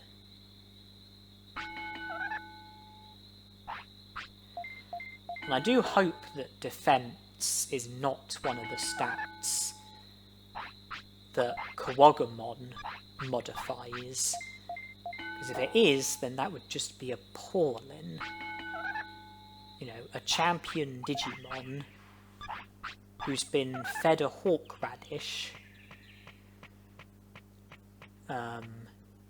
you know, only getting 8 defense from training defense, and if the defense equipment's been modified already, then that's just awful.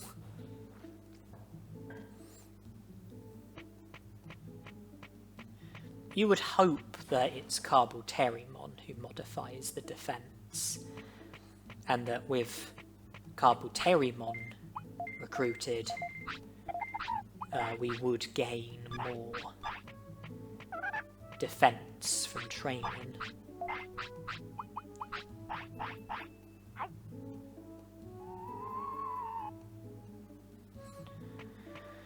Okay, well, once again, we are now in Bakamon's inactive period as opposed to his active period, the period in which he wants to sleep as opposed to the period in which he doesn't want to sleep.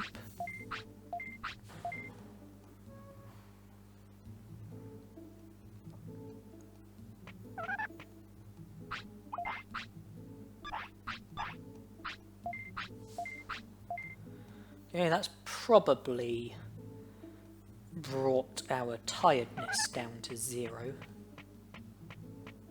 Bakamon needs the toilet. Has his appetite come into play as well? No.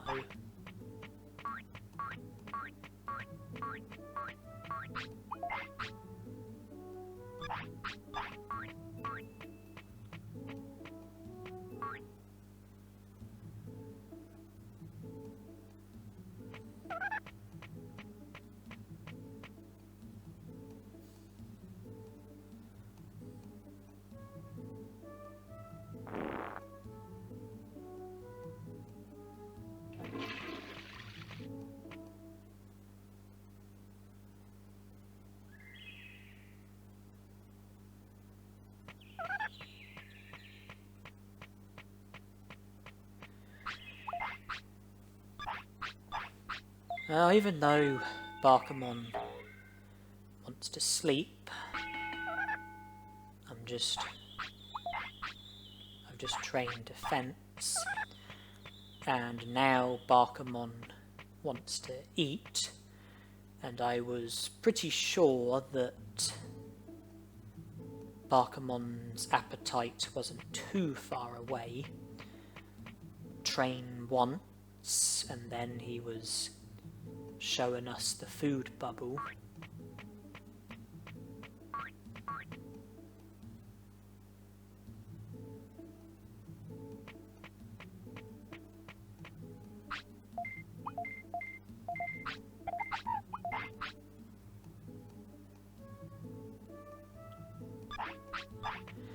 Our weight is 92. The restaurant certainly makes your Digimon heavy. There again, if we as humans, if we didn't cook at home and we just ate out every day, then we would probably end up becoming very large as well.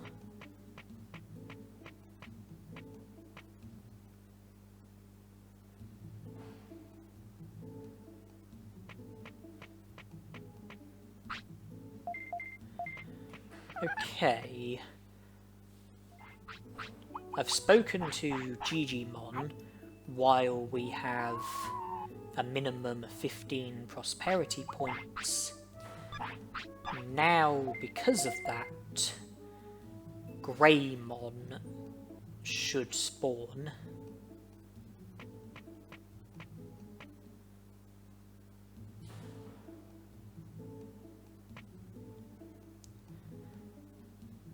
There he is. Defeat him, and we'll get 2 prosperity points plus an attack chip.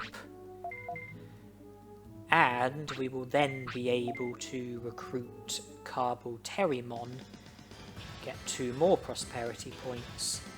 And I have a feeling that Greymon's recruitment is also essential in order to be able to recruit Skull Greymon.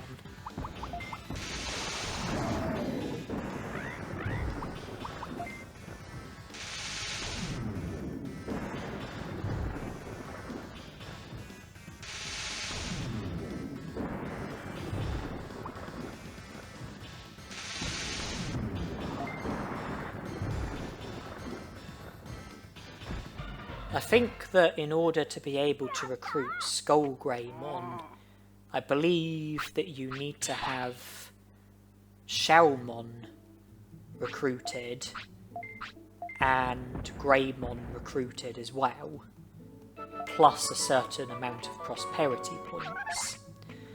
Because once you get a certain number of prosperity points and you have Shellmon recruited, there should be an article on Shellmon's notice board regarding Myotismon.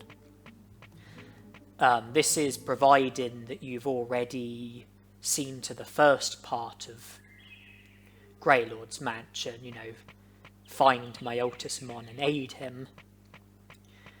And I have a feeling you also need to have Greymon recruited as well, because I think you need to have the arena tournament.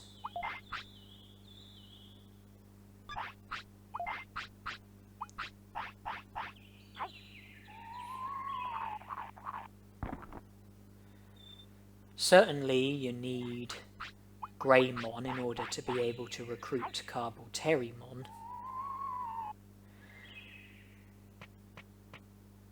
And before anything, Ninjamon is the Digimon that I'm focused on. Thanks to Moljamon being recruited, Ninjamon has shown up. Of course, it didn't have to be Moljamon, it could have been him, or Numemon, or Devimon, or Numemon.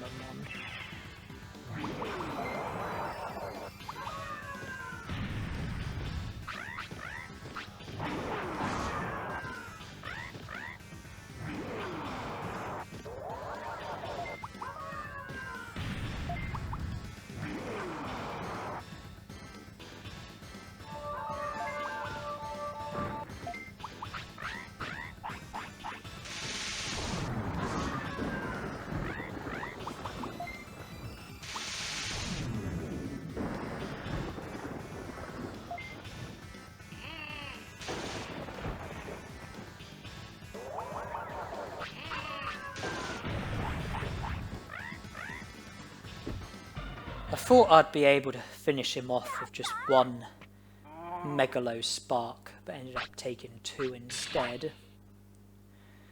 And with Ninjamon recruited, there are now going to be random Digimon on the Digimon Bridge, who I will have to avoid if I don't want to get into any unwanted battles.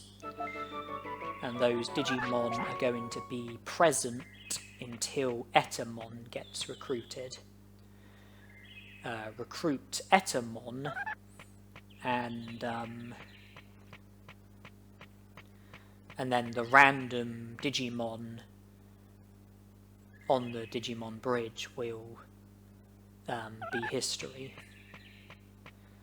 At the very beginning, there are random Digimon on the Digimon bridge, and fixing the Digimon bridge causes them to disappear. But then recruiting Ninjamon causes a random Digimon to appear on the Digimon bridge, and then recruiting Etamon gets rid of that random Digimon, and then you no longer have to worry about random Digimon on the Digimon bridge.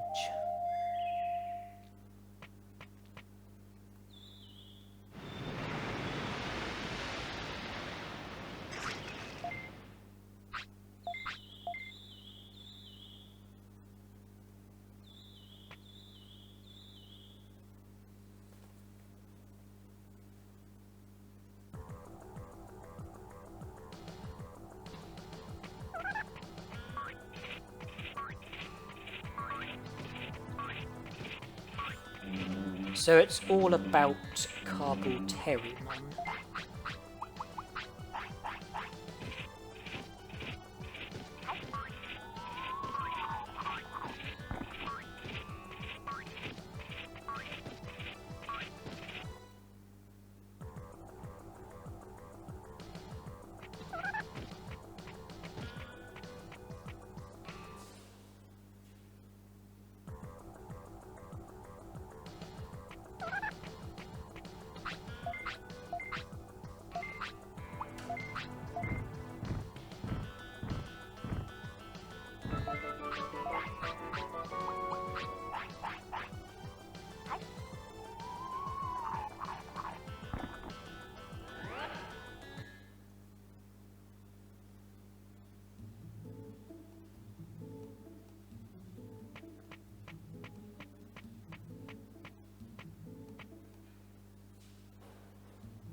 There is the random Digimon.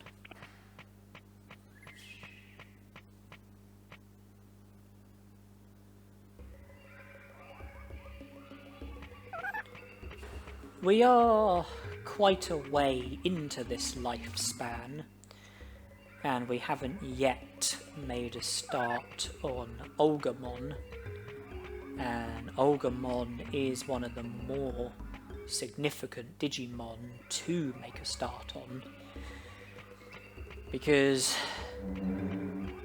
defeat him twice, you can recruit Xiaomon. Defeat him 3 times, you recruit Waymon. Defeat him 4 times, you recruit Agumon himself.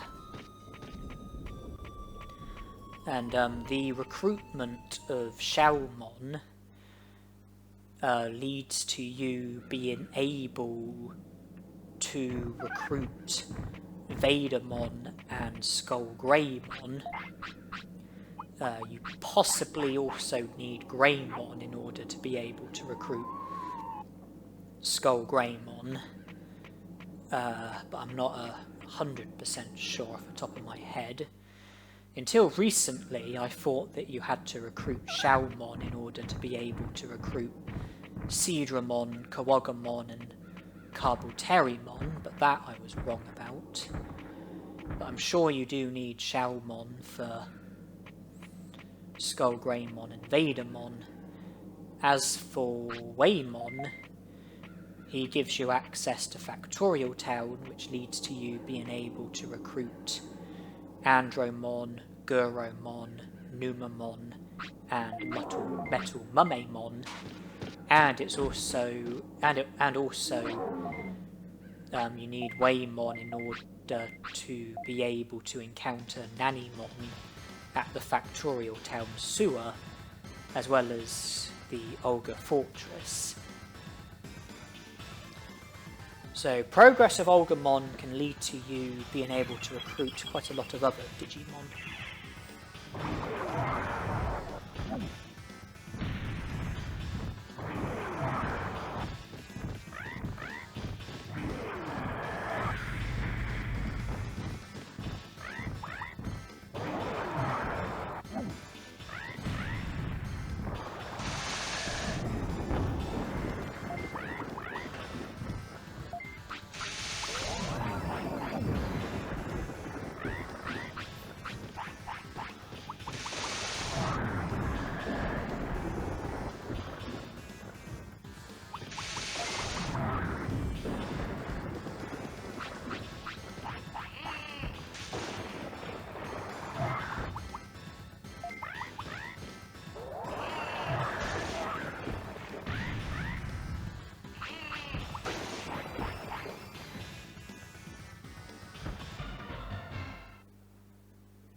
Well, this first victory against Agumon doesn't result in any recruitments being at our fingertips, but it does set up the second Agumon battle, which sets up Xiaomon's recruit, and also the second Agumon battle leads to the third Agumon battle,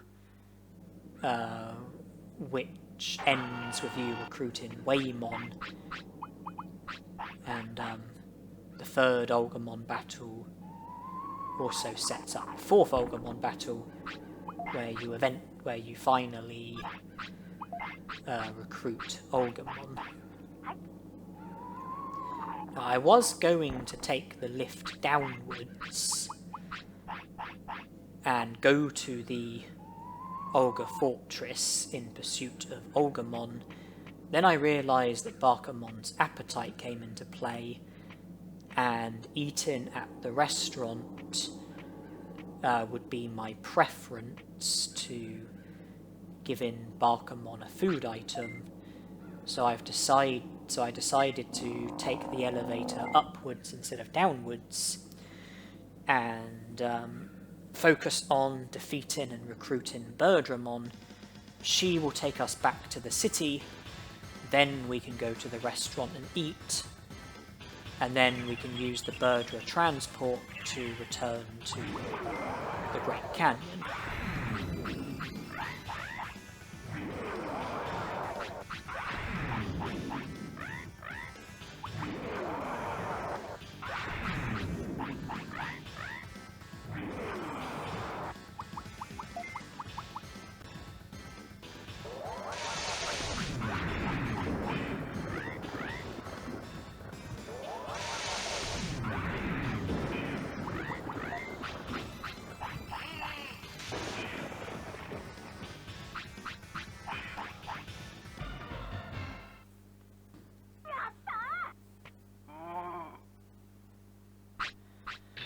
As with Birdramon recruited, she will start up the Birdra transport, and she'll take us straight back to the city. But with the Birdra transport, we can go straight back to the Great Canyon, and then go to the Olga Fortress for the second Agumon battle. And before that, we can eat at the restaurant.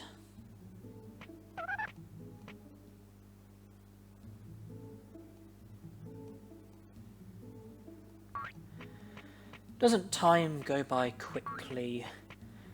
It's almost the end of Barkamon's inactive period, once again.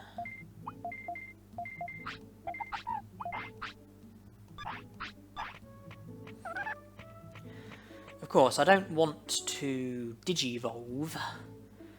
You know, I do want to remain as Barkamon, and Barkamon has two potential Digivolutions, Skullgreymon and Guromon. I don't want to Digivolve to either of those Digimon because I want to remain as Barkamon. But regarding the rules of the challenge, Digivolve into Guromon would be a deal breaker because Guromon is a vaccine type, and seeing as this is a virus type solo, I would be breaking the rules of the challenge if I was to Digivolve to Guromon. The other Digimon, Skullgreymon, he is a virus type.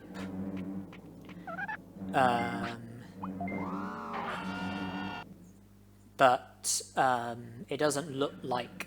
But despite the fact that he's a virus type, I don't want to Digivolve to him, and it doesn't look like there is any risk of us Digivolving to him. I mean, the stat requirements, it's 4000 HP, 6000 MP, 400 attack and defense, 200 speed, 500 brains. Off the top of my head, MP is well under 6000, so that immediately rules out the stat requirement for Skullgreymon. Also, the weight requirement for Skullgreymon is 25 to 35. When I last checked, our weight was in the 90s. Care mistake requirement minimum of 10.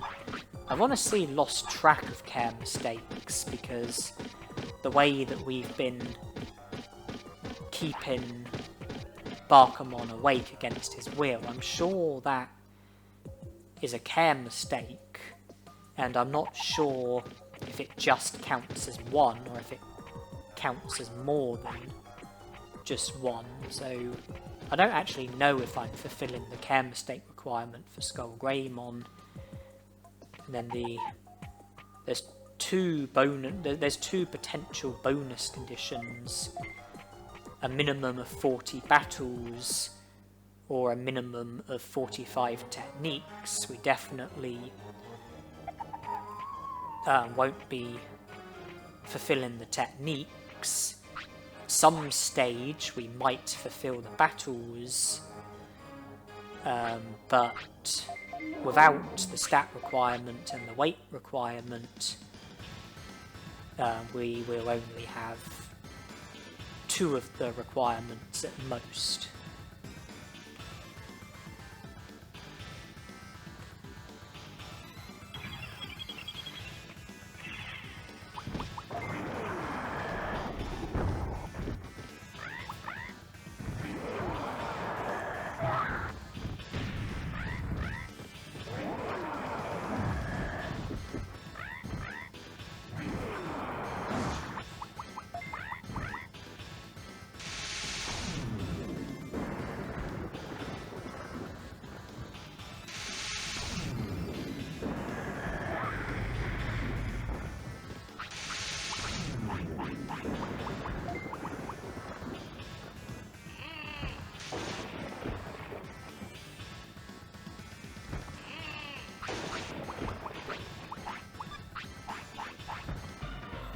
And if the way that we've been keeping Barkamon awake against his will, if that only counts as one care mistake, then, you know, I don't think we've got the care mistake requirement for Skullgreymon. You know, a minimum of 10 is needed. I'd imagine we're quite a bit under that. But it doesn't really matter because we categorically don't have the stat requirement or the weight requirement. I'm just looking at Guromon. I think we do have the stat requirement for him. The stat requirement is pretty lenient. It's just 400 attack, 300 speed, and 400 brains. I think we've got that. But the weight requirement we definitely don't have. It's 0 to 10. And the care mistake requirement I don't think we've got. It's a minimum of 15. There's 3 separate bonus conditions. One of them is to have a minimum of 35 techniques, which we definitely won't fulfill. One of them is to have a minimum of 100 battles, which we definitely won't fulfill.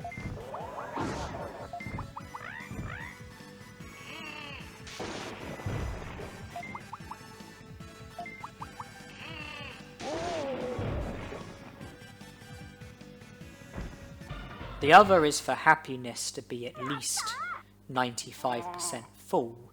I think we are fulfilling that.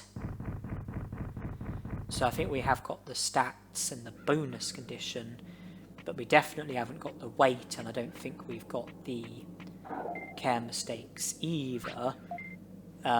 If it turns out that we have got the care mistakes, then there is a solution.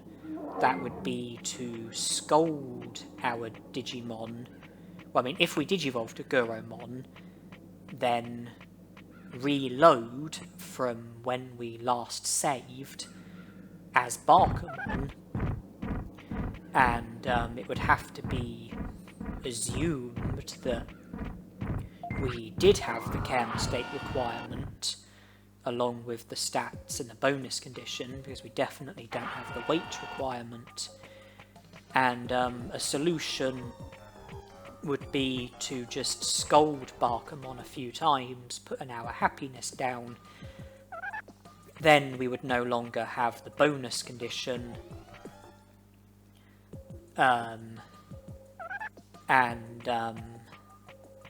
Seeing as we don't have the weight either, we would then only have a maximum of 2 of the requirements.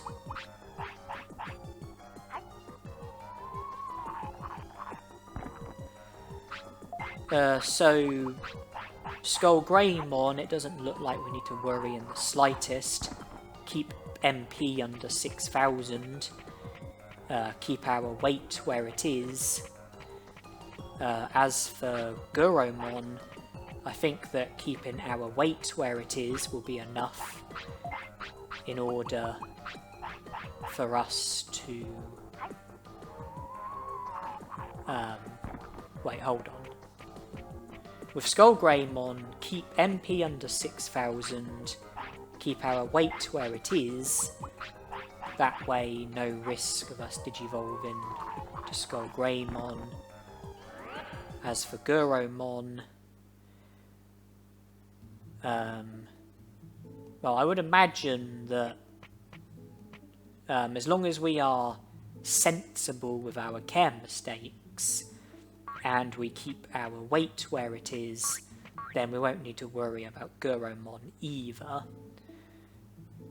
If Koromon does become a problem, then putting our happiness down should solve the problem.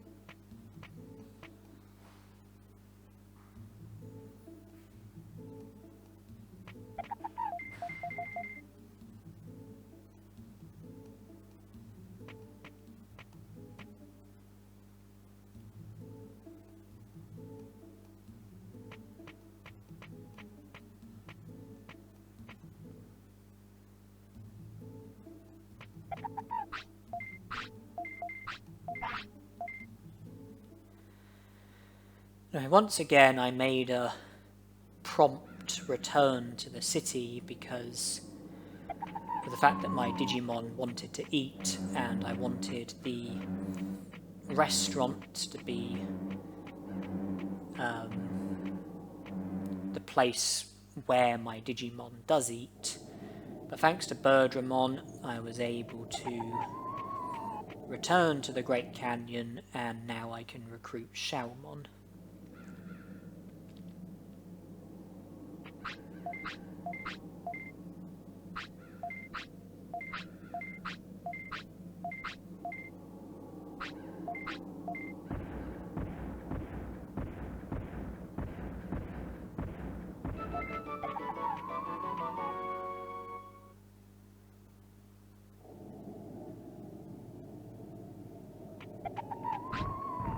And I did not want to get into a battle with my Devimon.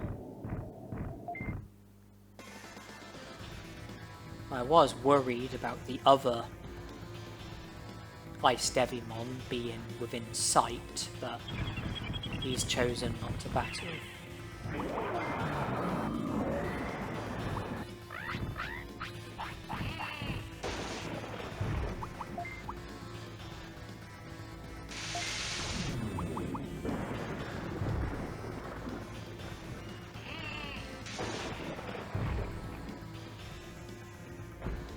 And the battle turned out to be no problem whatsoever.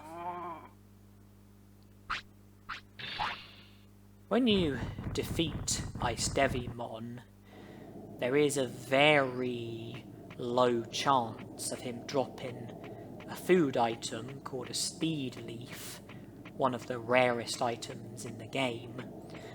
You feed it to your Digimon as a food item, and it also increases your Digimon's speed by 20, but it's a very rare drop.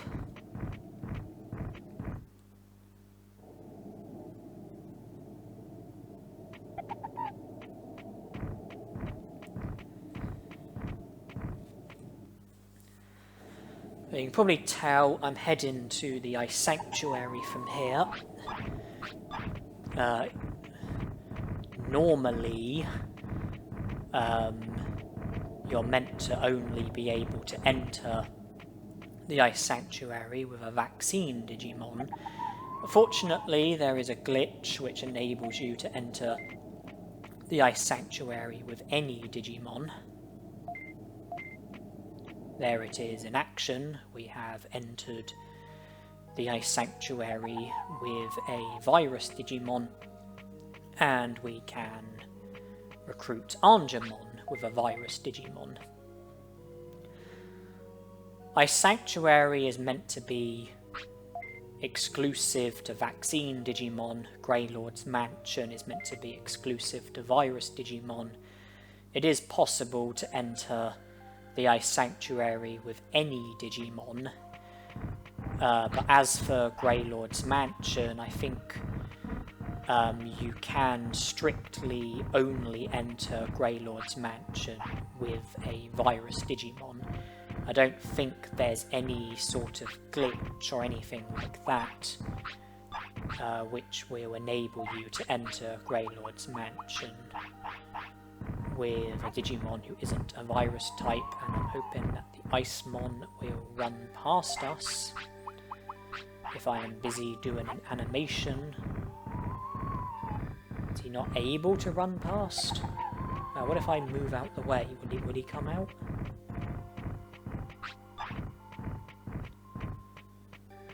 Okay, we've made it to the next part of the Ice Sanctuary.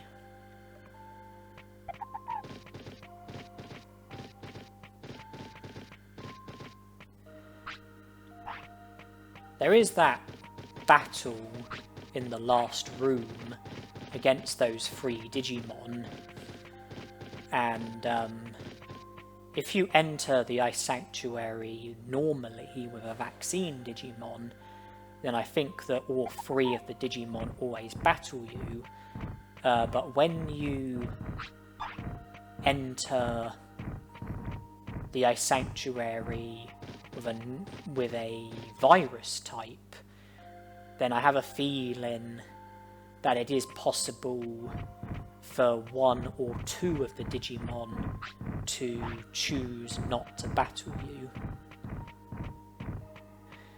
If you have a Vaccine Digimon or a Data Digimon, then I think all three battle you. With a Virus Digimon, I think that it varies between 1 and 3.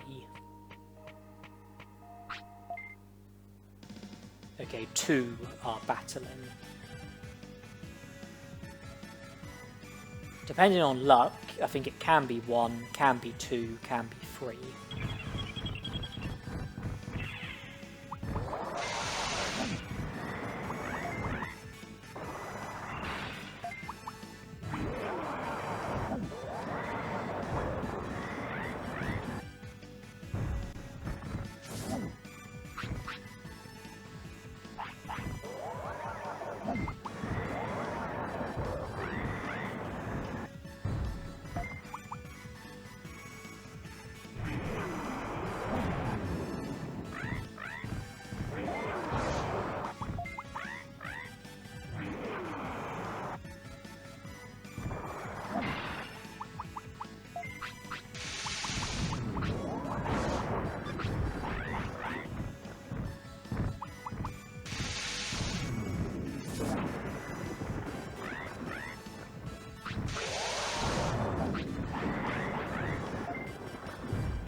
As those Digimon that we just defeated, I think that they are virus types, and if you get challenged by a Digimon when there's at least one other Digimon on screen, then I think that the other Digimon might choose not to battle you if they are the same type as you. And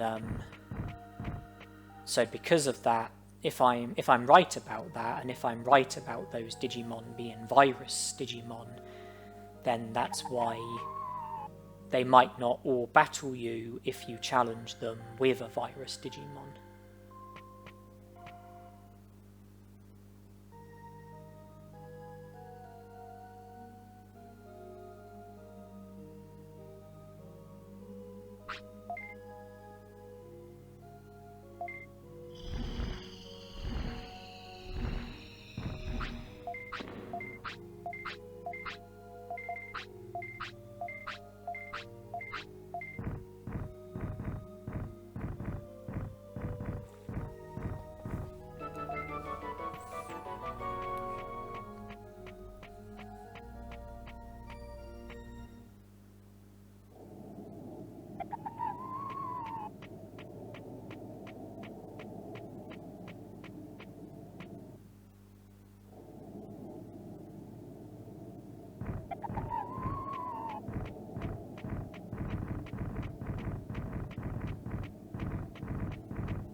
I was heading to other parts of Friesland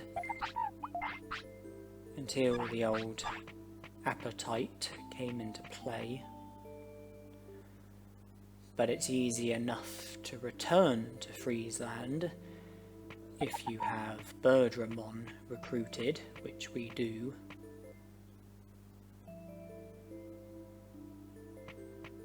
And our infantry could do with a bit of sorting.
Right, well, we are able to recruit Frigimon, add a third Digimon to the restaurant.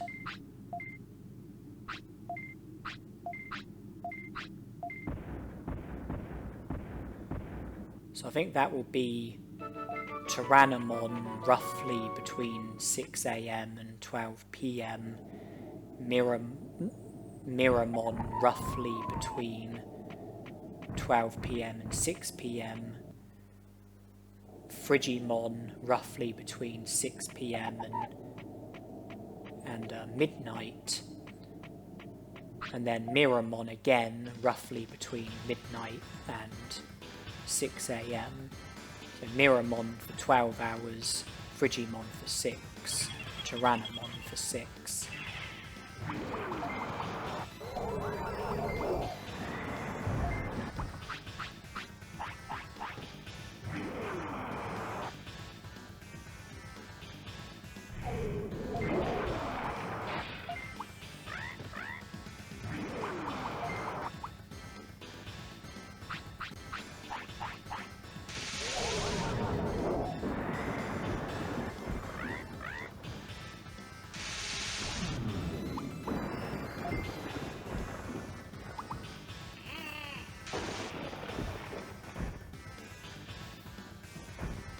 Speaking of restaurant Digimon, we have now taken the first step towards recruiting Garurumon,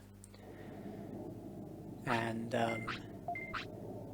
it's very late into the day, but it is still today. It's still not tomorrow yet. Tomorrow is just under 30 minutes away. So the fact that we recruited Garurumon today means that he will be ready for the rematch starting from tomorrow. Tomorrow being only minutes away. And obviously he's only available at a set time. He's only available for a few hours at a set time. I think he first becomes available at about 3 PM and is available for a few hours.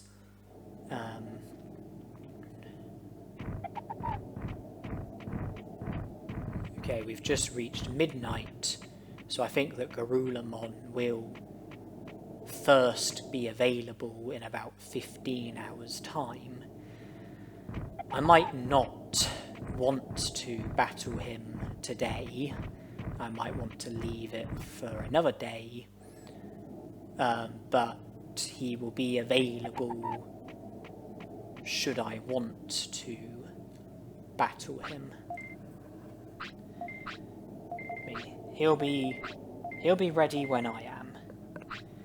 If I want to battle him at the earliest opportunity, then I can. If I want to wait until a later day, then that's fine as well.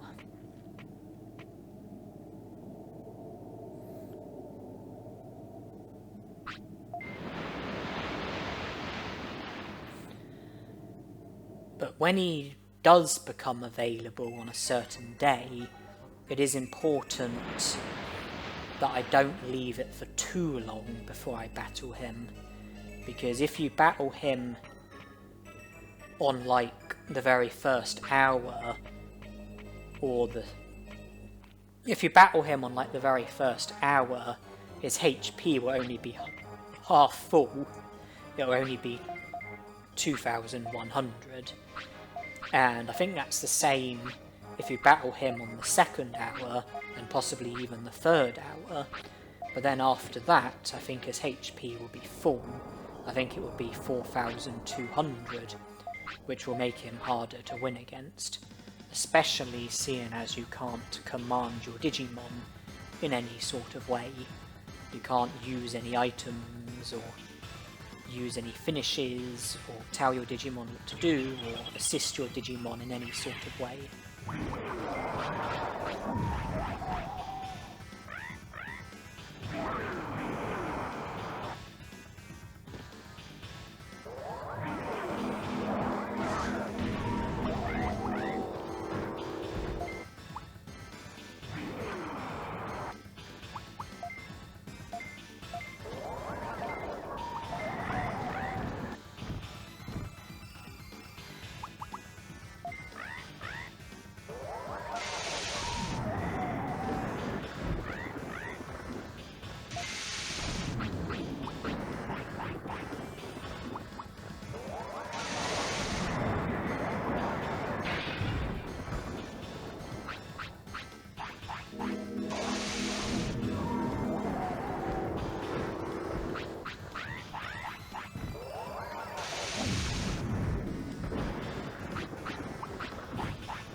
Okay, so Agumon defeated for the third time.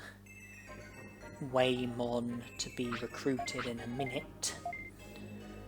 Numemon should now be at the Olga Fortress, where we can encounter him for the second time, speak to him for the second time. Xiaomon is in the city, and there will be the article regarding a UFO, where if we were to return to where the crop circle was, then we will notice that there's now more than one crop circle. I'm not sure if we have enough prosperity points in order for there to be the article regarding Myotismon. And, well, with Waymon recruited, we can go to the secret beach cave and claim the Misty Egg, which will be highly pointless in this playthrough. I would sell it for 5,000 bits, and that's as far as its usefulness will go. There is also Factorial Town, but it makes sense to go to the Factorial Town at a time where we are able to take advantage of the shift change. The shift change is being at midnight, which has just ended, and noon, which is about 11 hours away.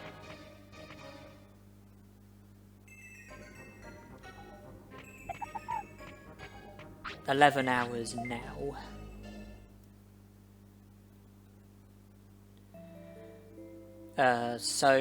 I do have Factorial Town in mind.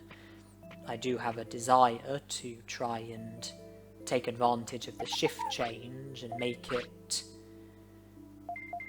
into the deeper parts of the Factorial Town where I can battle Koromon, and then that will lead to me being able to battle and recruit Numemon, and also recruit Andromon and Koromon himself. And Metal Numemon will be available as well if I can get him to show up. Battle him, recruit him.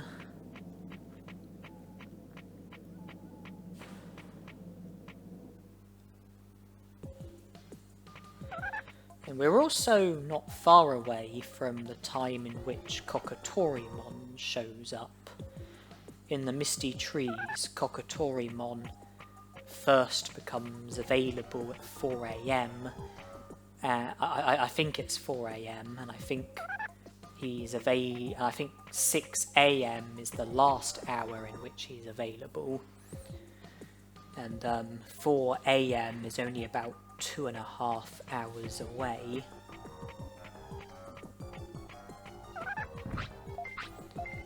So I've got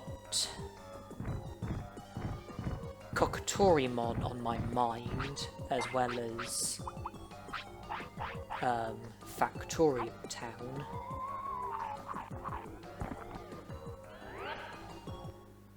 There's the Shaomon notice board, there's Greylord's Mansion, there's Mount Panorama and Vadermon, and then there's Numemon as well. Also, Agumon will now be available for the 4th and final battle. He'll be available at the Drill Tunnel.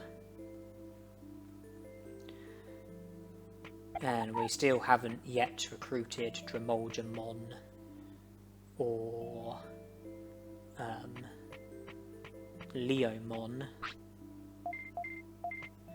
I just wanted to speak to Frigimon because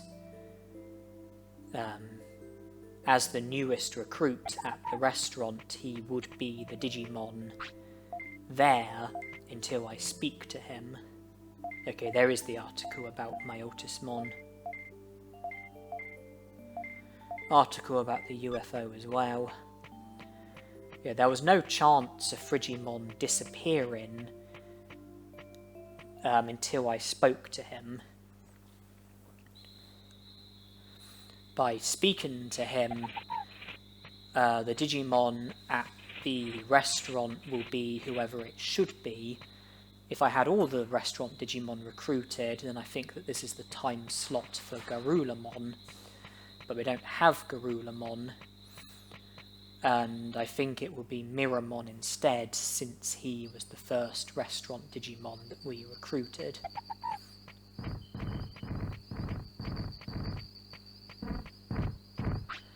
I think it would have been Frigimon until about 2 or 3 hours ago.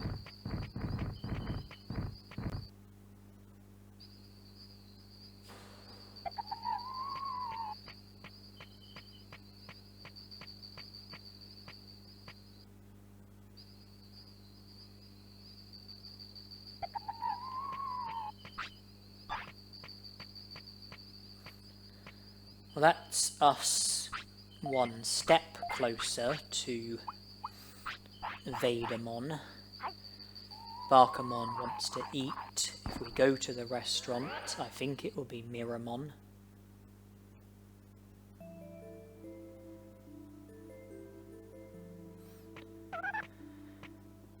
Still got a long way to go. You know, still a lot of different Digimon who we could be recruiting.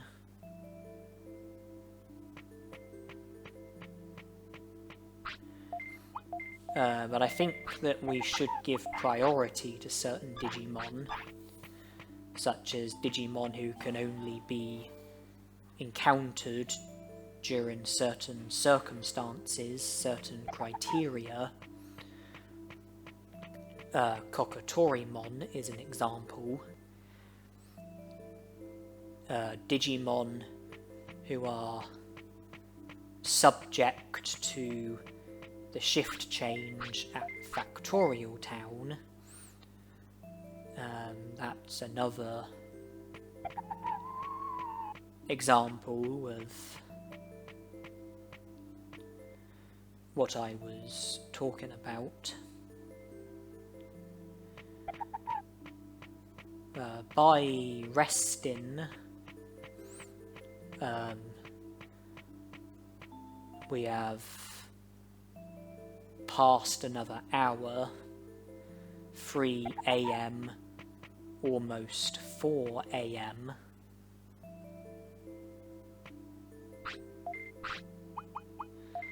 Misty Trees is not an available destination, and it won't be unless we speak to the Cherrymon at the Misty Trees. That's what results in it being possible for Birdramon to take you to the Misty Trees. And it is now 4 AM. Time for Kokotorimon. And he's not the only Digimon in the Misty Trees. There is also Gabumon. And then just beyond the Misty Trees in the Gear Savannah, there's Patamon.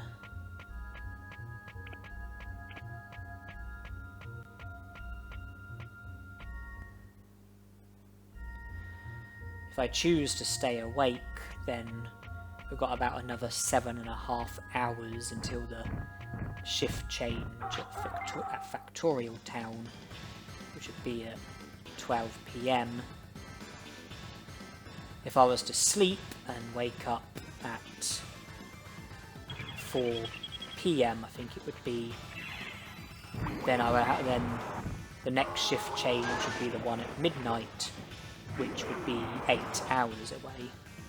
So regardless of whether I sleep or stay awake, there's going to be a bit of a wait before the next shift change at the Factorial Town. But at least we've encountered Kokotori.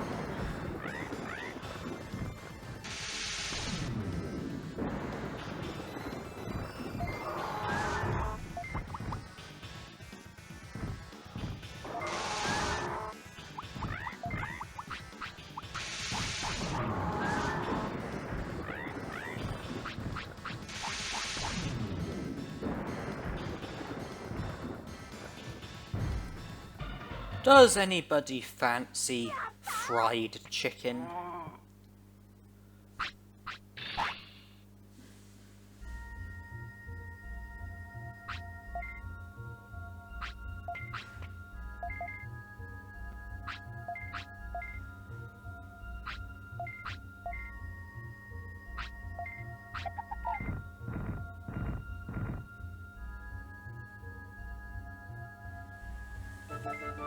I suppose technically he isn't a chicken because he's Mao, but nonetheless he's the Mao equivalent of a chicken, so he is effectively a chicken, I suppose. I guess it depends on how you look at it. Now, I've chosen to sleep, and this should take us forward to when Garulamon is ready for battle. I think it's 4 PM,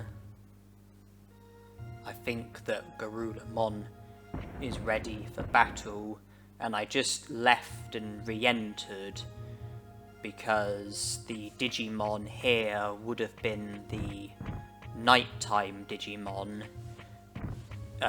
which includes the blue Botamon Digimon, who for me is harder to avoid than Gabumon, who's the daytime Digimon. So I just left and re-entered to change it from the nighttime Digimon to the daytime Digimon, just because I'd rather have to avoid a Gabumon than one of those blue Botamons. I think the blue Botamon is harder to avoid than the Gabumon.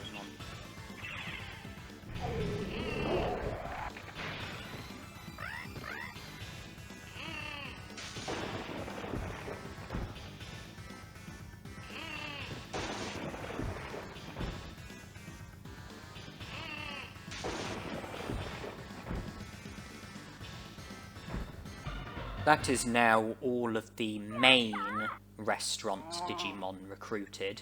Mirrormon, Tyrannomon, Garurumon and Frigimon.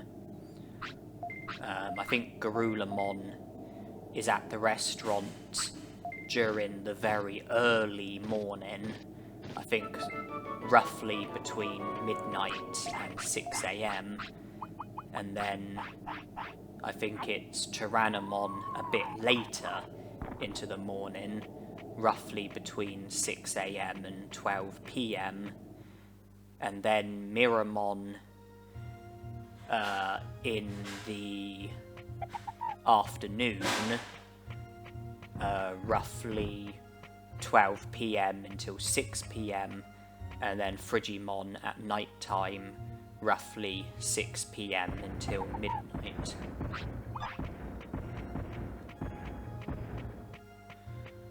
Yeah, I decided to sleep because I wanted to wind forwards to when Garurumon would be available for the rematch.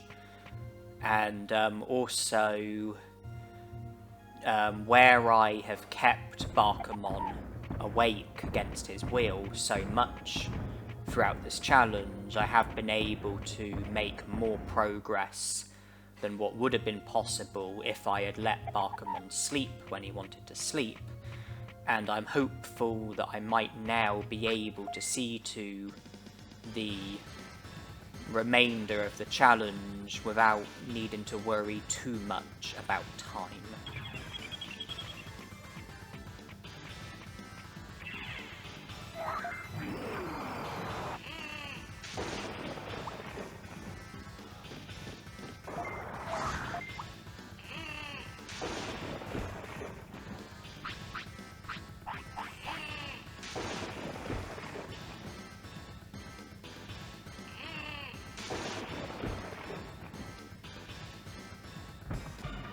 My max HP is now over 5,000, so you can probably see why I didn't feel the need to train my HP when it was about 2,500. I knew that I had a lot of HP chips ahead of me, and from using those HP chips, yeah, my HP is now more than double. It's now over 5,000.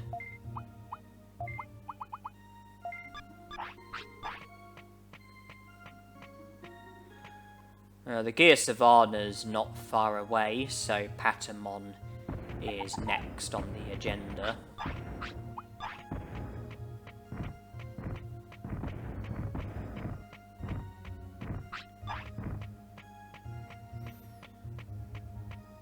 Now, when I think about Botamon's age and what's left for me to do, you know, I'm hoping that I might be able to see to the rest of the challenge without needing to worry about time, you know, without needing to worry about lifespan, without needing to keep Botamon awake against his will. If I change my mind, then there will be the option of me keeping him awake against his will. But if I don't think it's necessary, then, you know, from here onwards I might just let him sleep whenever he wants to sleep. Because I think, you know, I've possibly made enough progress in order for it to be possible to see to the rest of the challenge without needing to keep Barkamon awake against his will. And instead of returning to the city for the restaurant, I'm choosing to just give Barkamon a sirloin instead. It would have been an inconvenience returning to the city. I know in the past I've done it, you know, returned to the city to eat at the restaurant, but, you know, our stats are better now.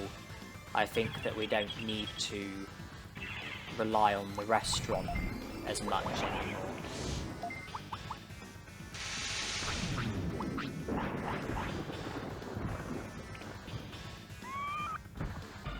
No need for Aqua Magic when Thunderbolt can defeat Patamon in one. Yeah, bring his HP down to 0 and also do an extra 50% or so.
Well, that was pretty much like 3 consecutive one-hit knockouts.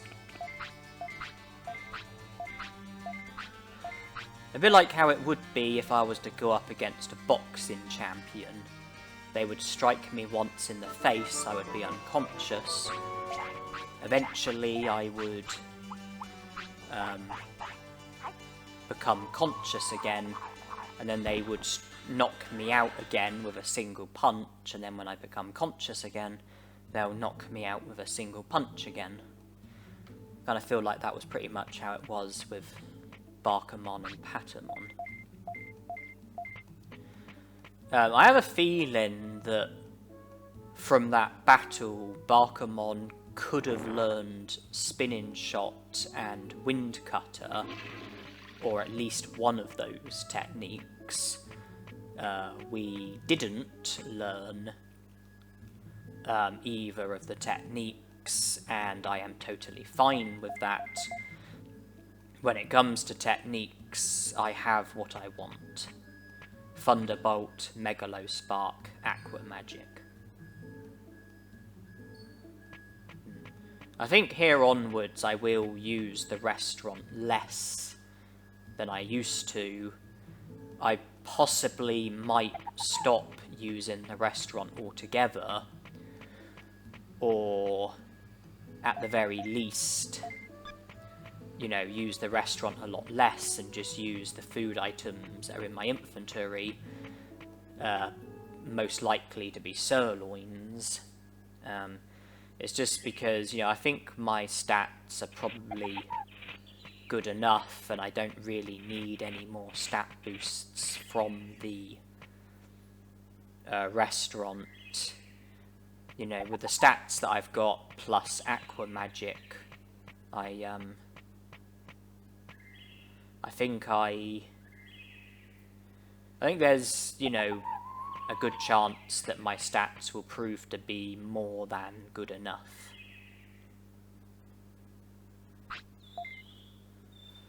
Miromon's foods increase attack and brains. Well, yes, Miramon's foods increase attack and brains, and the most expensive food of his increases attack by 5 and brains by 3.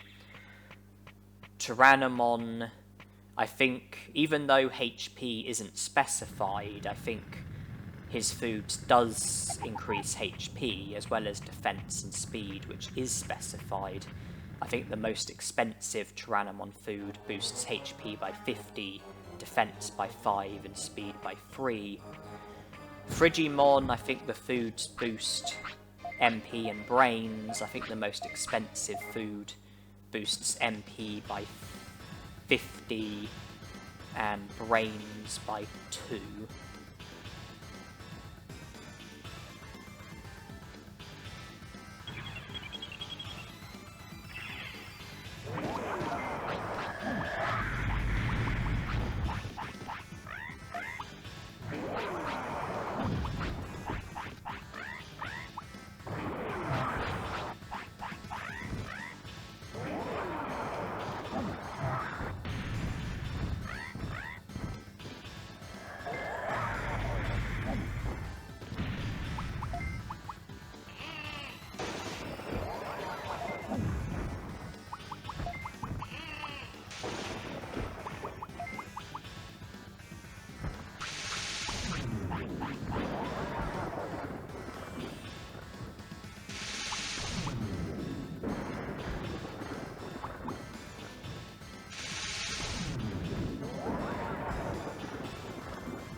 As for Garurumon, I think that his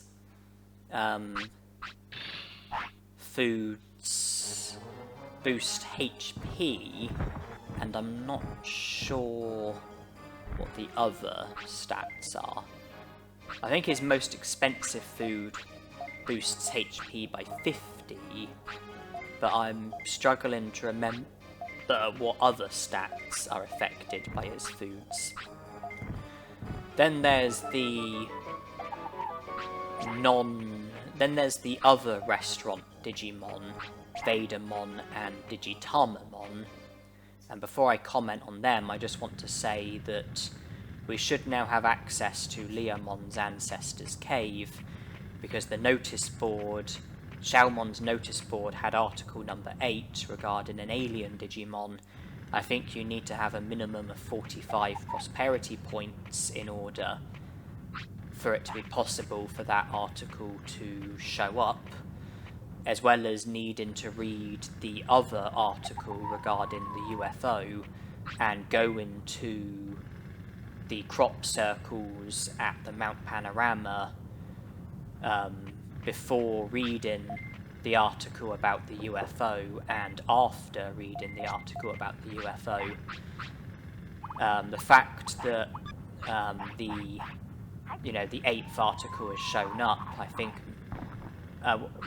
means that we must be at a minimum of 45 prosperity points, which is also the requirement in order for Leomon's Ancestors Cave to become available, providing that you have also recruited Miramon. And as you can see, we did enter Leomon's Ancestors Cave and help ourselves to the Leomon Stone. And yeah, Vadamon and Digitamamon, they're not fixed restaurant Digimon. They don't show up at fixed times, they are completely random. Vadamon's foods, I think, boost all of your stats. I think the most expensive Vadamon food boosts HP and MP by 30, and attack, defense, speed, and brains by 3. And then Digitamamon is unreliable, because when you eat his food, it can only... the Digitalmamon restaurant food can only increase MP, defense and brains. It can also only increase HP, attack and speed, or it can boost all of your stats. And when it only boosts half of your stats, I think the most expensive food boosts MP by 30 and defense and brains by 3.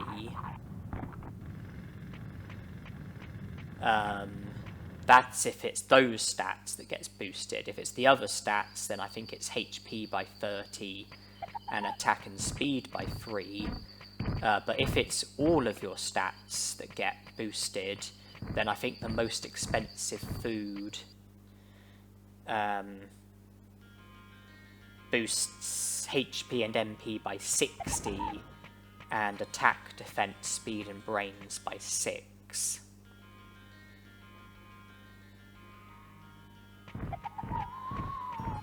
After helping ourselves to the Leomon Ancestors Cave, we continued through the drill tunnel and recruited Dremolgemon. Now we are heading for Leomon. We're about to witness the cutscene where Leomon shows up. This cutscene could have been triggered at any point. Leomon could have been triggered at any point. And after this cutscene, we could have spoken to Leomon, but in order to be able to recruit him, you need to have the Leomon stone on you, taken from the Leomon's Ancestors Cave. It's only by him reading the stone that he then decides to join the city. If you speak to him without the stone, then he won't join the city. So even though I could have got Leomon to show up a lot sooner, there wouldn't have been the opportunity for me to have recruited him without getting the Leomon's ancestor, without getting the Leomon stone. And remember, there's a bit of text that I have to go through slowly in order to prevent my game from freezing. There it is. The video was speeded up. Just like when I was speaking to Meteormon and I had to pause on a bit of text, go through it slowly, and I speeded the video up to make it brief for you viewers, and the same was true when speaking to Leomon. Now that Leomon has been recruited, Numemon should be available at the Leomon's Ancestors Cave, and I think that will be our third encounter with Numemon.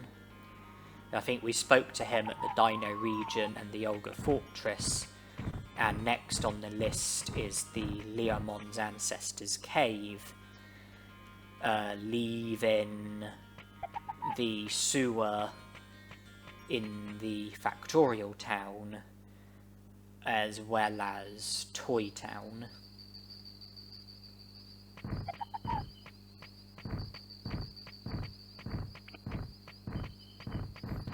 Now, with Dremolgemon recruited, we now have the ability to cut through the drill tunnel.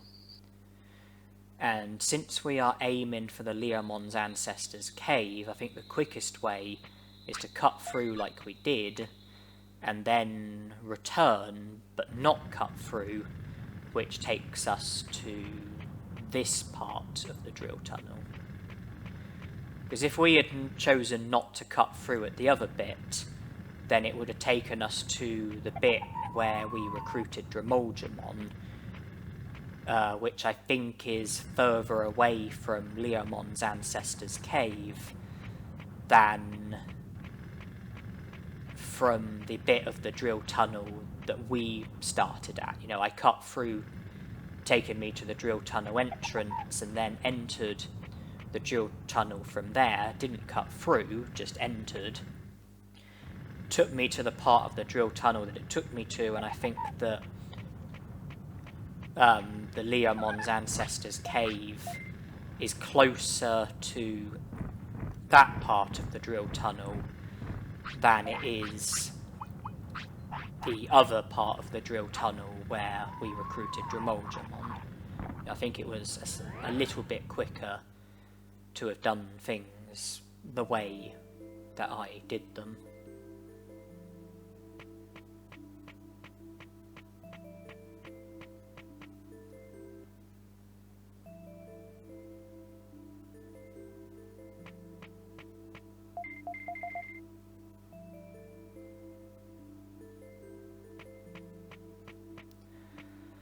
So we had 45, well, we had a minimum of 45 prosperity points. The recruitment of Agumon would have made it a minimum of 47. The recruitment of Digimon would have made it a minimum of 49. The recruitment of Leomon would have made it a minimum of 51. Meaning that we do now have enough prosperity points in order for Agumon to show up in the File City if we were to speak to Digimon, and by defeating Agumon we would then have access to Mountain Infinity. And also, I believe that 50 prosperity points is the required amount in order for Etamon to show up at the native forest, where you can battle him and then recruit him. But seeing as we are close, well, very close to the shift change, I decided to come to Factorial Town, take advantage of the shift change, try and make it past the Gardromons, like so, and now we can go to the deeper parts of Factorial Town, and if we defeat Koromon, then that would get the ball rolling with the recruitments of Numemon, Andromon, and Koromon himself. Metal Numemon is unaffected by Koromon and Andromon and Numemon.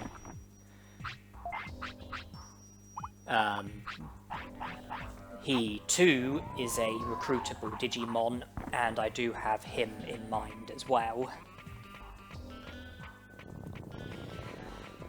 But judging by the time, the fact that it was close to midnight, I wanted to take advantage of the shift change. I wanted to make it past the Gardromons, giving myself access to this part of the drill tunnel. And Koromon is the next Digimon to be battled.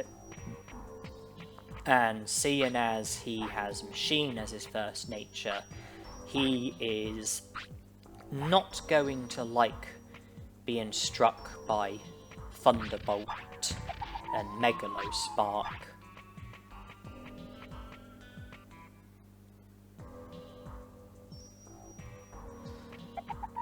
And the fact that he also has Battle and Air as his other types, I think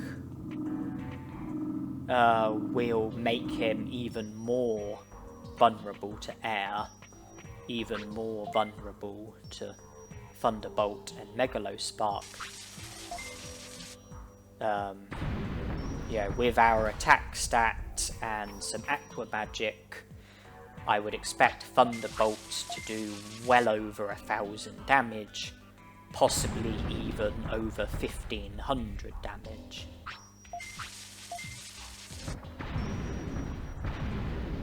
Just considering the techniques, the type advantage, the stats, plus the stat improvement from Aqua Magic, I am feeling optimistic about this fight.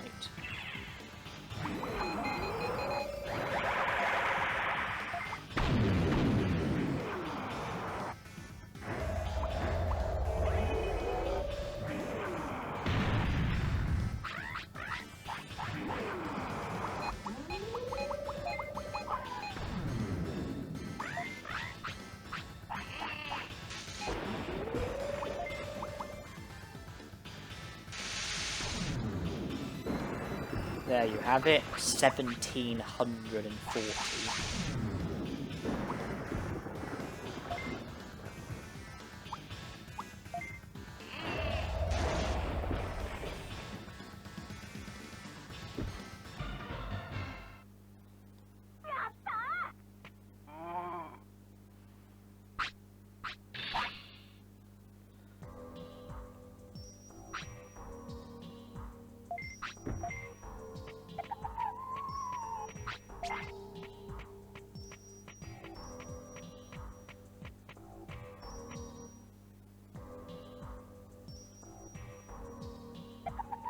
So if we now backtrack, speak to Andromon, then go to the sewer, we will be able to battle and recruit Numemon, and then if we return to Andromon and speak to him again, and then leave him for about a day or so and come back, then by speaking to him once more, he should then join the city, and then Numemon should be in the sewer, where we can speak to him for the 4th time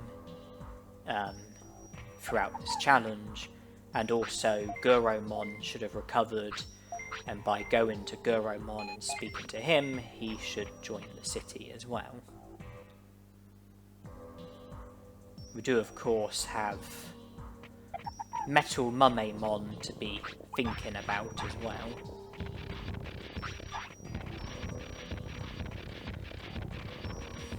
He is a random Digimon who only shows up a minority of the time.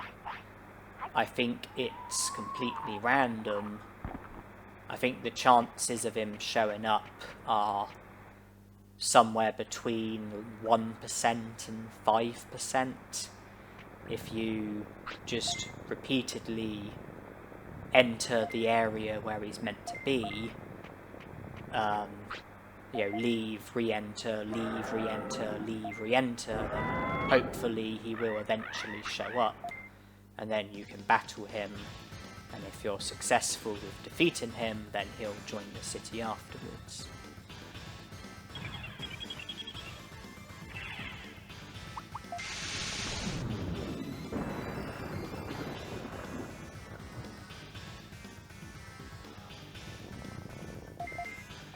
Despite the fact that this Numemon is an absolute joke, and his stats are an absolute joke, our Thunderbolt only did about 1,000 damage, and I can only assume that the reason for that is because Filth Digimon are resistant to air techniques.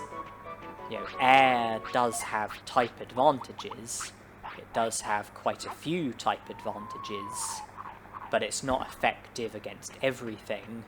I think that Filth Digimon are resistant to air. I think Earth Digimon are resistant to air as well.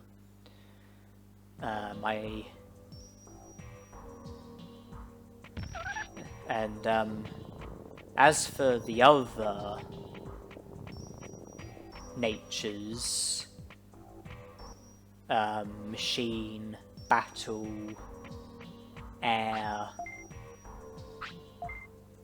and ice, and fire, I think machine is vulnerable to air. I think battle is vulnerable to air. I think air itself is vulnerable to air. I think ice is vulnerable to air. I don't think fire is vulnerable to air. But I'm not 100% sure about that. It's not something I've researched. I've only really just gone by my own experiences, my own interpretations. I haven't clarified this with facts. I haven't done the research, so it is possible that I might be wrong. So please don't quote me on this. You know, please don't assume that I'm right.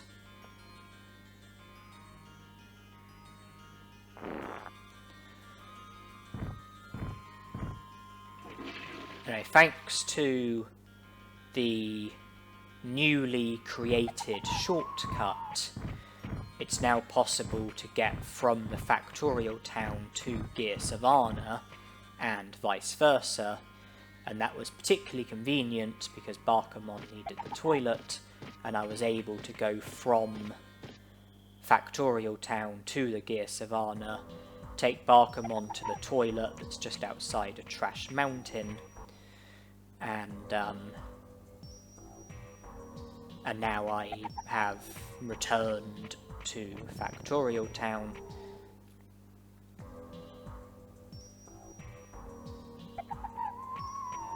And now I am grinding for Metal Numemon.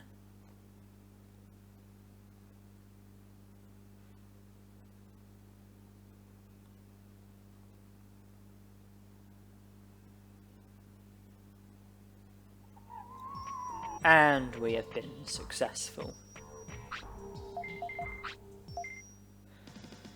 Took a number of attempts, but that wasn't bad going at all. I would say that we were pretty fortunate.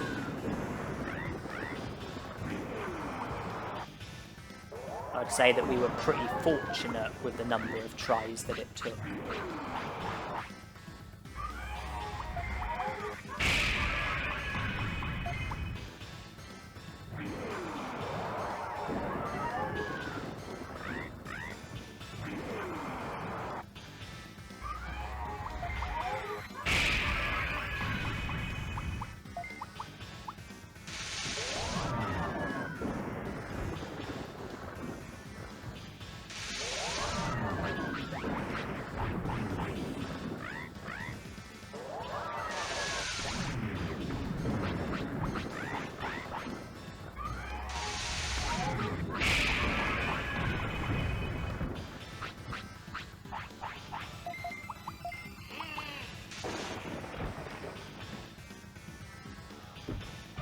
Well, being Battle and Machine, Metal Numemon wasn't able to tolerate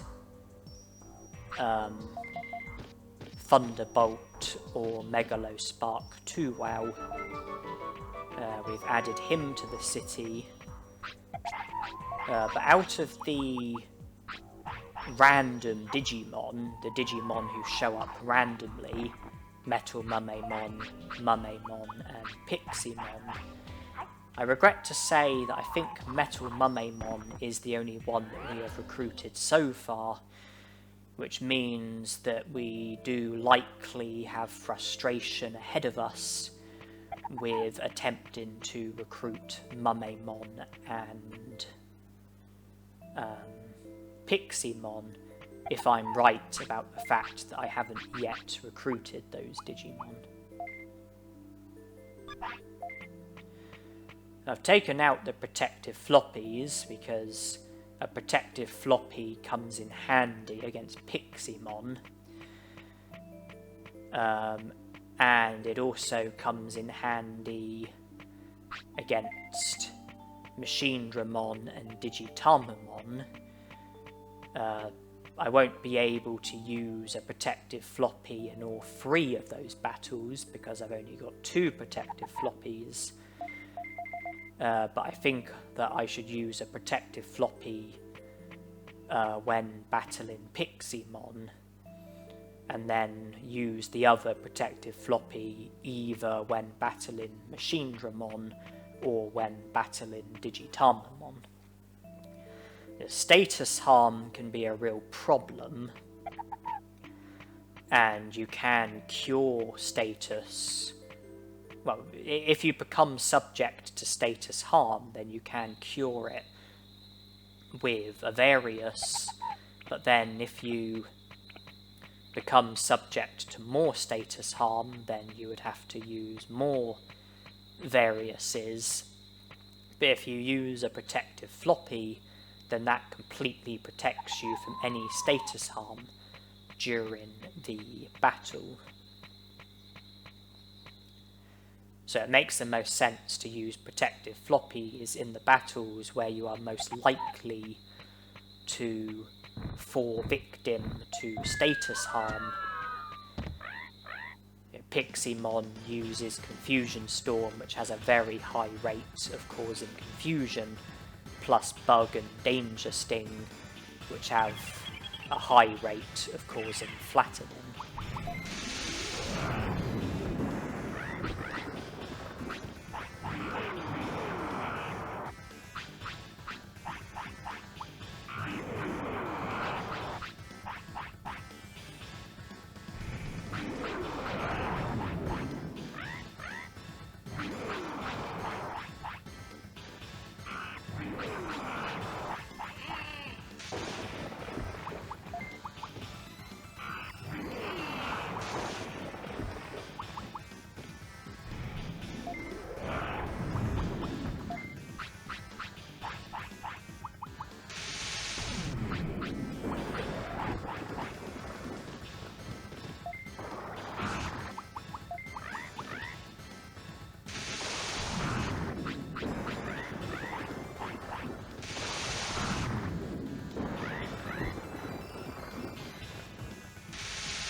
Agumon doesn't appear to be hugely vulnerable to air, despite the fact that he has battle and air as natures, which I think are vulnerable to air.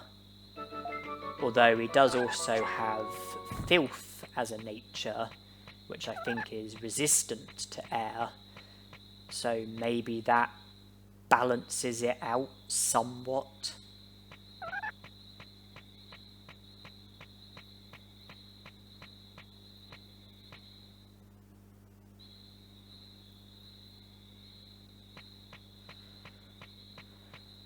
I think air does definitely have the most type advantages, which does make air a very useful technique to have. I mean, it does make it very... Oh, Piximon's here.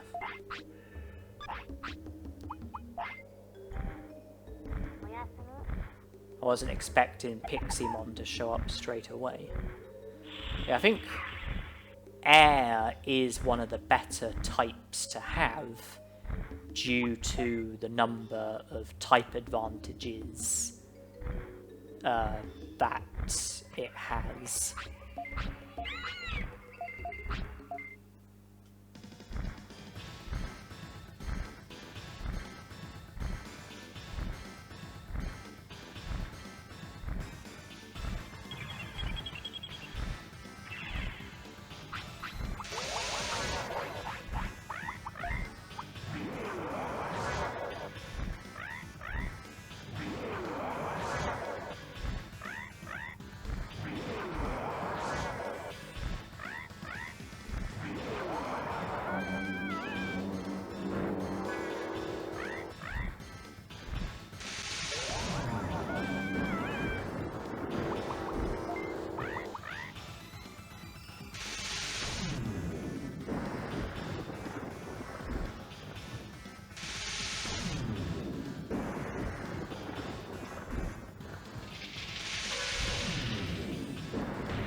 As well as the type advantages, Air does also have Thunderbolt and Megalo Spark, which in my opinion are two of the best techniques in the game.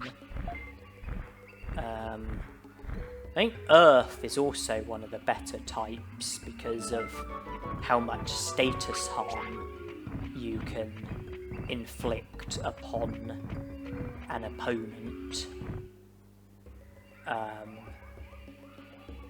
Like Poison Claw, Poison Powder, Insect Plague all have a high rate of causing poisoning, especially Insect Plague. Green Trap has a very high rate of causing paralysis. Bug has a very high rate of causing flattening, as does Danger Sting.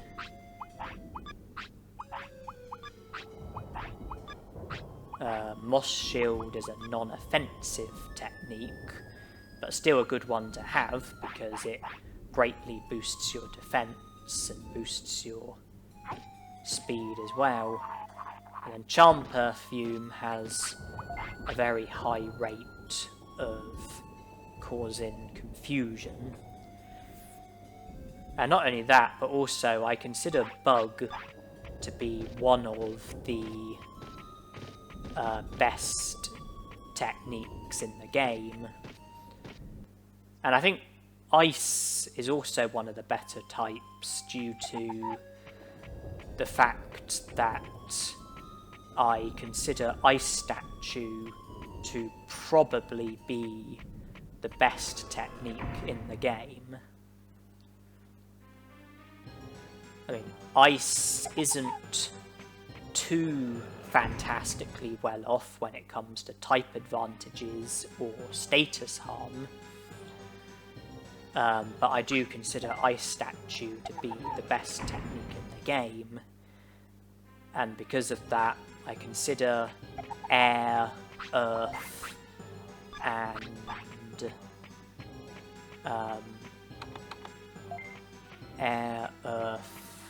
Ice to be the three best types in the game.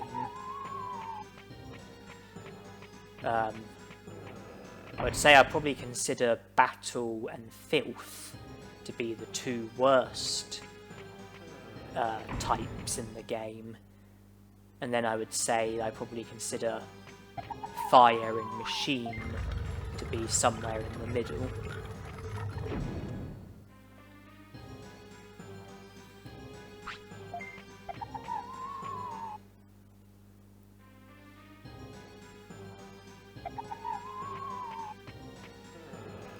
So we're about to have a cutscene with Devimon, and this is yet another scene where there's a bit of text that I will have to go through slowly, which I do go through slowly, but I edit the video and speed it up, so you viewers don't have to worry, it will be very brief for you.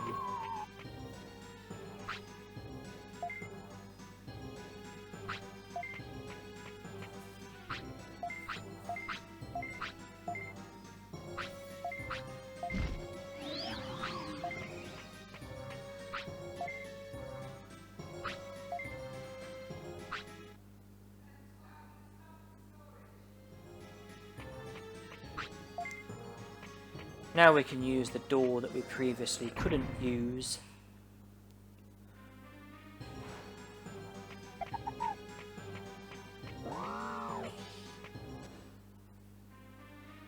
And all that stands between us and the recruitment of Skullgreymon is Tekamon and Skullgreymon himself, both of whom are going to be vulnerable to air, I would think.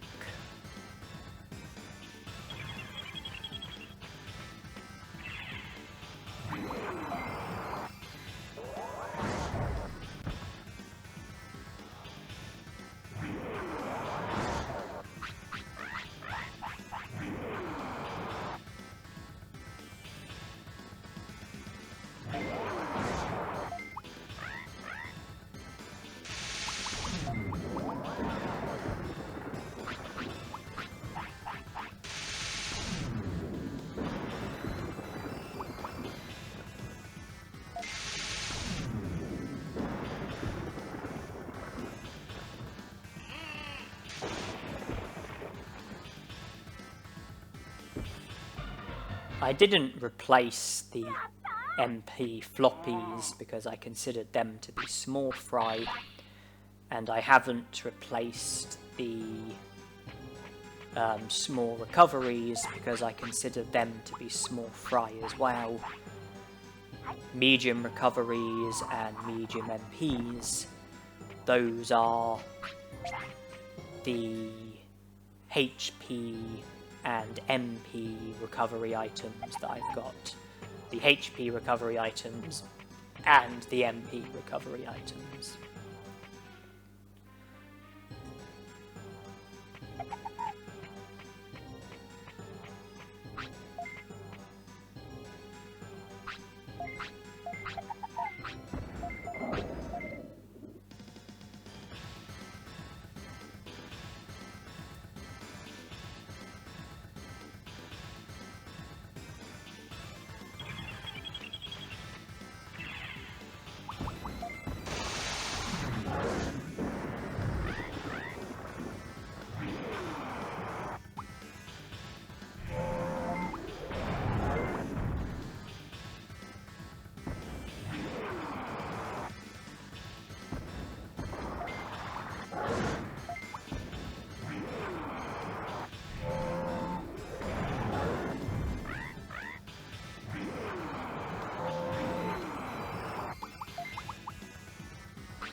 Well, in the Vaccine type solo and the Data type solo, one Digimon who I wasn't able to recruit was Greymon, and that was due to my inability to gain access to the Grey Lord's mansion.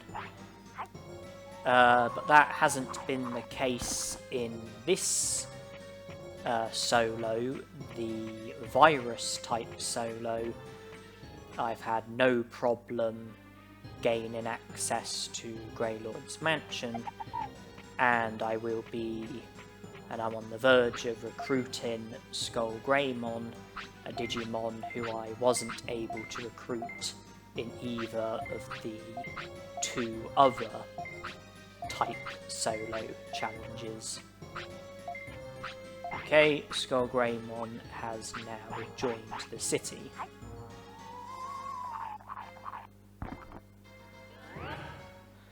And in the Vaccine solo and Data solo, I finished with 93 prosperity points in both challenges. And in this challenge, if I am able to recruit all of the Digimon that I was able to recruit in the Vaccine solo and Data solo, then that would be 93 prosperity points plus 3 extra prosperity points for Greymon, bringing it up to 96. And then it's just a question of, are there any other recruitments that I might be able to make in this Virus solo challenge that I wasn't able to make in the Vaccine solo challenge or the Data solo challenge. If so, then then I might be able to go above 96 prosperity points. If not, then maybe 96 prosperity points is the best that I can hope for.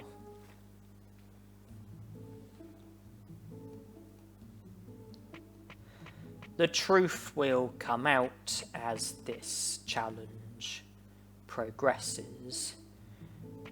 I would like to talk to the Garurumon. Okay.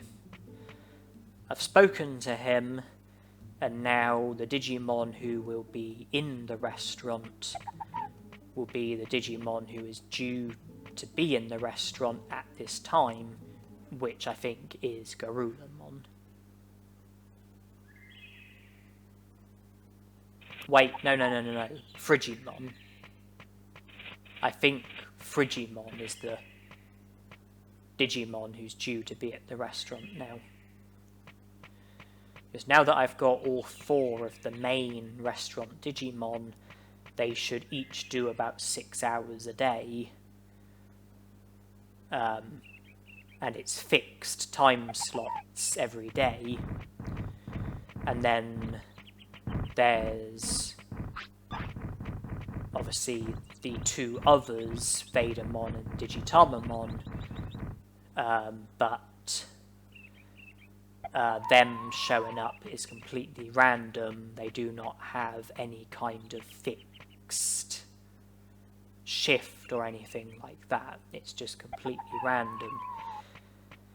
Speaking of Vadomon, we are about to recruit him, and then out of the restaurant Digimon, that will just leave Digitamamon, who we are not yet able to recruit because Mount Infinity is currently off limits, and before being able to encounter Digitamamon, we would have to defeat Airdramon, given ourselves access to Mount Infinity. Then we would have to defeat Devimon, Metal Greymon and Machinedramon before having the opportunity to face Digitamamon. And in case you don't know what I'm doing here, I'm grinding for Numemon.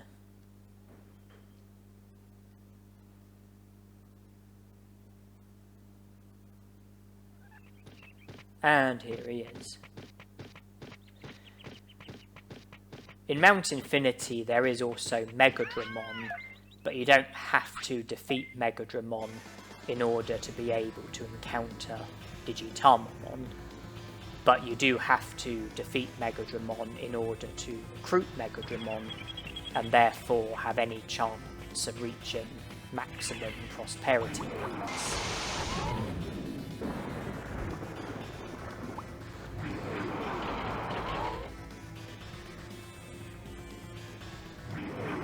Well, full power is superior to Aqua Magic, but I'm choosing to do Aqua Magic nonetheless.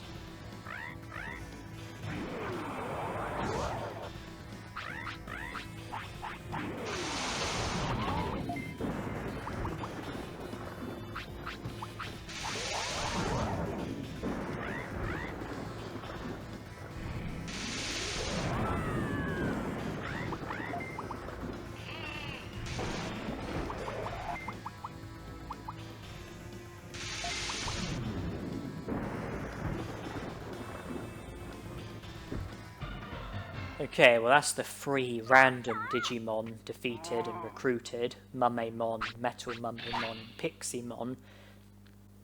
I had fantastic luck with Piximon. And my luck with Metal Numemon was decent. And I would say that my luck with Numemon was also decent. The reason why I say that is because I think the chances of them showing up are a maximum of 1 in 20. Because I think, statistically, I think it's like somewhere between 1% and 5%. If it's 5%, then that would be 1 in 20. If it's 1%, then that would be 1 in 100. If it's, say, somewhere between, let's say 3%, then I think that's 1 in 33. So if I'm right, and if 1 in 20 is the best statistical chance that you've got, then I think I did pretty well with Numemon and Metal Numemon, and especially well with Piximon. And this is the point where we battle Agumon and give ourselves access to Mount Infinity. You don't have to go to Mount Infinity immediately after defeating Agumon, but the opportunity will be there once you do defeat Agumon.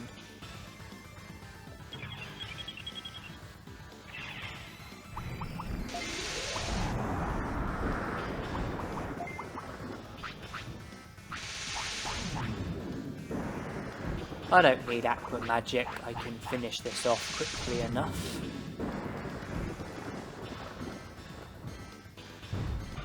There you are.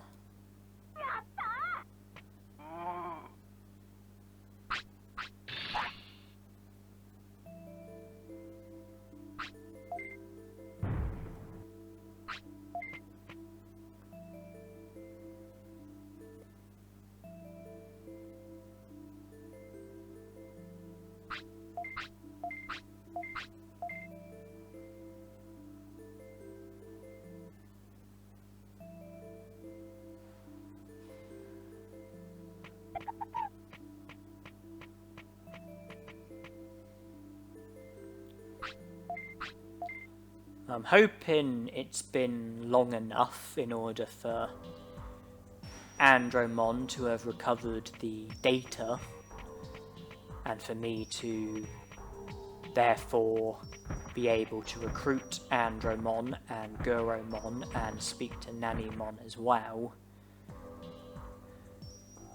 When you speak to the Andromon and he tells you to come back later once he's had a chance to recover the data, I'm not sure if it's just a case of you have to return after a certain amount of time, or if there's more to it than that. I don't know if there's other criteria,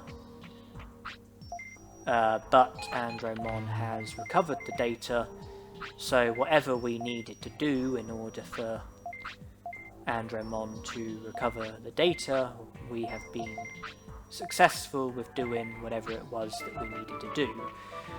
Be it just wait for a certain amount of time, or do something else, whatever it might be. Andromon has recovered the data. In my experiences, if you sort of come back within a day or so, usually he has recovered the data.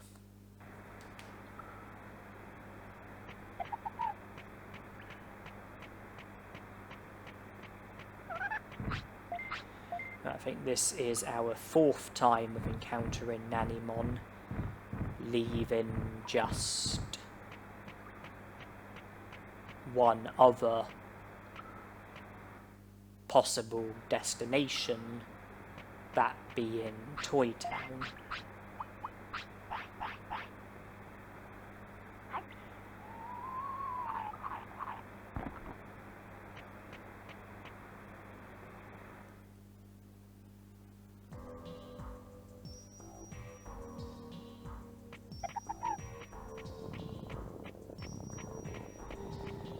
Okay, now we need to recruit Koromon, and I think that will then be us done with Factorial Town. As we've recruited Metal Numemon, we've recruited Andromon, we've recruited Numemon, we've spoken to Numemon, we have collected all of the available items at Factorial Town, and we are about to recruit Koromon. I can't think of anything that I possibly might be missing.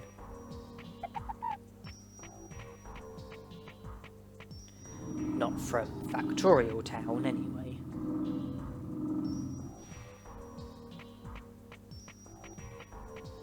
Here he is.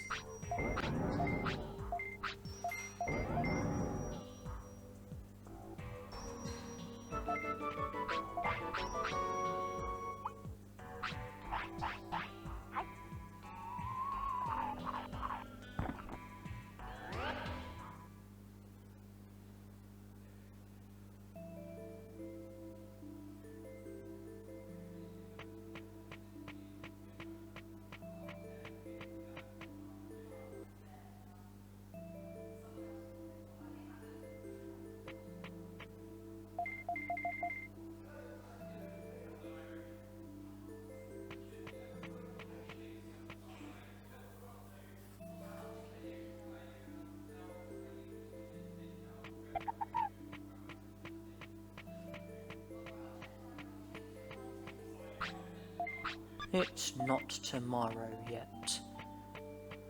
Sometimes I struggle to keep track of when I have and haven't spoken to Digimon. Sometimes I struggle to keep track of the days in which I have been given sirloins by him and haven't been given sirloins by him. And there is an item that I would like to get, which is being blocked by a Rockmon. So I'm about to attempt to get into a battle in the interest of clearing the Rockmon out of the way so that I can get to the item.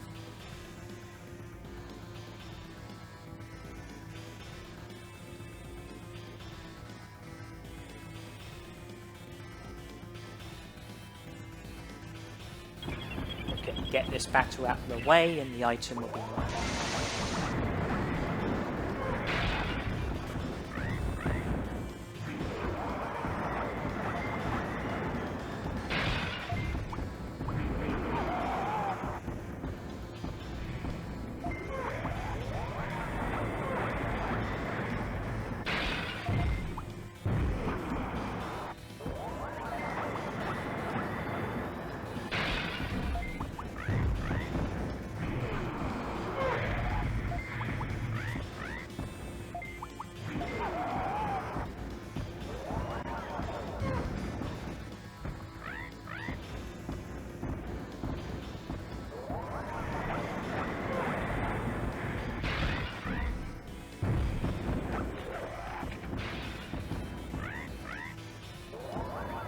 Sometimes I love to just sit back and just watch them defeat each other.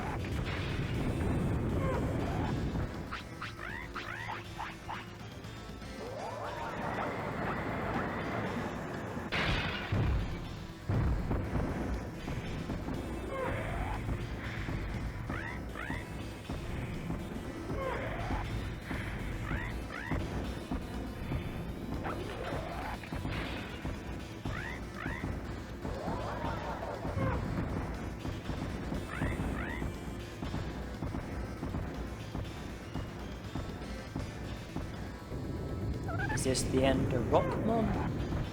It is.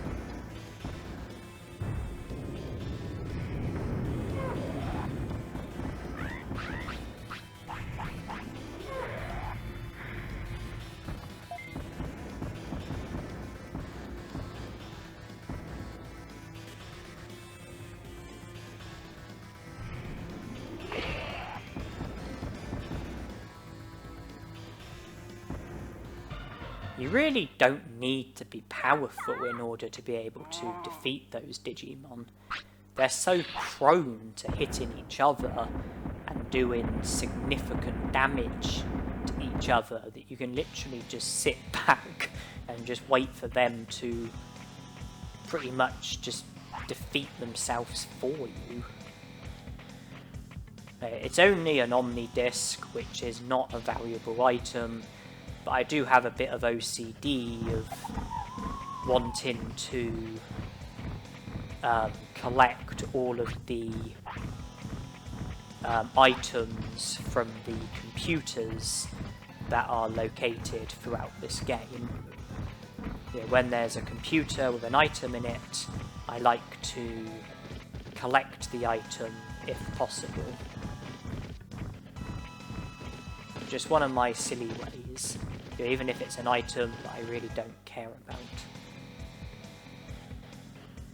I got into a battle, an unnecessary battle, just to collect an item that I wasn't interested in.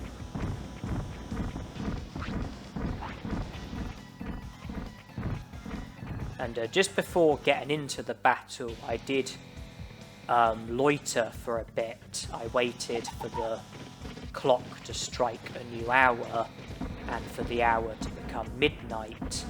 And the reason for that is because if I had gotten into the battle just before midnight and the duration of the battle took us forward to after midnight, then there are complications that can lead to, because you can sort of end up kind of missing out on a day. I think the day will still go to the next day, but I think your Digimon's age will stay the same, and I think that Vegemon or Palmon or Tainamon, whichever Digimon it is working on the meat farm, I think that they will think that it's still the same day, still the previous day, and then because of that they won't give you any food, because they'll think that they've already given you food on that day even though they haven't.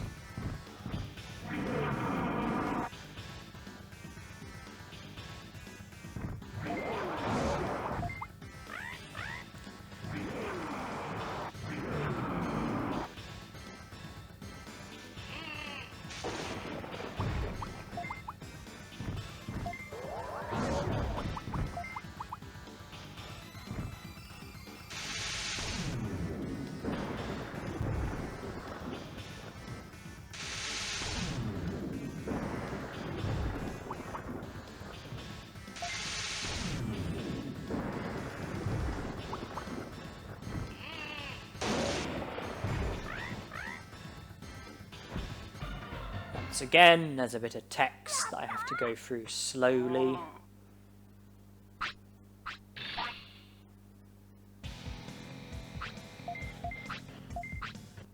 There it is, and I think that's the last time in this challenge that we have that problem, because I think we've already encountered it with Meteormon at the Dino region, plus Leomon at the Deer Savannah, as well as Devimon here at Mount Infinity, and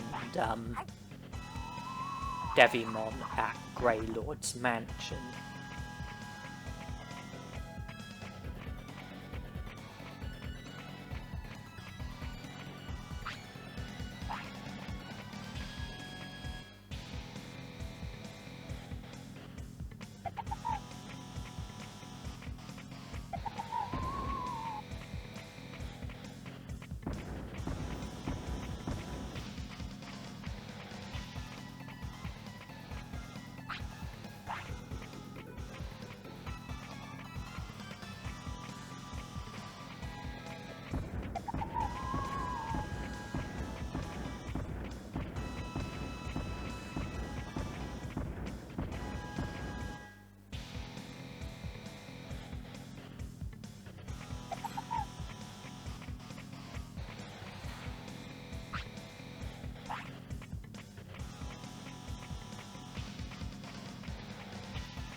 When you're proceeding through Mount Infinity, I think the absolute best case scenario is to use a Digimon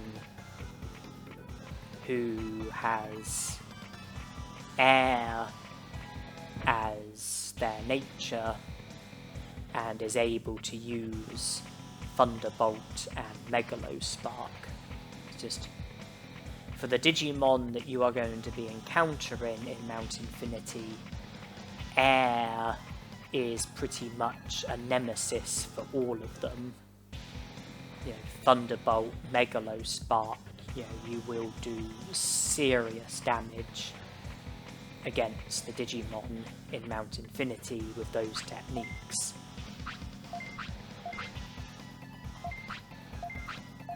Machine Dramon, Metal Greymon, Mega Dramon, Devimon, Air Dramon as well, if you count him as a Mount Infinity Digimon.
Right, so as far as Mount Infinity is concerned, we are currently left with Machine Dramon, Digitamamon, and Mega Dramon. And I can't say that I anticipate any difficulties against any of those Digimon, not with the stats that we've got and the techniques that we've got, plus the items that we've got.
It just occurred to me that I did have a protective floppy in my inventory. I think the thought of using it against Machine Dramon slipped my mind, and out of the remaining Digimon, if I was to use the protective floppy, it would probably make the most sense to use it against Digitamon, if I can remember to do that.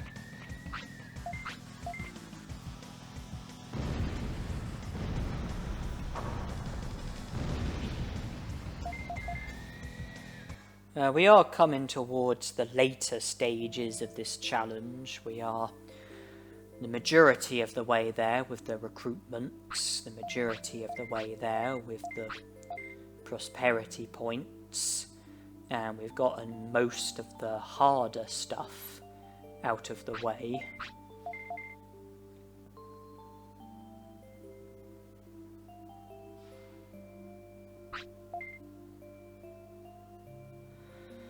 Doesn't finish here though.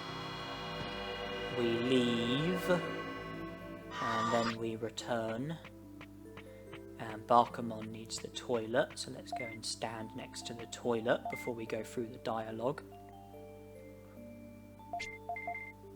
And now Barkamon can use the toilet instead of messing on the floor, which he might have done if I had just gone through the text straight away without being next to the toilet.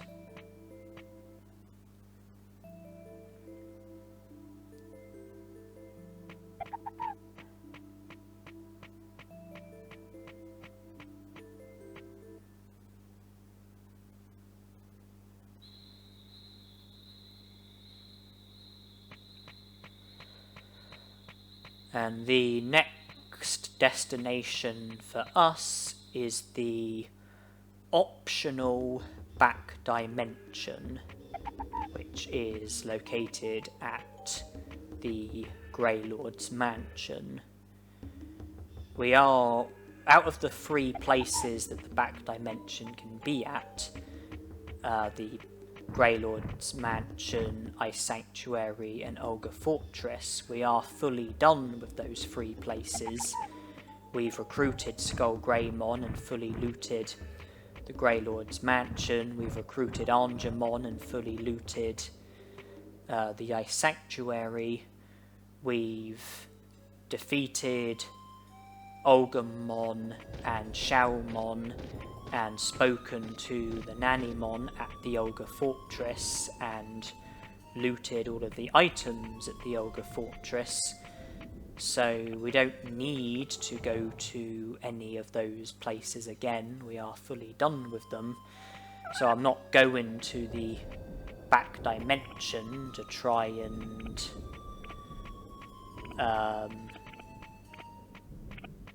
rid the Grey Lord's mansion of the back dimension, because I don't need to go to Grey Lord's mansion, nor do I need to go to the Olga Fortress or the Ice Sanctuary. I did check beforehand where the back dimension was, and that's how I knew that it was at the Grey Lord's mansion, and that's why I chose to go to the Grey Lord's mansion straight away, because I knew that that would be the right place. There are some useful items here at the back dimension.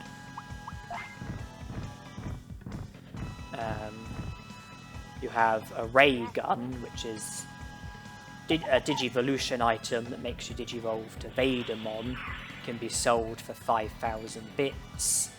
And there's also one of each item chip, which you could use to boost your stats, or you could sell in exchange for money. You could sell each item chip for 5,000 bits each, or you could give the item chips to your Digimon and get into an unlimited battle.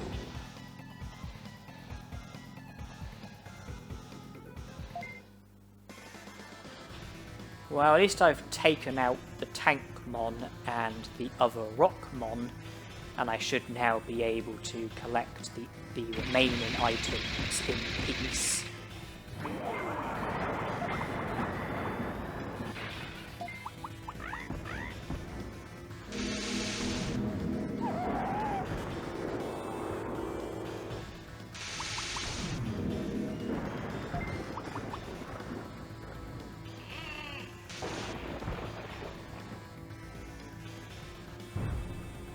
But one of each item chip, 6 item chips, if you sell them, I think that will total to 30,000 bits. And if you give them to your Digimon, then I think that will increase HP and MP by 500, and attack, defense, speed and brains by 50.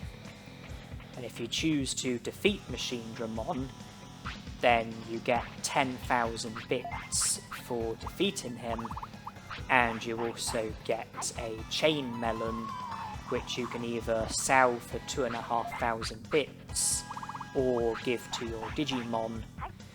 I believe Chain Melons lengthen your Digimon's lifespan by a day. I think they greatly reduce tiredness.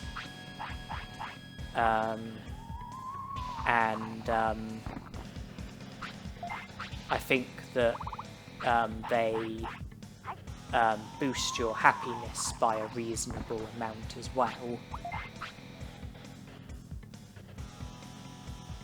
Although I think it's ideal to give a Chain Melon to your Digimon when it wants to eat, rather than give the Chain Melon to your Digimon when it doesn't want to eat, so that you are basically force-feeding your Digimon. Because I think force-feeding your Digimon has a negative impact on happiness and discipline. So I think that in order to get a better increase of happiness, I think it makes more sense to feed a Chain Melon to your Digimon when your Digimon does actually want to eat.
This was another battle where I could have used the protective floppy, but I didn't think to do it. And to be fair, I don't think I did too badly from not using it. Defeating Machinedramon was not compulsory, it was optional, but I chose to battle him because I would like the benefit of the Chain Melon. Even if I didn't defeat Machinedramon, I could still have gone to the back dimension just to collect the items that are there. And I did collect the items that are there, but I chose to battle Machinedramon as well. I enjoy battling him. I find, you know, the battles to be fun. And, you know, I got money from it, and I'll get a Chain Melon from it as well.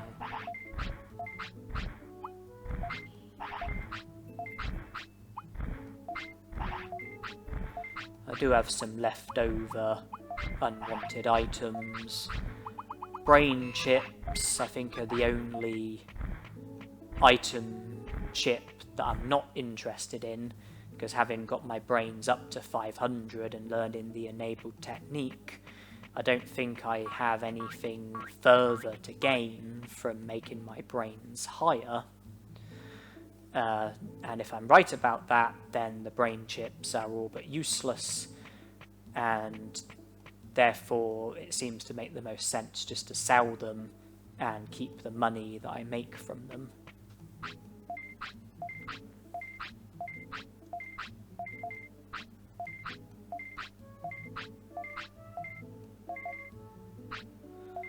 Well, let's see where we're up to with prosperity points. 88.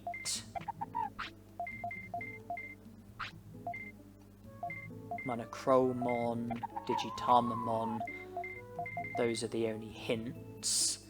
Well, Koromon would make it 90 prosperity points, Digitamon would make it 93 prosperity points, Megadramon would make it 96 prosperity points, and I believe that that will be us done with this challenge, because this is yet another type solo where it seems that Muncymon and Nanimon are not recruitable. Because in order to be able to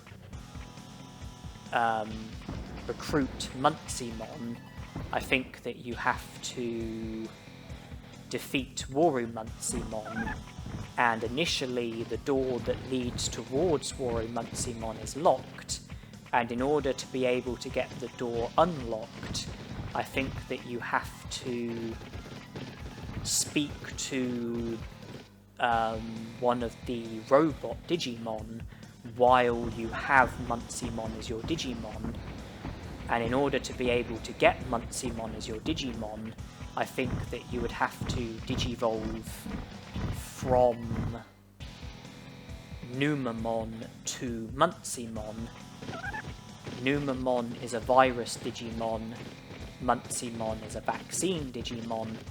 This is a Virus type solo, meaning that the use of Muncymon wouldn't be allowed because of the fact that Muncymon is a Vaccine Digimon. And like I said, I think that you would have to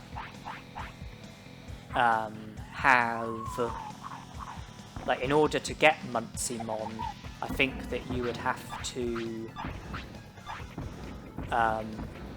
have Numemon first, Digivolve from Numemon to Muncymon. In the Vaccine solo challenge, that wasn't allowed because of the fact that Numemon is a Virus Digimon. And, you know, not a Vaccine Digimon. And in the Data solo, it also wasn't allowed because of the fact that Numemon is a Virus Digimon and Muncymon is a Vaccine Digimon.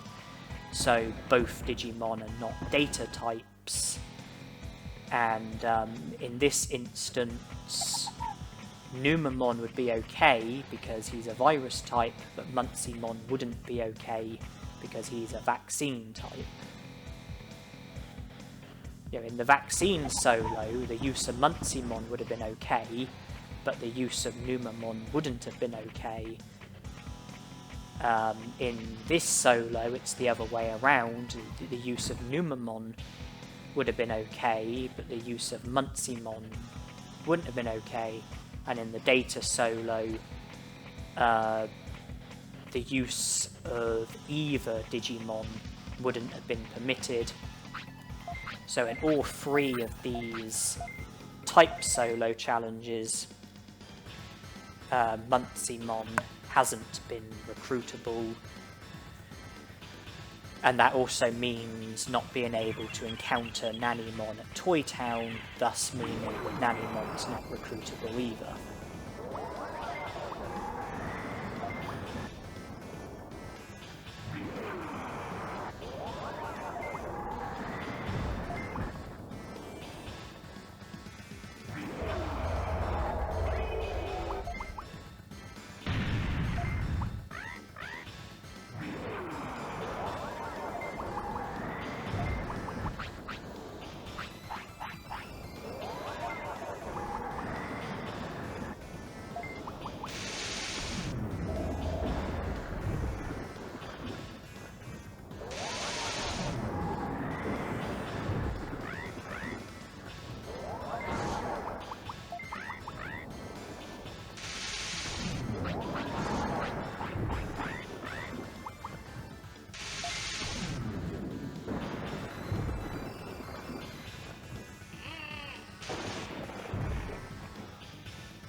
Even though it wasn't possible for me to recruit Nanimon, and even though it wasn't possible for me to encounter Nanimon at all of his locations, I still wanted to encounter him at as many of the locations as possible.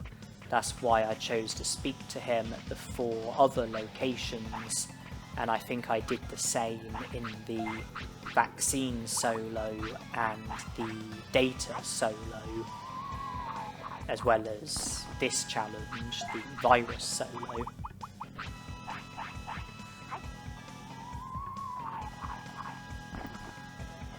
But yeah, Muncymon and Nanimon together will cost us 4 prosperity points, bringing us from 100 prosperity points down to 96 prosperity points.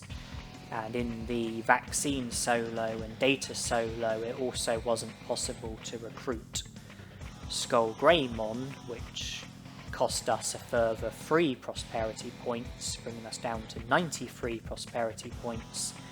But in this challenge,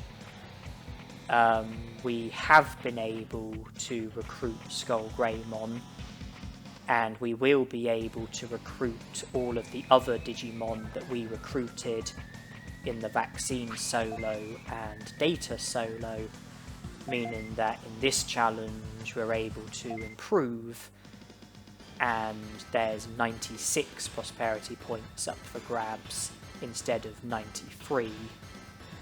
Muncymon and Nanimon are to blame for 100 prosperity points not being possible.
It was 88 prosperity points. Megadramon would have made it 91. Digitalmamon would have made it 94. I think that just leaves Monochromon,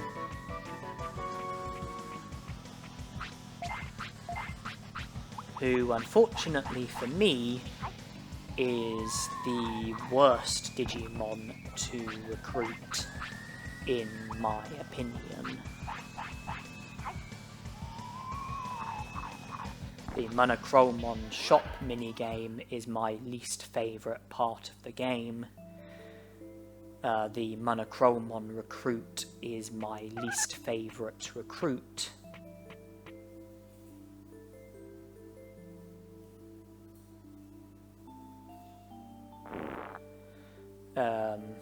Yeah, recruiting Monochromon is the thing that I dread the most when I play this game.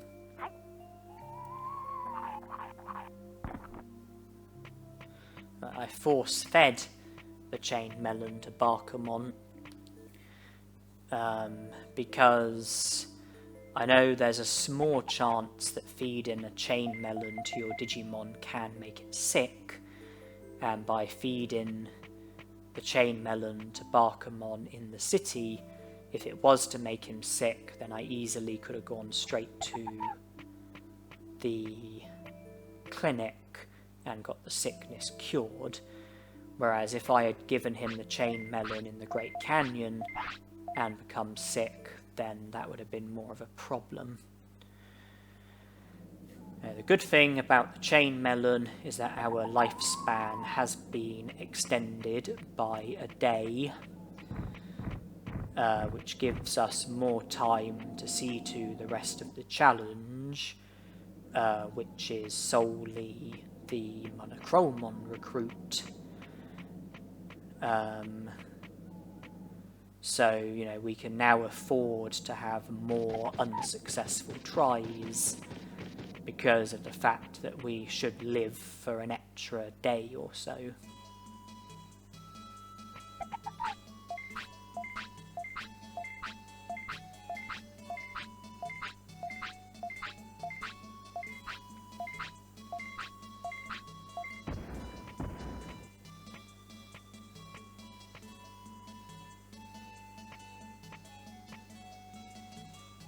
And the first try was unsuccessful. So I believe that we have wound forward by 8 hours. I think each shift at the Monochromon shop minigame lasts 8 hours, which means that if you were to not let your Digimon sleep, then it would be possible to manage 3 shifts in one day, 3 shifts in a 24-hour period, that is.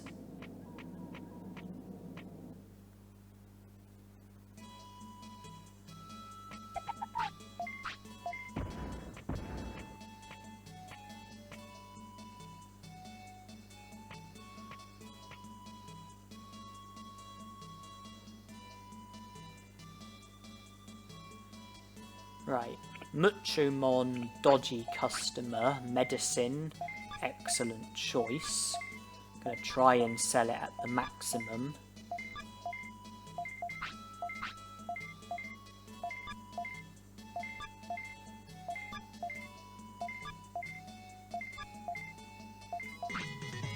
Brilliant, I managed to raise it by all 5 steps and sell it and get 800 for it.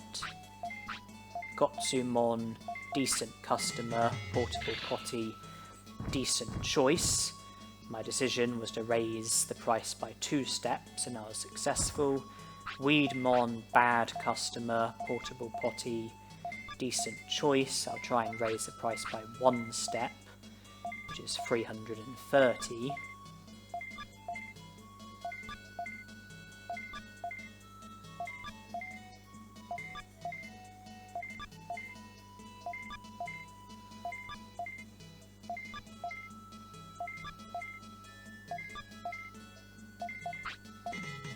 Okay.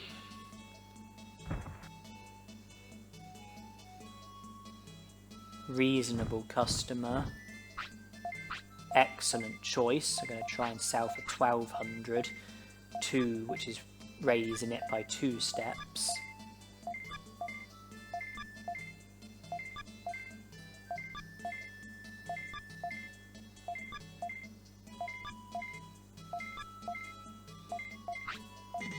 He agrees to it as well.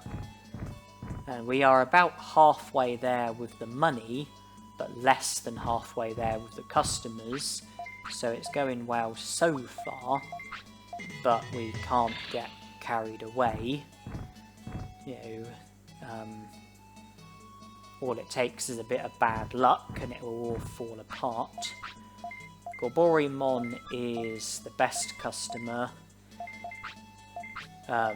Just before, Gabumon wanted meat, which was a terrible choice. Now he wants a portable potty, which is a decent choice.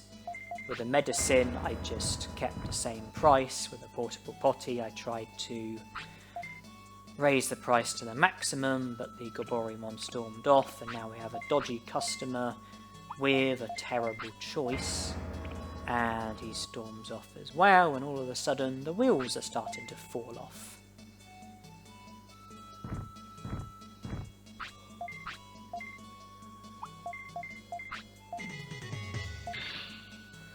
Well, the last few customers has gone really badly, and now we are halfway with the customers, that is.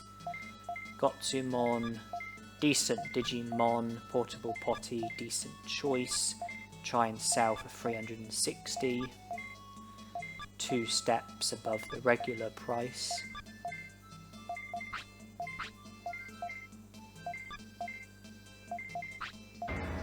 And another customer storms off.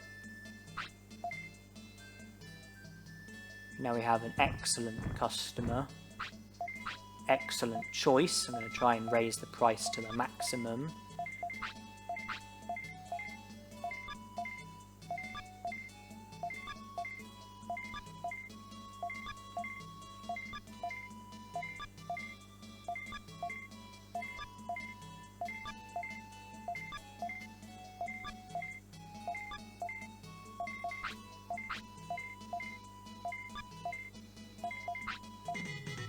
And he agrees to it. And now we are within touching distance of the profit that's needed. And another Gabumon with another medicine. He agrees to it, and now we are there. We have reached and exceeded the target. This shift is going to be successful. Koromon is ours. Because the target is somewhere between 3,000 and 3,100, which means that as long as you get 3,100 or more, then you will definitely succeed. We are at 3,200, so we have definitely been successful.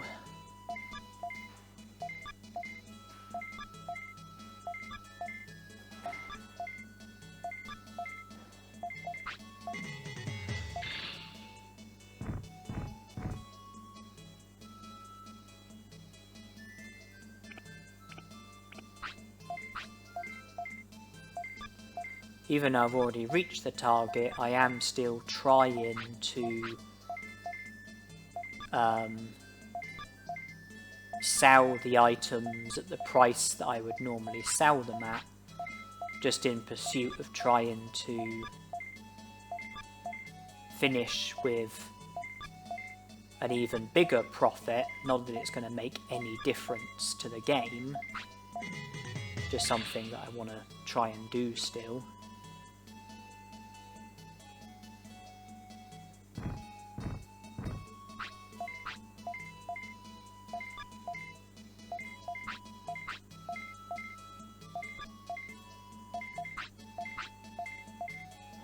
We're not too far away from reaching 4,000. Now we're closer to that amount. I don't reach 4,000 very often, and it's always a nice surprise when I do manage it. If I can be successful with this cell, then I would be successful with reaching 4,000, as you just saw, 4,100, and that's where it ends.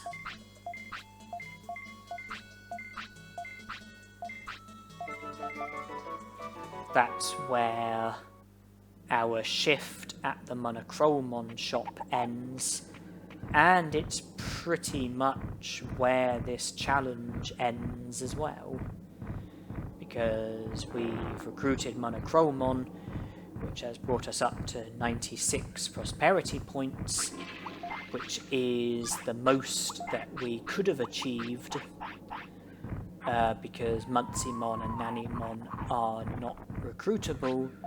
That is pretty much the challenge done. And I've not got long left to speak, but I would like to thank those of you who have watched this challenge. I would like to thank you for your time. I'd like to thank you for choosing to devote your time to me, devote your time to my video, devote your time to my challenge. I am grateful for your decision to watch this challenge of mine.